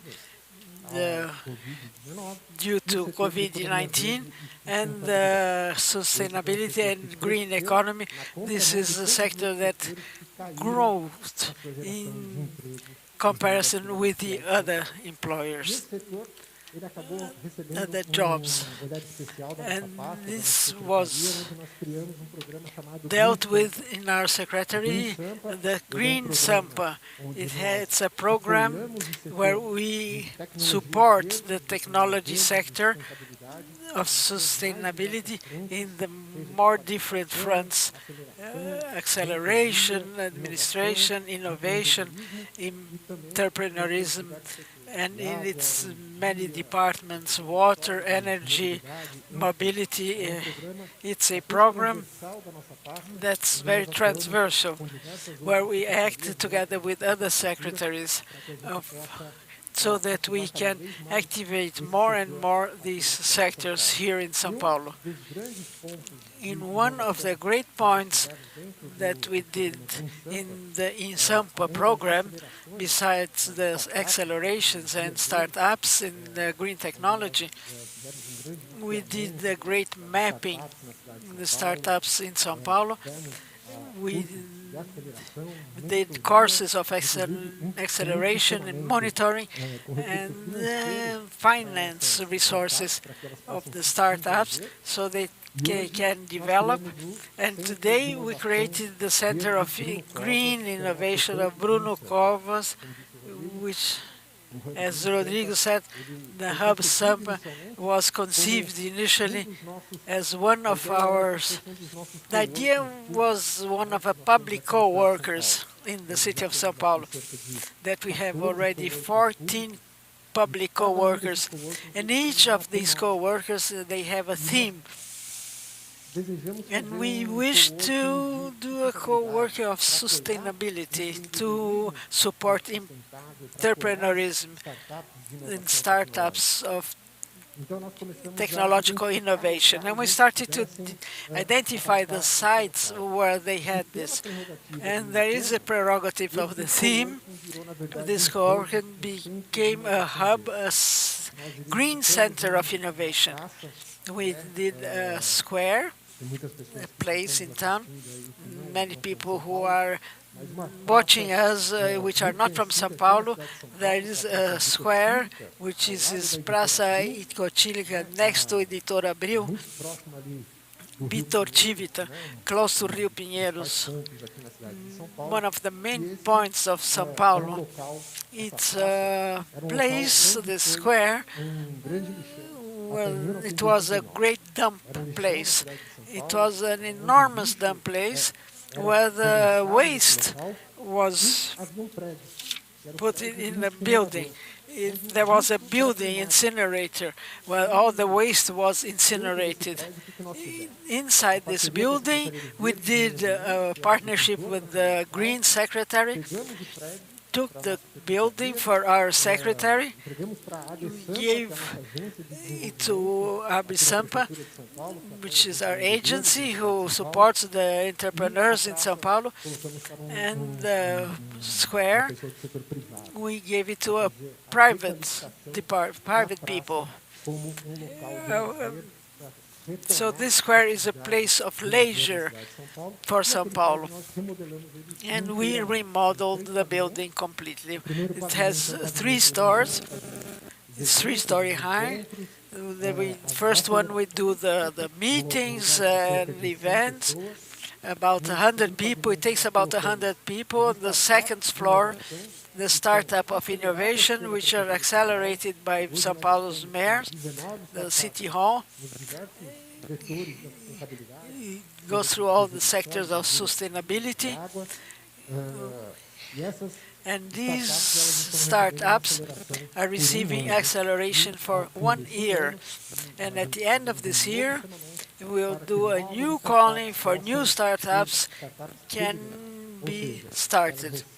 And they get a place of attending, a place to work, all gratuitously in the city of São Paulo, with the acceleration, all the structure needed for them to develop this in the capital city. And in the second floor, our co-working for Sampa, which is open for everybody, Sampa for São Paulo. And they make an agenda for the usage with the co-working. Anybody can use that in São Paulo City, mainly if she is of this Department of Green Economy, of Sustainability.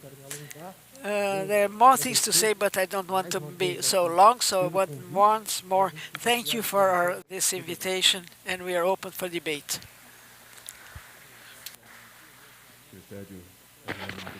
So, Secretary Armando, thank you very much. Now, Antônio Demir Strosky, which is the Secretary of Environment in Manaus, agronomy engineer. Thank you, Secretary, for your presence. Taking the floor. Good afternoon. First of all, thanks, Davi Almeida and the City Hall of São Paulo and Secretary Marta SUPLICY. We have the opportunity to be here, sharing what we're doing in Amazon, mainly in Manaus. Let's see if my presentation is on the screen. Before that, I invite you to do kind of visit our bioma, that is Amazonia. We have to share what we're doing that is positive, not only we ourselves, but the companies in Brazil and the governments that went to Paris. Everybody has to contribute. The department is very significant when you consider the issue sustainability, transport of energy, and emissions. Amazonas state has a fantastic territory, just set geographically to point out the antagony in terms of this area. Manaus municipality uses more or less 100,081 kilometers, and the 0.7 of the territory of Amazonas, that is Manaus. We have the city of Manaus, which is alongside Rio Negro, Negro River, and our population is around 2.2 million inhabitants, the seventh in Brazil.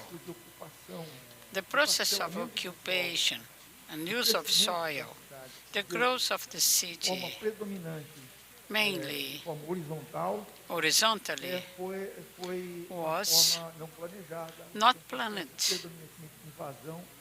It means invasion. In fact, this scenario, the territory,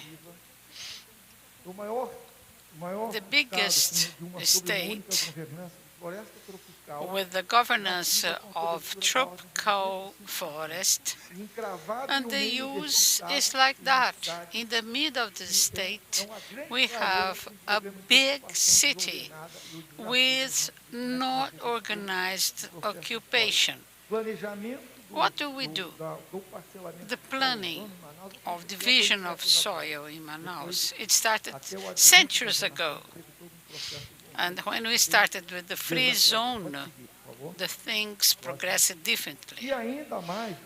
And moreover, the fantastic hydrography, the rivers, the occupation, and the issue of the rivers. It's not easy to understand the permanent preservation, how to preserve the rivers, how to treat the rivers. It's another issue to be overcome. And what's the arrangement that we share with you now concerning sustainability and that we're working on in these sectors in our office? We're carrying on with the potential action that was started before us. We have, differently from what's really required by the environmental bodies, we have the issue of environmental compensation. It's trying to recompose the situation. and it was decided by the Municipal Council of Environment. So, in this case, we can start projects, public projects, and we receive compensation and exemption. We answer to the requirements of the environment regulation. It's our routine. But we have the environmental compensation that has been added to our program. So therefore, every week we have plants, native plants that are planted in Manaus. And this compensation, environmental compensation, permits that we create spaces for the plants, and that's a result of the soil division. And we also work on degraded areas. We do enrichment of the area. So that we deal the igarapés, that is the water source there. So the population near the river were used to degraded areas. We are improving that. Now we have areas for leisure, interaction, convivence.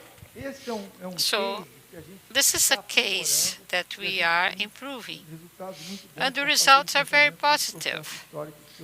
It's a historical process.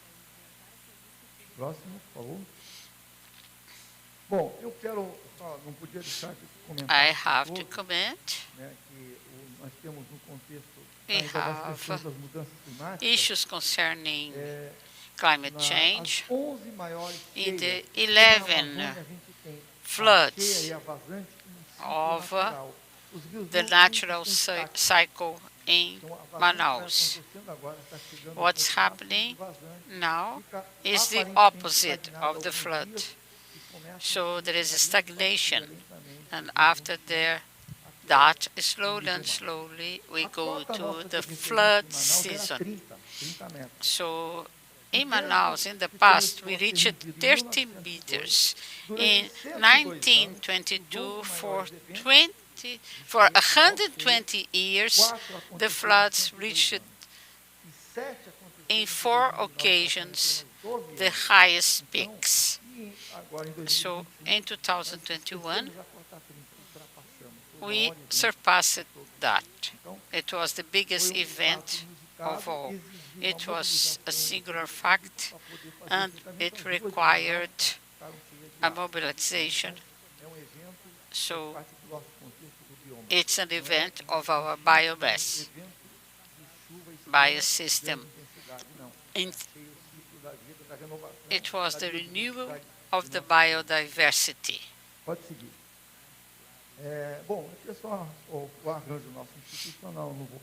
Our institutional arrangement, you're seeing on the screen.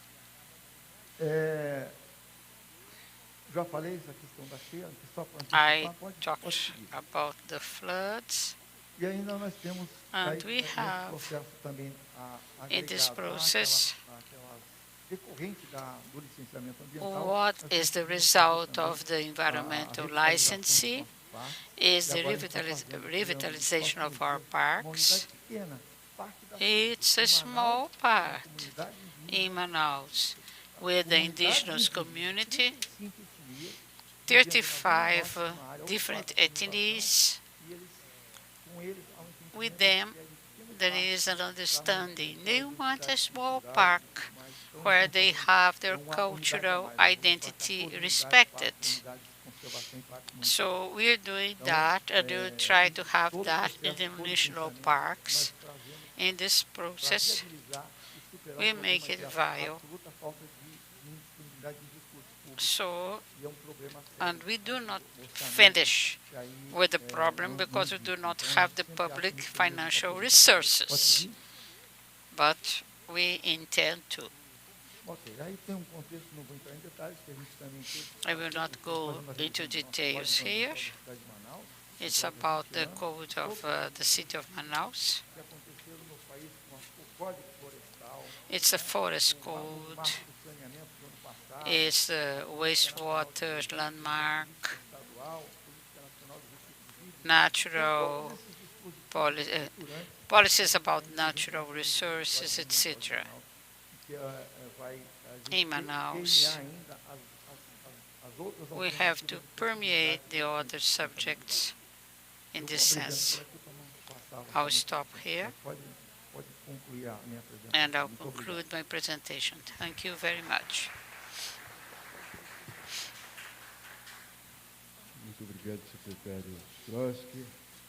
Thank you, Secretary Strosky. Now I invite Dr. from USP, a lady that is studying what's happening in the terms of transport, especially in the Mercosul or Sur. Boa tarde a todos. Good afternoon. We have doctors with us. And it's a pleasure having, it's an honor sharing this afternoon with the presence of the representative of the private sector. And the theme is very involving, and it's taking our time in a pleasant way. And the material I prepared, I'll do it in 5 minutes if it's possible. Thank you for your presence and for the invitation. And I start my talk saying that sustainability is not only environmental issues. It's a proposal for development, interconnection, and incorporation of multiple dimensions: environmental, ecological, economic, social, cultural, political, institutional, and territorial. In the case of the city, territorial more than fundamental. So, to answer to the needs of people, present generation, future, we have to respect resilience of our Earth system. So sustainability is seen more and more as the North, the objective, the future of our country and humanity, i.e. intensification of the climate changes with the increase of the temperature of Earth, etc., stronger floods, longer droughts, and others.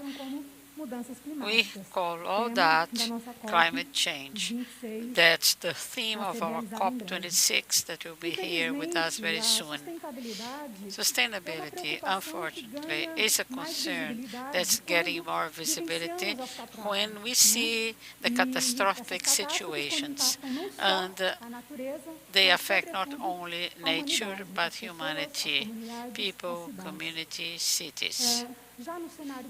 In the political scenery, the Agenda 2030, we have 17 objectives approved by 193 countries, United States, UN in 2015. It's a guideline for many actions, like the Sustainable Urban Agenda, the cities that say they are sustainable cities. Commitment of these targets based on development guidelines being in the future 15 years. That's the biggest challenge, not only for developed, but the developing cities, the small ones and the big ones like São Paulo and even Amazonas. We've mentioned that ODS are voluntary in binational government. Example of the state of São Paulo, city of São Paulo that is incorporating the guidelines and metrics in the pluriannual plans. Besides that, companies, universities, civil societies are players influenced and influencing in terms of sustainability practice. This practice has to be considered to generate jobs, to use the measurement spaces, circulation, production system, agriculture, industrial, use of energy, production of energy, among others, like food and education. Considering the academia aspect, sustainability is not unanimous. There are diverging points, those that are favored, those that are against, and do not believe in productivity in terms of sustainability. Some examples. Complaining about difficulty to implement new models of production consumption because there are big footprints, for instance, agriculture or industry. Sustainability may barrier economic growth because there is the invasion of natural areas, so important for the water source, as mentioned by the Secretary. So, and sometimes sustainability is used by capitalism to obtain advantages. We know there are greenwashings used not adequately to promote products, advertisements, etc., that are sustainable in terms of environment. Two sides of this coin. On the other hand, we know there is a big potential of more jobs and more income in several sectors our Secretary has mentioned that are incorporating sustainability, agriculture, organic production, clean technology, renewable and sustainability, and that are around the world. In Brazil, mainly those focused on energy production, problems that we are having in Brazil now, clean and renewed energy, water resources, another problem that we have, like waste, technical solutions to sustain urban mobility. To close up, we have to acknowledge that the transition to impact, social impact in a positive way, its high cost depends on sensibilization, acknowledgement of the whole society. So that's why the tax objectives in terms of green aspects, so people will adhere to sustainability if it's positive. There are other difficulties and criticisms, but I would like to close my words saying that there are 3 points that are important and are linked to the other panels here. Education, as mentioned before. For sustainable development, it has to be formed by subjects incorporated effectively in the learning of every curricula, every aspect of education, so the youth and children will not repeat the bad habits we have in terms of environment. Yes, they have the spirit of respect to collectivity, bioethics, entrepreneurship that is sustainable. The importance of having public policies destined to sustainability, and the important role of public management as the main players of production of a green economy, human development, efficient with resources, transparency.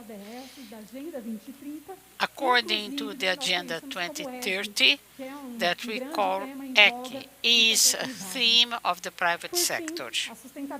And the sustainability will only happen if there was governance. And it's fundamental the concern and investment of the public investment and all the levels of productive sectors, academics, and the sector in department as a whole. I congratulate São Paulo with all the things they have done, the diplomacy, policy recognized globally, and in special the Hobby King, that will have a reference of sustainability in the practice in Brazil. Thank you. Muito obrigado, doutora Tatiana Garcia, pelas brilhantes I reflexões. thank Liana Garcia for her collaboration and her presentation. Being a representative of the academic world,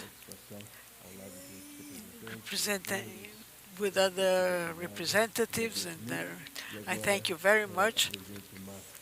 And now Marcos Poiato, President of Poiato Pré Cop, that does the recycling of residues. I have the agenda that he said done with the recycling. And thank you very much. You have the floor. Muito obrigado. Thank you. Boa tarde a todos. Good afternoon, those that are here in presence and those virtually.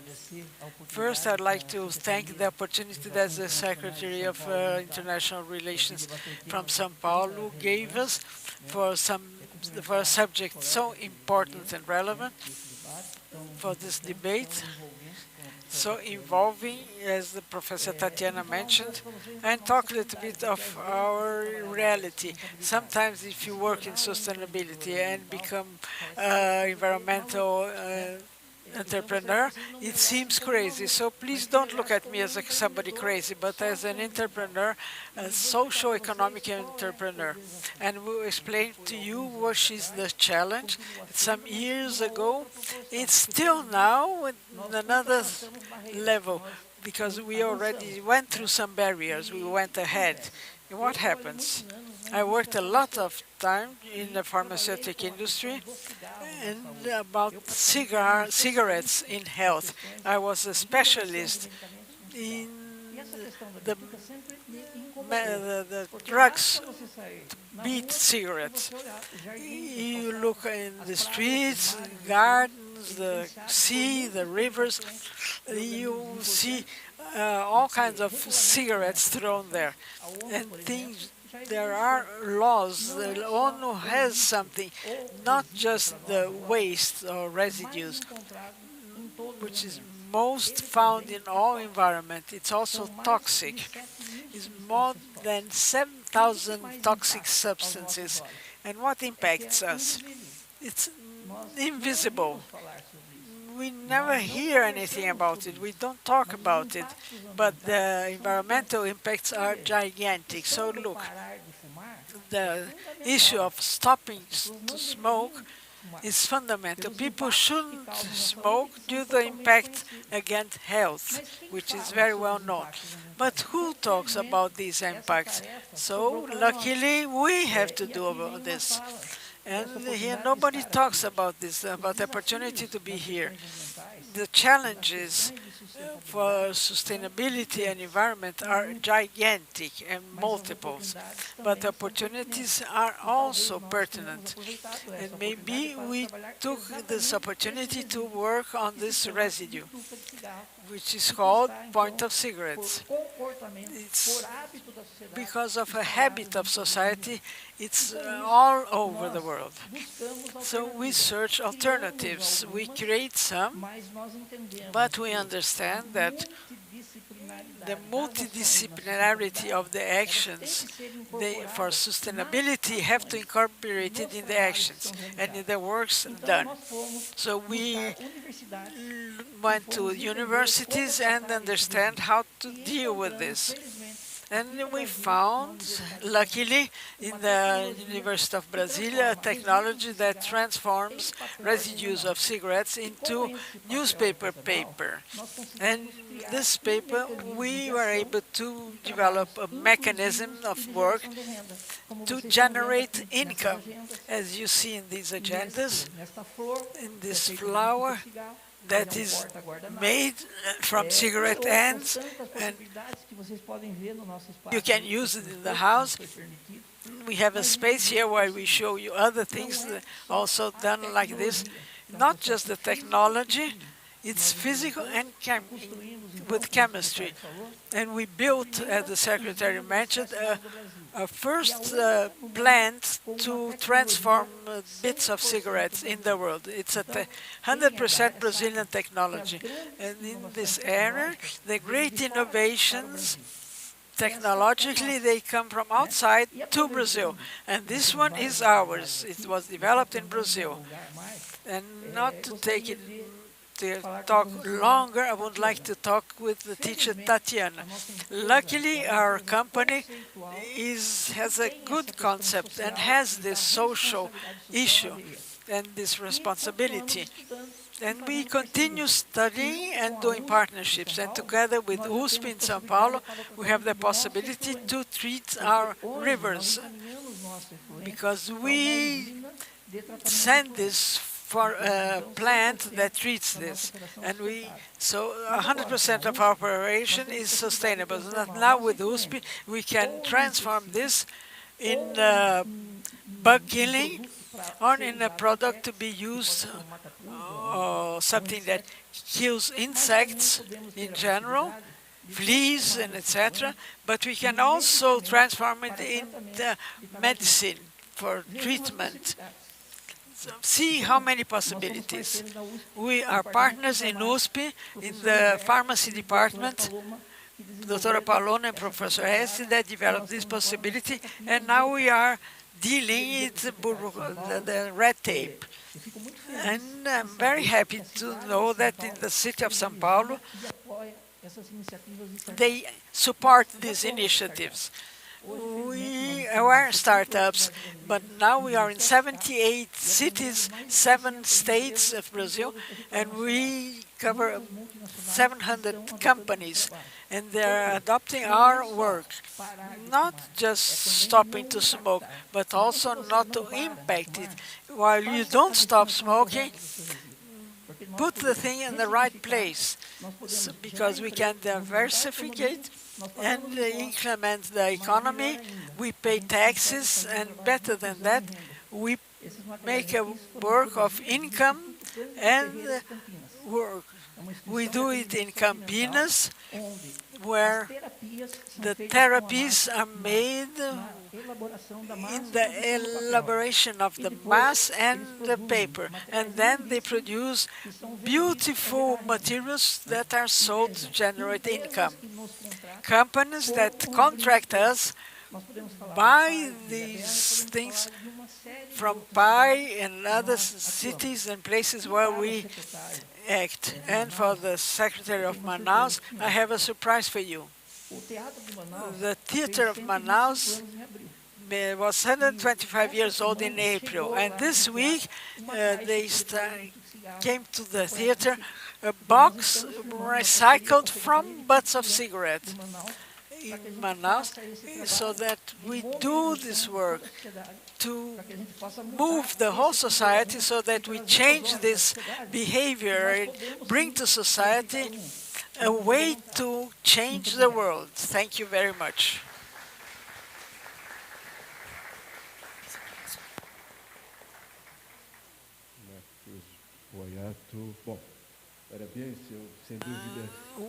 Undoubtedly, those that recycle are inspiring. And now to close this table, I think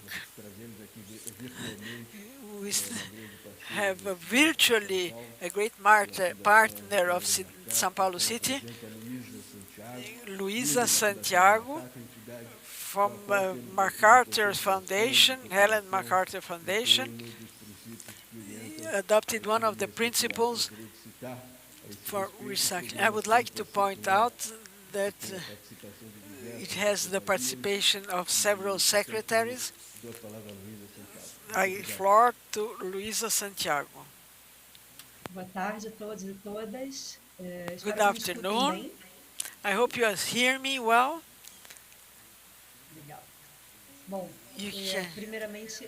First, it's a pleasure to be in this panel with you. It is very important. I'm sorry that I still can't get the plane and be in São Paulo. I would love to be there with you. to be with you.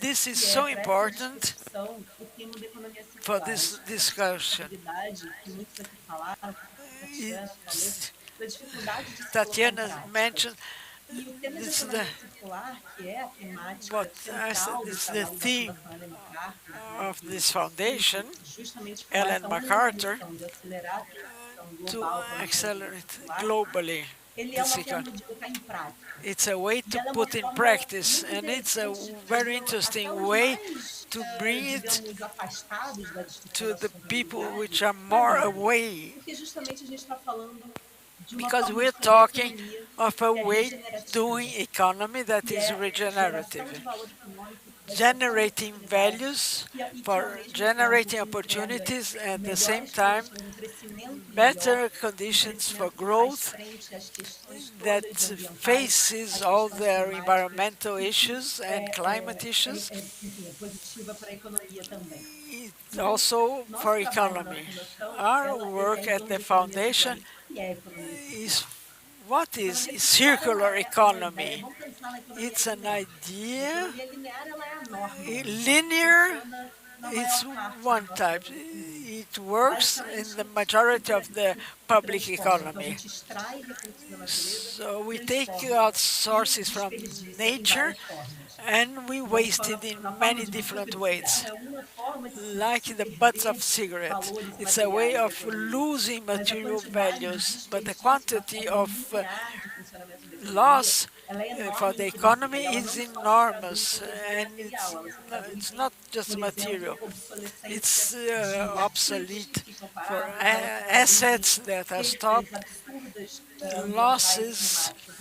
Então, for the a climate and questão for toda do environment. problema All ambiental the que hoje issue o Plano da for the Sustentabilidade environment pretende endereçar, ele é resultante de um is modelo de economia result of linear, the em que a gente linear extrai, transforma economy. e desperdiça materiais de We economia, extract, we de use, natureza, and we e a waste, gente gera dinheiro ao and we passo que a gente generate extrai, money transforma e the way desperdiça. we Uma extract, economia transform, and circular waste. funciona The de uma forma circular totalmente way diferente. uses it completely differently. It's Um a modelo de transformação model desse of sistema transforming the para uma system economia que se for baseia em an três economy princípios. that Primeiro has é o de possibilities. eliminar First, to todo o resíduo da eliminate poluição. the Então, a gente não está pollution. falando de olhar We're not para o resíduo da talking poluição about gerado e pensar o looking que of fazer com what's ele. A generated gente and está you falando don't de know what pensar to uma do with economia it. que não We're gere e talking reduz essa poluição. about an O segundo economy that princípio é o de doesn't circular generate materiais e pollution produtos and na make circulate economia, materials isso é and o mais products alto in valor. the economy with the O greatest terceiro princípio value, é o de regenerar a natureza. A professora to Tatiana mencionou regenerate the algumas nature. vezes o tema da We mentioned sometimes agricultura. the theme of E a agriculture, agricultura, o sistema alimentar, ele é uma das the formas mais food claras da system, gente which is the pensar one uma of the economia most circular que clear ways regenera a natureza that ao passo que we gera valor econômico. regenerate E a gente things. avançou muito nos And we estudos de quais advanced são a os lot in the potenciais studies and the econômicos, potential os or economic potenciais potential dessa economia circular. and E of the como que a gente circular coloca em economy. prática? Esse é How do we um put it in grande foco. practice? A This is gente a great avança o focus. conhecimento We go para ahead with the entender que, de knowledge to fato, uma understand economia that, in fact, the linear, economy, né, que the gera linear essa economy poluição, that que gera toda a generates concentração the de concentration riqueza, que é of richness, danosa para o ambiente, which is bad ela for the é environment, uma economia it que não funciona mais. Chegou it num doesn't ponto de work ruptura. anymore. A questão climática ela só está mostrando The para a gente climate ainda issue mais, a just pandemia shows deixou a us gente a little ainda bit mais more a fragilidade the desse pandemic, sistema the linear da fragility of economia the circular. linear phase of E a this ideia de uma economy. economia circular And the faz muito idea of a sentido. circular Ela é uma ideia que economy, faz muito sentido. it's an idea Para that has aqueles a que lot of pensam sense for em those gerar that lucro, think porque ela tem que of gerar lucro, having precisa profit gerar because lucro it uma will economia, generate precisa gerar profit. emprego, precisa It gerar generates atividade de desenvolvimento, precisa employ gerar renda, jobs ela precisa and incluir aqueles que culture. estão It has to excluídos no include modelo those that are de excluded desenvolvimento in baseado this numa model linearidade of muito based on the linearity, exclusiva e which concentradora. is exclusive and E a economia conservative. circular ela é